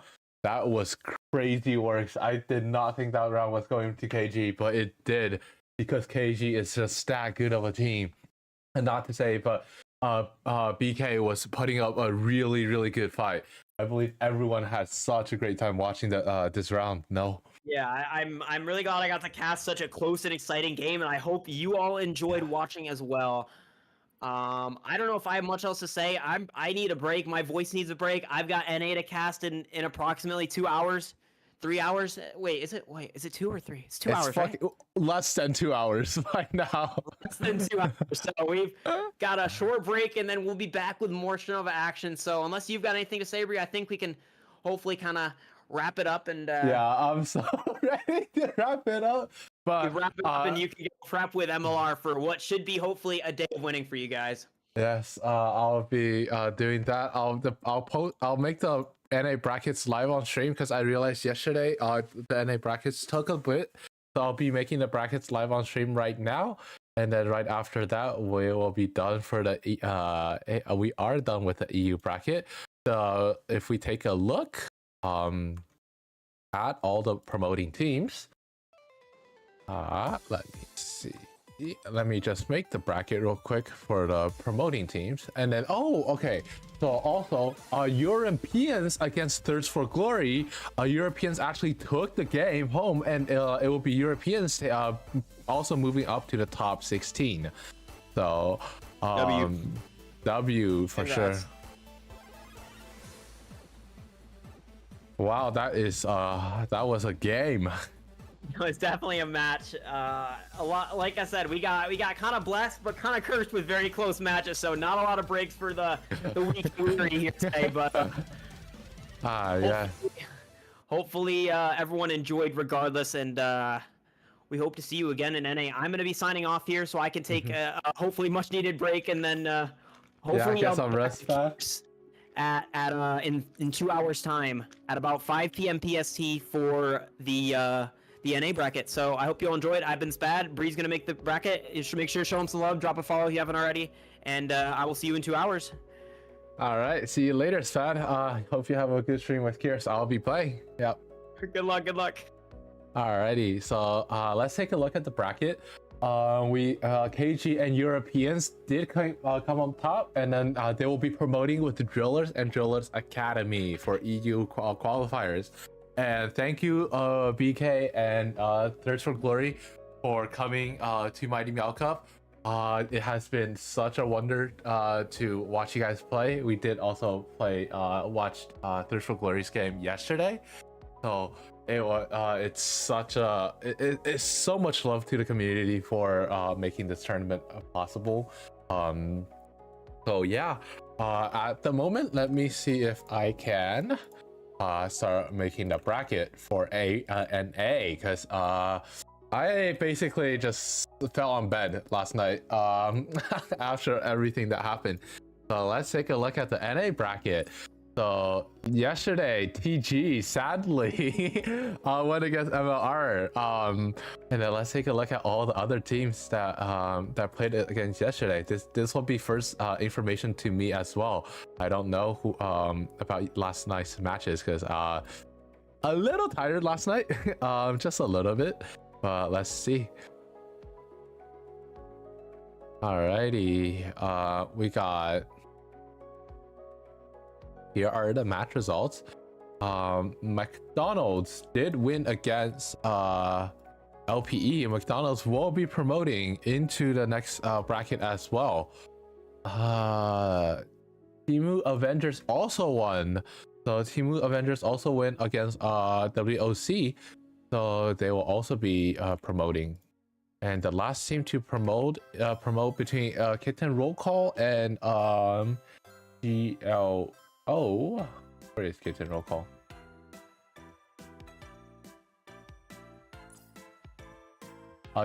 Globe Nation and Kitten Roll Call.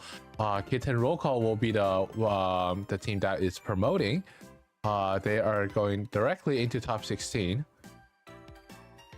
And GLO will be coming in here in the bottom bracket. for one more match later today. But for the first team right over here, let's take a look. MEO versus DIQ. MEO.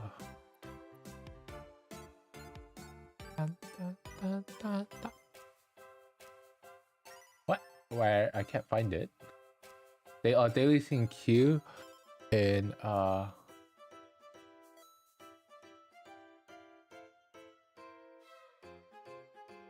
have they not played their game yet? Or am I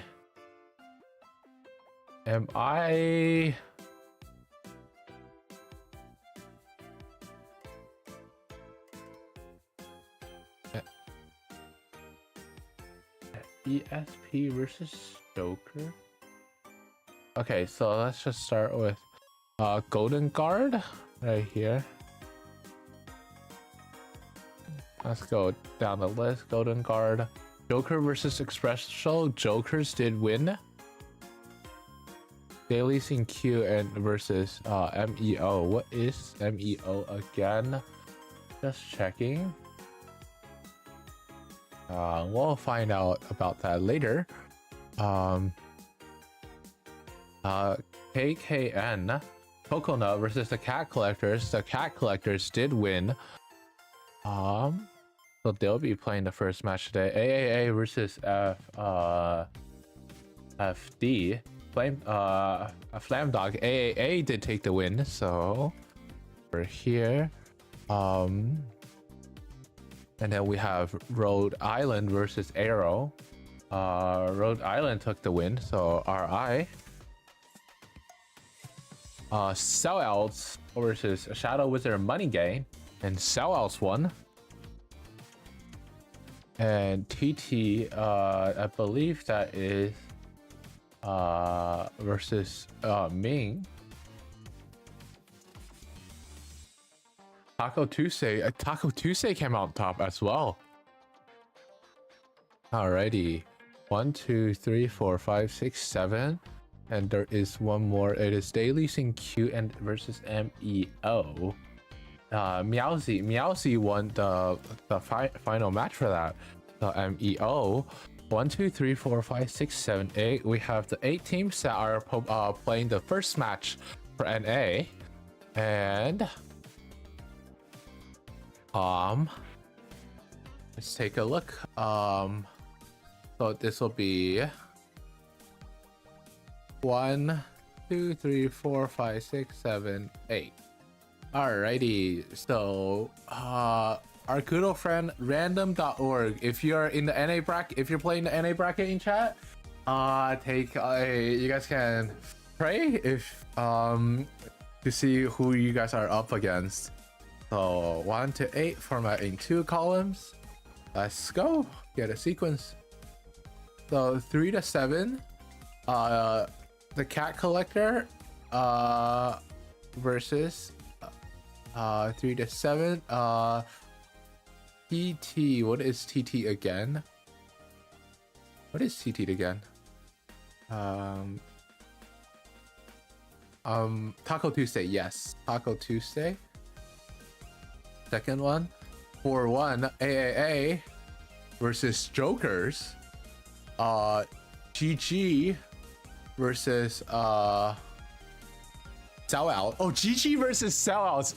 This is a game to cast. No, this is definitely the game to cast. And Rhode Island versus Meowzy. Those are the brackets. GG versus Sellouts. I believe that is the game we will be casting today. Let me put that over here.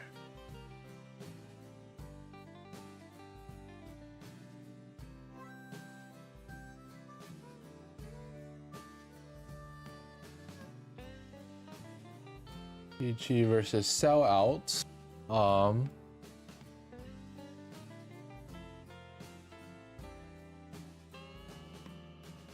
Alrighty, so this is the NA bracket.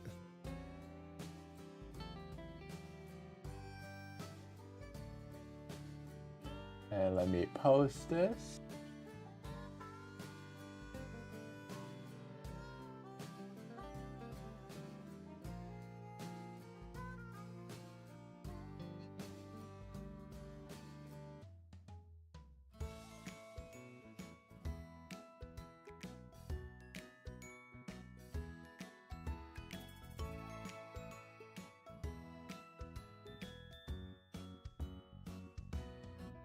All right, and there are a couple teams that did lose, sadly. Those are Daily Sing Q, Espresso. Man, I'm starting to memorize some of these names. SSIG, Strinova Sigmas, the KKN, coconut, yeah, coconut. FD, Flam Dogs, yes, Flam Dog, Aero Gaming,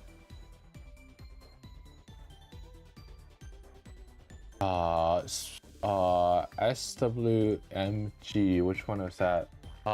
No, Shadow Wizard Money Gang, and we have Ming. Wait, Ming also lost? Oh, interesting. Taco Tuesday won against Ming. All right.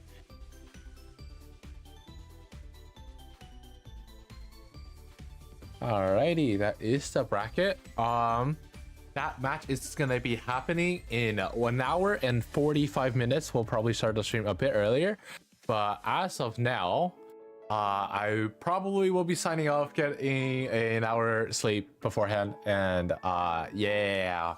Hope you guys like the EU bracket today. EU was, oh my god, that game was absolutely crazy and amazing. Hopefully that was enjoyable for those of you in chat, and thank you guys for sticking around. Am I gonna nap or drink more coffee? I don't know. Probably gonna nap a bit and then wake up to drink coffee. So both, I guess. But yeah, again, thank you, Spad. I know you're not here, but thank you, Spad, for helping me cast. I definitely could not concentrate enough to do casting observing for the whole duration. But yeah, and lastly, congratulations to the teams that made it into the EU qualifiers. Drillis Academy, KG, and Europeans. I'll be signing off now. See you guys next time.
手